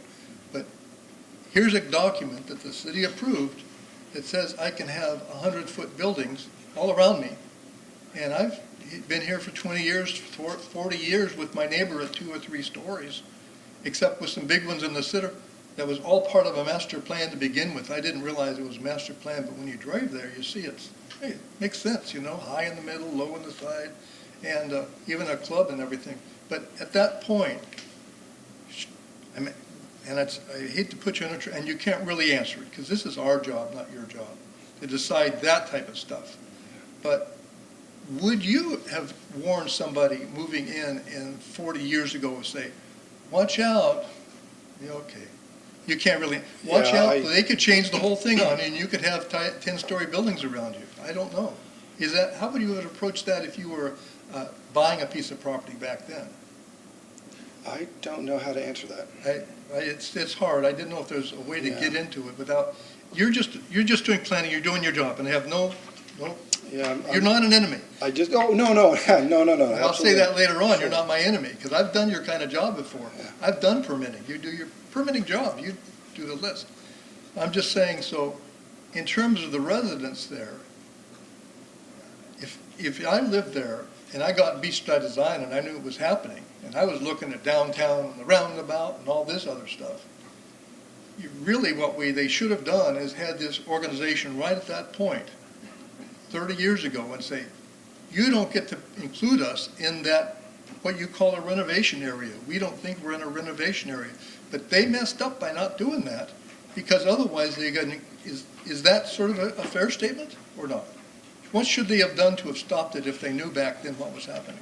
If they didn't agree? Boy, if I knew back then what I know now, I don't know how to answer that question. If I'm missing a gap in here, I just really want to know what the gap is. Yeah. Into this application. Yes. And we are way far afield.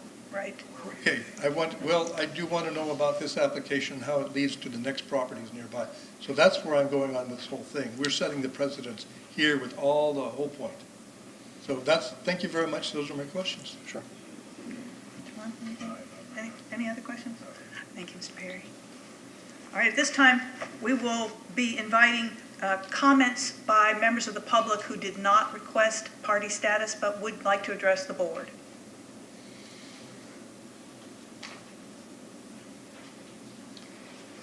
As that gentleman approaches, do we have people in another room that need him? No, okay. No. But I would check and make sure. Thank you. In case they want to come in. Good afternoon, or should I say evening. Members of the board, my name is Peter Kohut, K-O-H-U-T, 240 Windward Passage. I'm a retired licensed professional engineer. Paramount to this hearing is trust. Trust in you, the Community Development Board. The Neighborhood Association requires this trust in you. That, in a nutshell, is what this is all about. The property owners, the citizens of Clearwater, trust the city has vetted this proposed land use completely.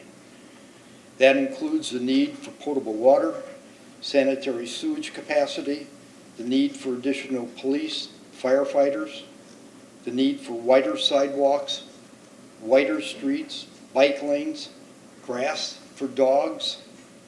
The list is long. This is a copy of the legal ad. I trust the city sent this ad to every property owner within 200 feet. That doesn't always happen. The ad states, decade, the petitioner has asked for flexibility from the city's development code. The flexibility listed in the ad states setbacks. That means they request to build closer to the street, closer to the neighboring lot lines, closer to the water. It also asks that structures be taller than which they're allowed to by code. And also it asks if they can build a commercial dock and a marina with the marina facilities, again, beyond that which is required by city code. Seems like a lot. I wonder just how much of the code they actually followed. If you look closely into the Community Development Code, you will find that their flexibility of code approvals are determined by the Development Review Committee. Now, those who are following along that in their code book were at Article 4, Section D. That's where it mentions the approval by the Development Review Committee. Now, does anyone know how many citizens serve on this committee? And who are they? The committee then sends their recommendation to the planning director, who then renders a recommendation to guess who? That's right, the Community Development Board. The Community Development Board will have to trust that the flexibility in our codes, you know, the same codes that we as citizens of Clearwater must comply with, like where to park, how fast to drive, how large or tall a building in a single-family home should be, or even how many chickens to house in our backyard. We are to trust the flexibility in our codes and that they should be granted to this petitioner because it is in our and the city's best interest. I would have to see proof of that. Thank you.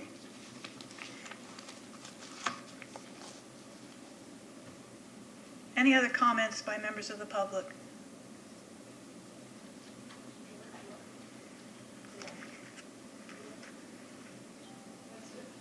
All right. This time we have closing remarks by the planning staff. I'll go ahead and say something. Oh, all right.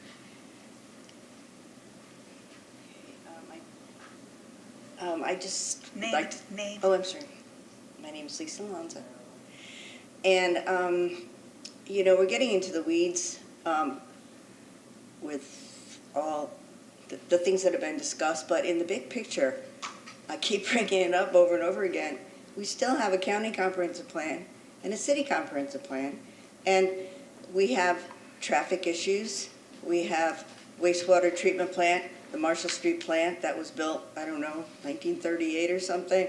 We have leaking sewer pipes, down water, stormwater entering the sewer pipes, overwhelming the Marshall Street plant.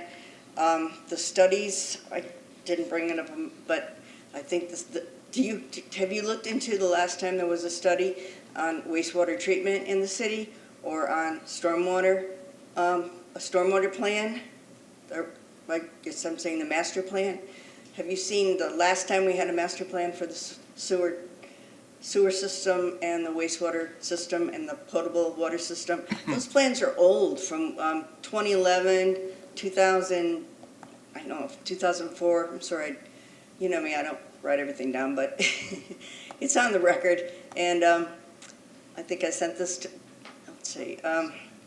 But as I said last night at the Tarpon Springs Planning and Zoning Board, and again, this is a Planning and Zoning Board, you know, to call it the CDB, it's just, why don't you just, we need to just go back and call it what it is, so people do understand and there's some kind of consistency.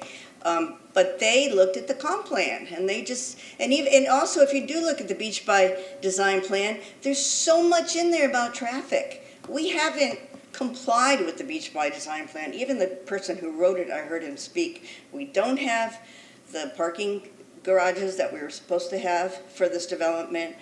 We have a trolley system which gets stuck in traffic. We were supposed to have bicycle paths. It's in the plan. There's like, what, 4 or 5 pages about transportation and what we're supposed to have by now. We don't have them, we don't have the infrastructure that we were supposed to have by now. So we continue to build without the infrastructure. This is where you all live in Clearwater. You care about our city. I know you do. So let's get back to brass tacks. You know, let's get our infrastructure taken care of. Let's get the Beach by Design infrastructure taken care of. And I do suggest citizens go to the city website, read this document. It's not that difficult to read. It's pretty, you know, it's pretty user-friendly. I just sat here and read it, and I was shocked at all the information in there that we're just not complying with. We're moving forward, building, but we're not taking care of the basic stuff that we need to. Thank you. All right, Mr. Perry, I think you indicated you didn't have closing arguments, so it would be time for closing remarks by people with party status. Any of you folks with party status that would like to come forward and make some final remarks?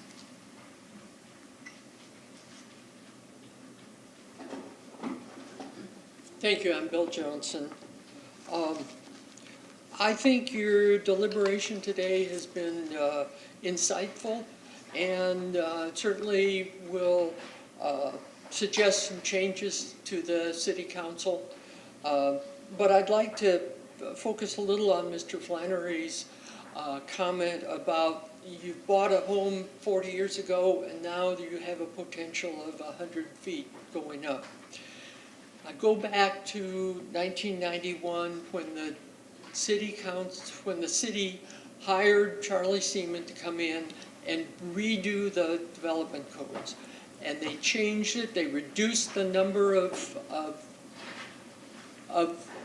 zoning districts, and they adopted this flexibility stuff. And for instance, in the high density residential, now with this flexibility, the basic standard is 30 feet high. But if you go through 2 levels of flexibility, you can go up to 130 feet. In tourists, the base, if you will, is 35 feet high, but you can go up to 100.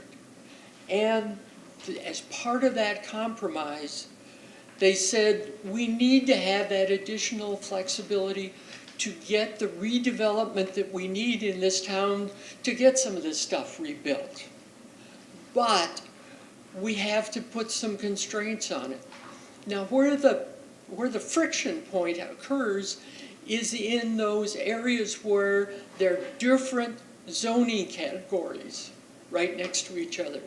And that's what we've got here. It's the same map. We have an unusual situation where we have a potential high-intensity tourist next to a residential area. And the original assumption was, well, this would be allowed, but there would be quality standards that would have to be met before we would allow that to happen.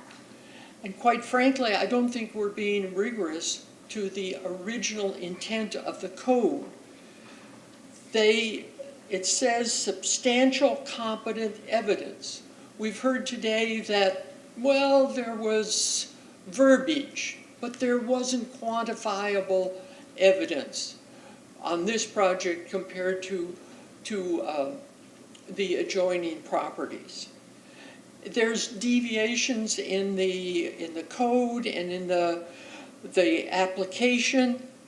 I think it's unfortunate the application wasn't readily available for appropriate consideration by this body, but thank you anyway for spending all your time with us today.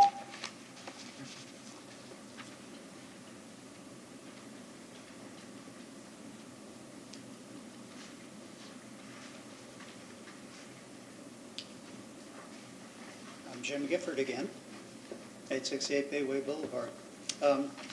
I'd like to put on the record that it's rather humbling to have a strong case and then find out that I can't present the case, and so that's on me. Mr. Onks is probably happy, and his boss will be, and you folks are going to be here 30 minutes less because of it. I'm going to try to put a couple of things in perspective. First off, I'm not necessarily in agreement with Mr. Perry on the adjacent properties. So I've been scrambling, and I got all this scribble here, but I want to just run through this as quickly as I can for you. I've got to state this again. The development of land will be in harmony with the scale, and I'll skip to, of adjacent properties in which it's located, because scale is the most important one in this. It seems to be the biggest problem.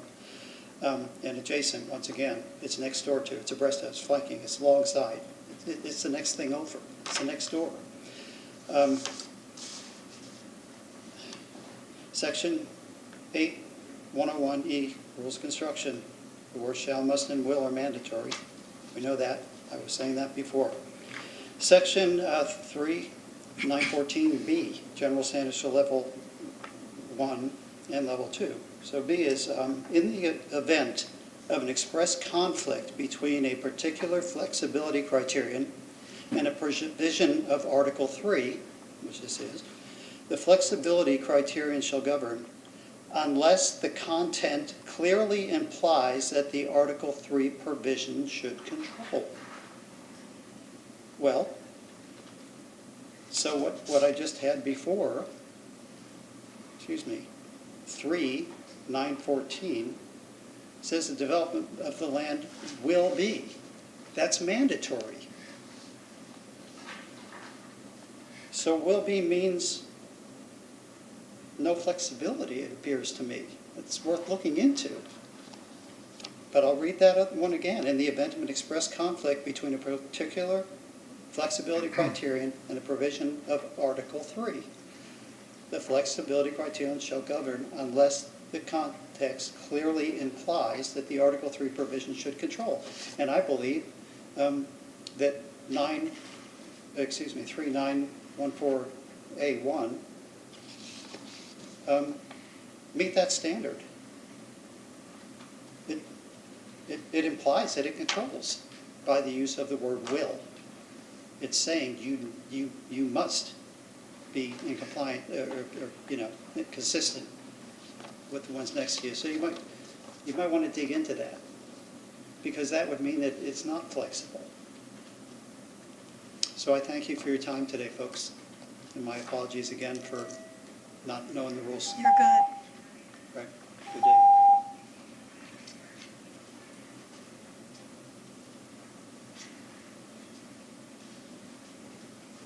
Okay. round two. Samuel Hudkin, I waited 4 hours to, I guess, make this point, and I know you guys have been here a long time, but as you can see, there's some holes to many things about this development. Mr. Flannery, you did point out a good thing about Beach by Design, and so the question is, just like the codes, I'm sure if you ask Gina and I'm sure if you ask Mark, I bet you over the years they have plenty of edits to the codes. I bet you after all the time you've spent on the board, you have plenty of edits that could be happening to these codes that we're talking about, and so is Beach by Design. I wonder if Beach by Design, which I thought they did go back in there and tweak some things. And I'm not sure, Bill, if that was correct or not, if they actually tweaked Beach by Design at all. So it is tweakable. It's not to say, here it is, tough, and we're just going to put 100-foot buildings around it.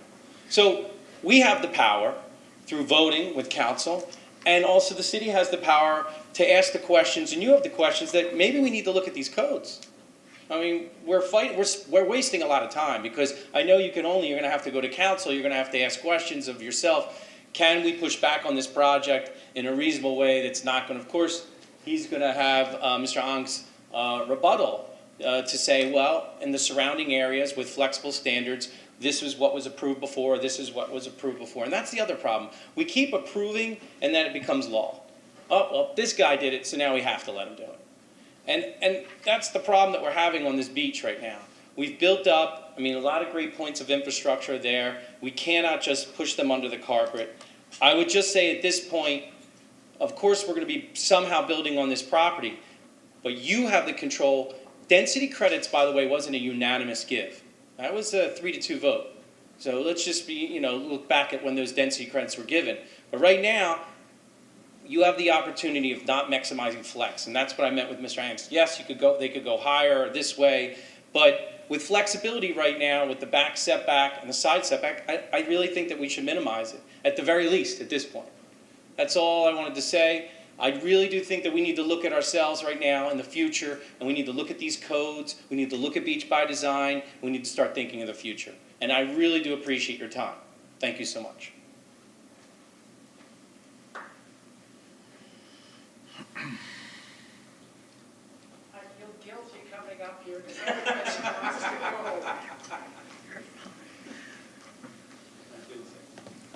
go. Okay.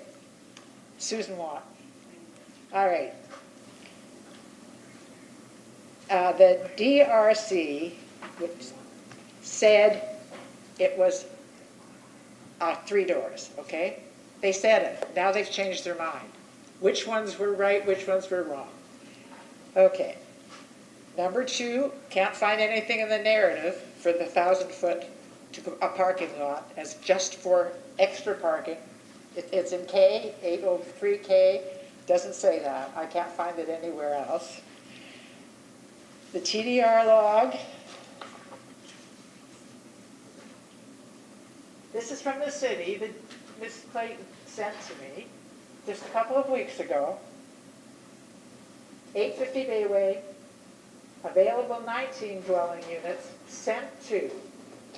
I didn't bring the whole Edgewater thing, at least the Edge Hotel bit. It mentions it too, that they got TDRs, and the Edge got it. Dig out the stuff. Okay. Just because we're in Clearwater Pass doesn't mean we have to be defined by it. You could be at a lovely, lovely house. At the end of the street's a 7-Eleven. How do you want to be defined? By the 7-Eleven or your lovely, lovely house? Just because it's across the street. All right. Absolutely, 100% here. There is no entrance. There is one. There's not an entrance. In the center is the ramps going up and down and up and down.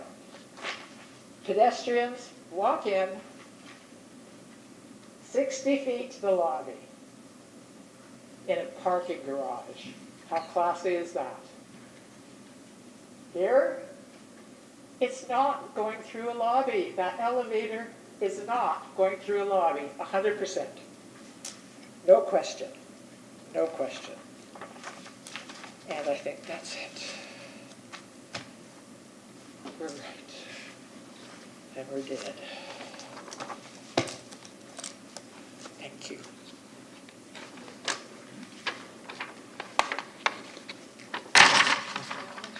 Any other closing remarks by persons with party status? All right, we'll have closing remarks by the applicant.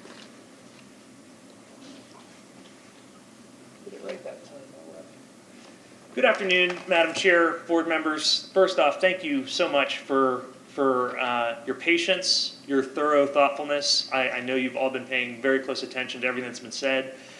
This was an excellent hearing. This was what due process looks like, and that's what we want, and that's what we've supported this entire time. This application has been more thoroughly vetted and scrutinized than any other hotel density agreement application that's ever been before you. It's been approved by the City Council at 2 separate hearings after many hours of testimony, which was almost very similar to the same things you've heard tonight. And then it was reviewed by 2 separate courts, one sitting as a trial court, reviewing it de novo as a finder of fact, and 3 judges sitting as an appellate court. And those courts all affirmed the City Council's finding that the concerns that were raised by the party status opponents today did not overcome the council's approval of the development agreement. This development agreement is going to have deed restrictions that run with the land forever to limit the impact. It is a hotel where people will go to sleep. There's no restaurant, there's no bar, there's no amplified music, there's no accessory uses whatsoever. It parks itself. To answer your question, Mr. Flannery, it couldn't be built any shorter because it's required to have stacked parking. It's required to have structured parking that parks itself, which is 80 spaces. And because the City Council approved the conceptual plan. The City Council in the development agreement approved 80 feet of height. So if we were to change that, we would have to go back to the City Council, show them the new plans, and start this entire process over again, which again, it's taken us 3 years to get here. I appreciate the opponents. Their organization was excellent today. They made us do our work. They made us show our work. So when you say competent substantial evidence, we submit the application. We submit Mr. Perry's report. I submit my evidence packet. But then they made us go through each and every single thing and show where it is and why it is met. Now, when Mayor Kritikos voted against this project, but he said, let me thank Mr. Kylieber because he has gone much further in trying to work with you and with us to address some concerns. Your attorneys threatened us when they said, if you don't vote our way, we're going to take you to court and you're going to lose. My question to your attorneys would be, if you take us to court and we win, will you accept the decision of the court? And again, Judge Shane Arnold, writing for the appellate court, said, the city conducted 2 public hearings. The planning staff reviewed the application. Testimony established the application is consistent with the city's land development regulations and beach by design. The recommendation and testimony of staff and staff's written support constitute strong evidence, not just competent substantial, but strong.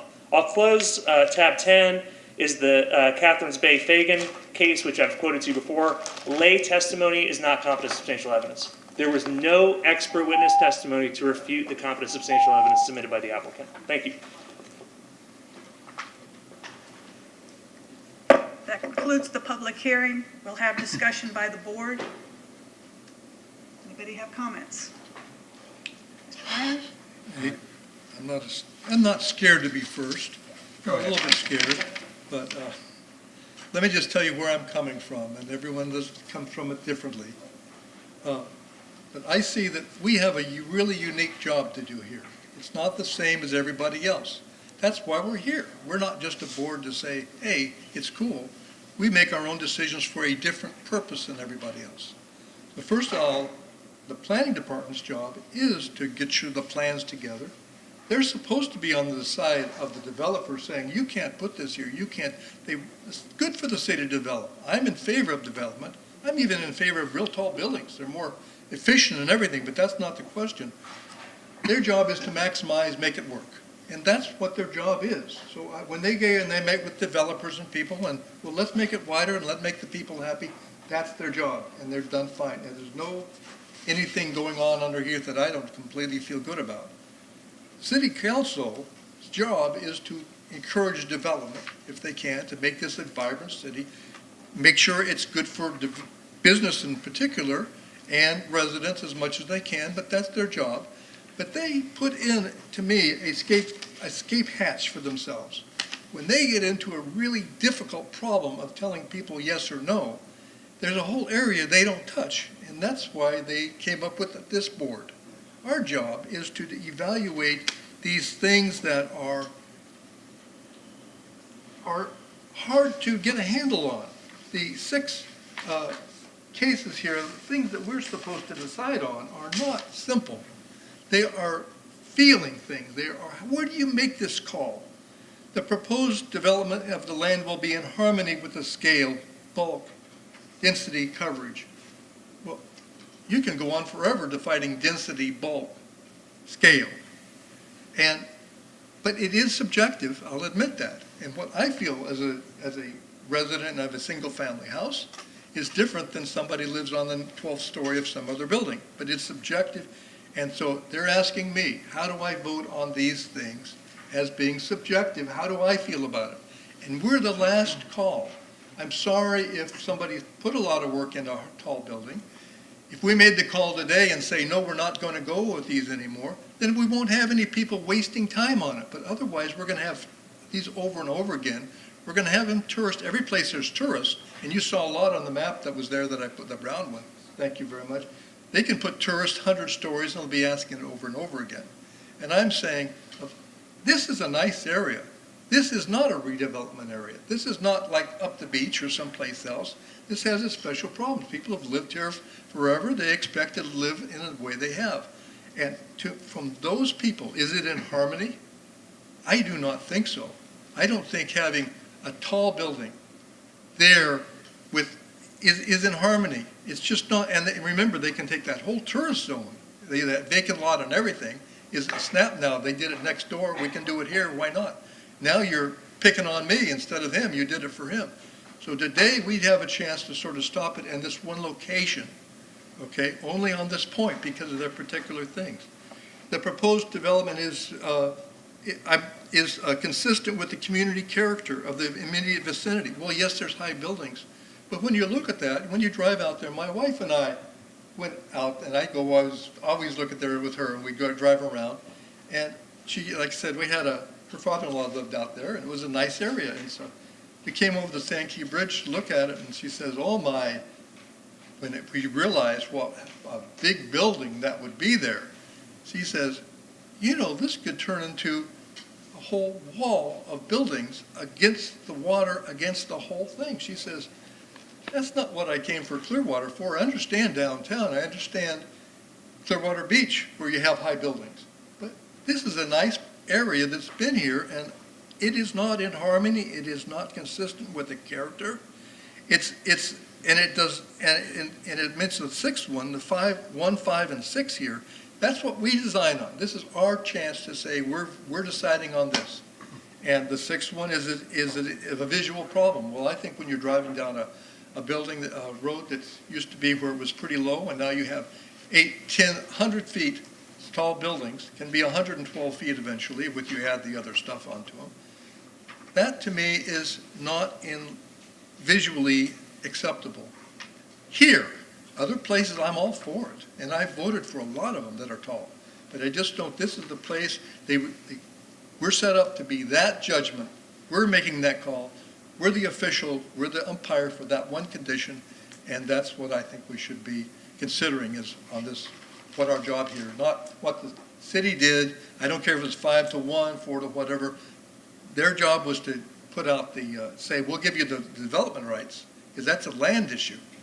But this is an issue of how we live, what residents of Clearwater feel like. Thank you.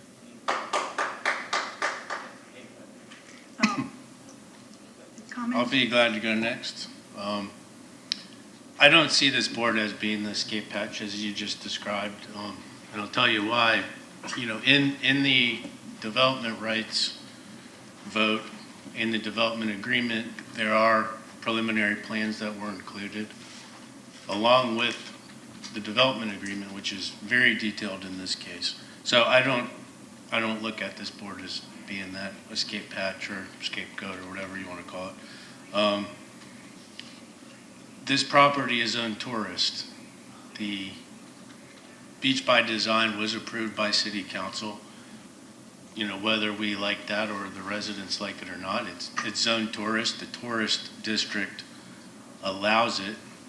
The Beach by Design, I feel that's what they want in this tourist district. You know, does the proposed building look like the houses or the townhouses or the 8-story building across the street? No. But is that what Beach by Design envisioned? I think it does. The staff scrutinize this. I know how difficult it is to get things, to get a recommendation of approval through staff. They've gone through all the applicability criteria, and they seem to think that it meets Beach by Design. The City Council approved Beach by Design, the development agreement, the transfer of density, and I'm inclined to agree with staff. And I would like to thank, especially Mark today, you had your work cut out for you. Did a great job of answering all the questions. I had a list of them, you answered all of them, so thank you. Thanks. I want to start out, as well as a couple others who have already mentioned, the organization by the community around this proposed development is unlike anything I've seen in the past. Normally we end up with multiple people coming up and repeating things that were previously said, and you all did a yeoman's job of really isolating the points that you felt were important and for us to think about and look at. And I took, just so I don't forget, when I write things I tend to remember them, I probably 7 or 8 pages of notes as people were speaking, and it was extremely helpful to me to have that information and to understand things and to isolate the issues that I felt could be problematic and that I might need to have more questions answered on. And I really came down to at the end, as questions were being asked, as cross-examination went through, a lot of the questions did get answered. I will tell you that I was impressed by the fact, and largely because I'm a commercial real estate attorney, as my regular job that I get paid for, I was impressed by the fact that they were looking and agreeing to do restrictions in the deed as compared to conditions of this particular development, because this property is forever bound by those conditions, and that's not often proposed by the developer side of things in terms of a restriction that's going to go beyond this use. This project could fail financially and someone else is going to build on it or do something different with that property. Those conditions are going to stay there, and it's not going to be allowable for us to necessarily change them or otherwise. It have to be done differently. And I think those deed restrictions, to me, impressed a lot in terms of what they were willing to commit to as far as trying to create some feedback and responsibility to their neighbors, and that kind of really kind of made a big impact on me from that perspective. I do think that some of the concerns that were raised were very valid points that we needed answers to, and we got those answers. I think the issue about the environmental questions about the impact of the docks really are something that's a timing issue, and that does get done at a later stage. And it's also a standpoint that the docks are already there. If there were no docks there and they were building the docks as part of the plan, it'd be a different type of review that would likely go through. But at this stage, they're taking away 2 slips, and they're not changing that impact dramatically. And I think that the same goes timing-wise setback for in the back by the seawall. The way I understood things and the way things were presented and the way I understand the code, that'll be looked at from the building standpoint. And I want to use as a brief example for the people who came and spoke today in opposition to this. I had the honor or the crazy willingness to go along with the fact of being chairman of my church getting rebuilt a few years ago. And I learned a lot about buildings. I'm not a builder. And you know, you take things in stages, and if you can't get a certain level of approval here, you're not going to spend the rest of the money there. And just by way of throwing some numbers out there, the total architectural engineering consultant package for us to get that church to the point where permits were issued and be built was just shy of $400,000. But $100,000 of that was on the original site plan, and the rest of it kind of went through the construction drawings and so forth.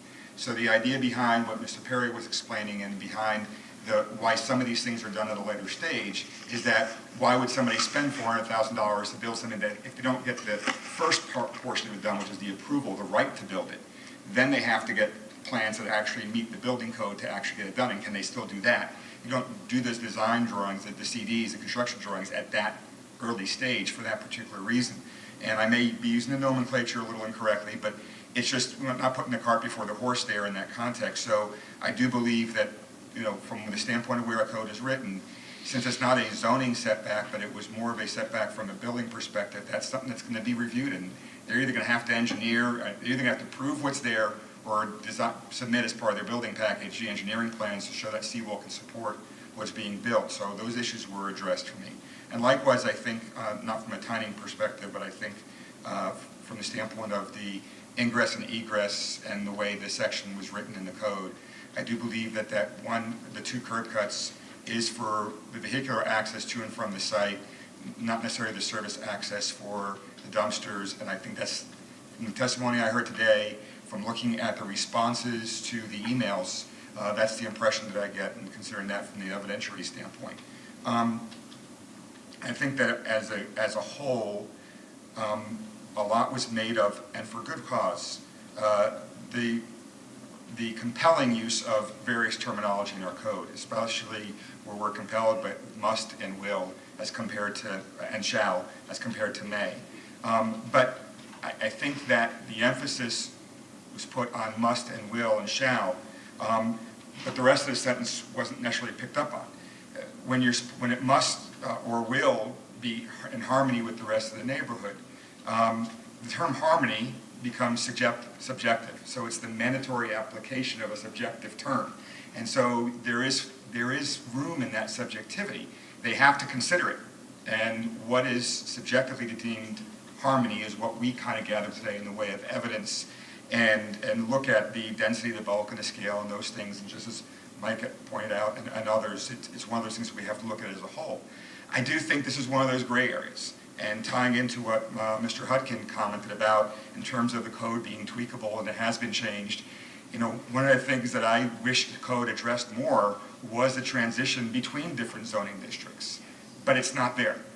There isn't a limitation there saying that if you're on this, other than, there's typically some landscape buffers and some setbacks when you're right up against it, but you've got a roadway in between the residential across the street, we don't really have a way of addressing that, and we can't make up a code today, and we can't rewrite the code today. That authority sits with the city council to do, and through recommendation of amendments by staff and otherwise. So at the end of the day, we have the code that we have, and the lack of any real restriction on the transition between the tourist district and the high-density residential. It was pointed out by one of the speakers that you have this peninsula here of tourists that goes into that point area there. But it was there, and I don't think it was accidental. I think they looked at those properties and said, these can be X, and these will stay Y. And they envisioned that there'd be some differences between those. But you still have, albeit the interior properties, you still have the high-rises across the street. So when I'm looking at density and I'm looking at scale and bulk, I'm looking at those in addition, even though they're a different zoning district. If there was all single-family homes wrapped around this, and there was a single parcel there, and they were all 25 or 30 feet, I would possibly look at this differently. But that's not what you have directly across the street from this. So my mandatory application of it being harmony, my subjective interpretation of harmony is that it does kind of fit with what was envisioned by the code, and now the properties have been developed in Clearwater Beach in that particular tourist district. So I think overall, again, I want to thank everybody who came out to talk today, because it really helped me look at this, because I had a lot of questions as I was looking at the packet. I commend you all for your email effort as well. There were, obviously multiple ones that were form emails that said the same single sentence, but there were some really well thought out emails and good questions back and forth that were answered by staff that helped me analyze this more than I could analyze most of the other projects. But I do think that they've met the burden that they were supposed to meet today as the applicant. Okay. Gentlemen, anything? I follow that. Yeah, agree? Yeah, I like Michael said too, I want to first start by thanking everybody that did come out today. My thanks to citizens, my thanks to the staff, and the applicant as well. I got to say, in all the years that I've been involved in doing with real estate in 40 years in the Tampa Bay market, I know some things were said. There's one thing I do want to state, hat off to Mark in handling this project because, you know, this isn't our typical project that comes through and maybe we get somebody or it just goes consent like the one before it. It's a lot of work, and I got to say, in these last years, the staff that we have here at Clearwater is second to none in the Tampa Bay area, and that's to Gina and to everybody that's in there. And I just want to state, I think they're very transparent. As Mike said too, with the email that went through, that when I saw those emails going back and forth and them answering, and you know, if somebody failed to answer an email, that's not acceptable. They need to do that, and you need to hold them accountable to make that happen. And I don't think it was done intentionally. I haven't heard that. So I'm really proud of the staff that we have and the work that they're doing. And this particular project, like I said, it was brought up, and I don't want to rehash everything Mike and Brian and Michael went over. We're not reviewing the use today. We're not reviewing the zoning, we're not reviewing the density. Those things have already been done, and it's been vetted through City Council with, as Brian stated, with the development plans and the development agreement that's already in place. But yet, I will tell you, I feel the passion of the people in the room that came out, and it's refreshing. Get involved and stay involved with the city matters. Again, and I look at the thing, you know, we've had numerous projects come in front of the board here in the last 4 years on Beach by Design, up and down the beach from numerous motels and hotels. A lot of them that were less than 120 units, or several anyways, I should say. And, you know, to come in right off the bat, usually it's a condition that we're putting on them to say no restaurant, no music, stopping at 7 p.m., no bars at all, inside or out. I mean, they did some compromising right off the bat. I don't know when that came about in it, but they definitely did some compromising on that going into it. It doesn't sound like a typical hotel-type use on the beach. Again, I don't want to go on repeating it all, but I am leaning towards staff support on this as well, too. All right. Mr. Butchkus, you have another comment? Do you want to see if you have it? Oh, Hannah? Actually, I was waiting for last because I'm an alternate. I really don't have a vote, but I'm acting today. So, okay.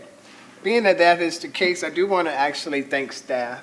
I want to thank the residents for coming out. This has been real eye-opening.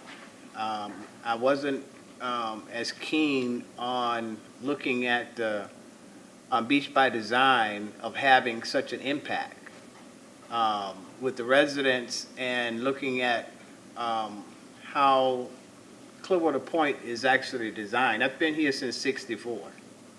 I've seen the changes since '64. And being that that has been the case, and look at the applicant make their case as far as this being a long drawn out process for them, I feel that though they have actually met the burden of proof. Based on the Beach by Design, there is rooms to actually look at that differently. One of the things that I had a question on, and I finally got the answer to the question, is that line that everyone kept bringing up as though it's an imaginary line, and it wasn't. That whole Clearwater Point was put in the Beach by Design plan. And at the time that I looked at, where we had the opportunity to be able to correct and tweak some things, that has not been the case until you actually come against where this particular portion that the residents is talking about of impacting the very view or the very characteristic of that neighborhood.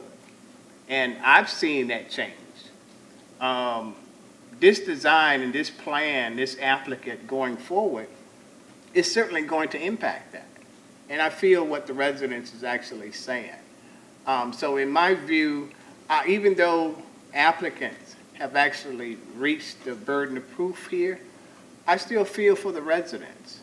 And though I've been told now I'm getting that vote, it is my wish to actually feel for the resident, but being that the applicant have actually reached their burden of proof, I say we go forward and we look at being able to tweak some things for Beach by Design so we could not, as Mike has indicated, continue on this process of having these 100-foot hotels or whatever development continue on in and impacting that residential area.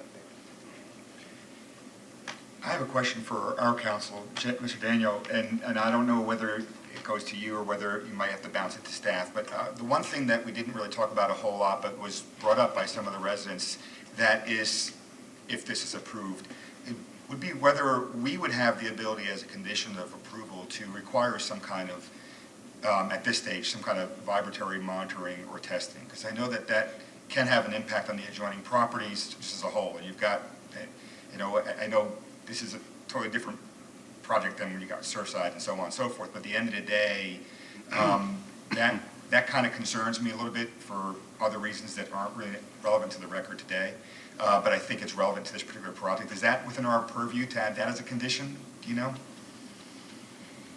I don't think it's within your purview to impose a condition that isn't otherwise imposed by the code unless you have the consent of the applicant to comply with that condition. Okay.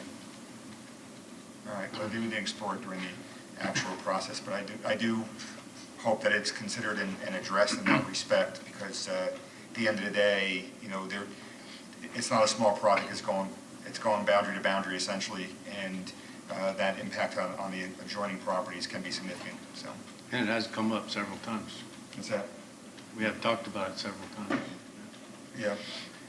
I don't know if the applicant would want to address whether they'd consider that or if that's part of their plan. No, it hasn't been brought up necessarily as part of the conditions previously discussed, so. Mr. Bootsias, I don't have a structural engineering expert here with me today, and I'm certainly not an expert in that field. I do remember from the construction of the North Beach parking garage that was brought up by Mr. Day in that hearing, and that it was explained either by staff or someone on my team for that project had the answer. I'm sure that as part of the building permit process, that the structural integrity of not only the project, but also the construction and the impact of the construction is definitely going to be required to be reviewed and demonstrated to the satisfaction of the building officials, but I also don't see any building officials here either. So I'm sorry, I don't have more information on that. That's fine. I just hope that the building officials look at or get information from today's meeting to look at that from a perspective of its importance in this project in today's day and age. Thanks. All right, well, I'll wrap up. I agree with the board members that have spoken who support the project. I also want to thank everyone for coming and speaking today. I think it was Mr. Hudkin asked if we had visited the site. And I'm sure, because they always do, that my board members all went to the site, but I live in a neighborhood nearby, and I actually personally walk or bicycle that street at least 4, if not 6 times a week. And I have been for about the past 8 years. So I do know the neighborhood, feel like I do. And I understand, and this is not the first time we have dealt with an application for a hotel adjoining residential properties all up and down the beach. It's a problem, it's an issue we've seen before. I always hear the concerns of the people in the residential units about traffic, and safety and noise and all of those things. What moved the needle for me on a practical matter was what some of these folks have talked about, is the fact that the parking is limited to hotel guests and marina users, and there are no destination amenities of any kind. This is not a place where beachgoers are going to be drawn to because there's nothing for them there. And I thought that helped address a lot of concerns that the residents legitimately raised, particularly about traffic. And the zoning classification, again, is something that exists. The approval of the development agreement is something that exists. We don't get to revisit those things. The zoning classification gives the property owner certain rights that we can't take away. And I think on balance, we are compelled to make a decision to support the project based upon the expert testimony and all of the evidence we've received today and the provisions of the applicable codes. I do appreciate the residents coming out today and doing it in such an organized fashion. Some of you I know from reading the materials have been working on this since 2019. And you've had a long paddle up a fast-moving stream. And I know it's been a lot of work and a real education for a lot of you. And considering it's the way our system is structured, and reasonable people could go to city council and argue that there ought to be a different approach that makes it easier for residents who aren't familiar with legal issues or proceedings like this. But that's not our issue today. Today, we are simply asked to determine if, based upon the applicable codes and the evidence we've received, the project should be supported, and I find that it does. Anyone else want to comment again? All right. May we have a motion? I'll make a motion.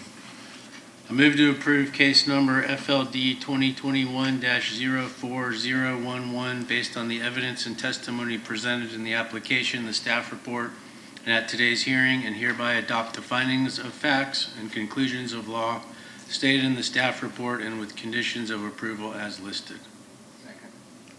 All in favor? Aye. Opposed? Aye. The motion carries and the application is approved. That concludes our, do we have any planning staff? Nothing. Hearing is concluded. All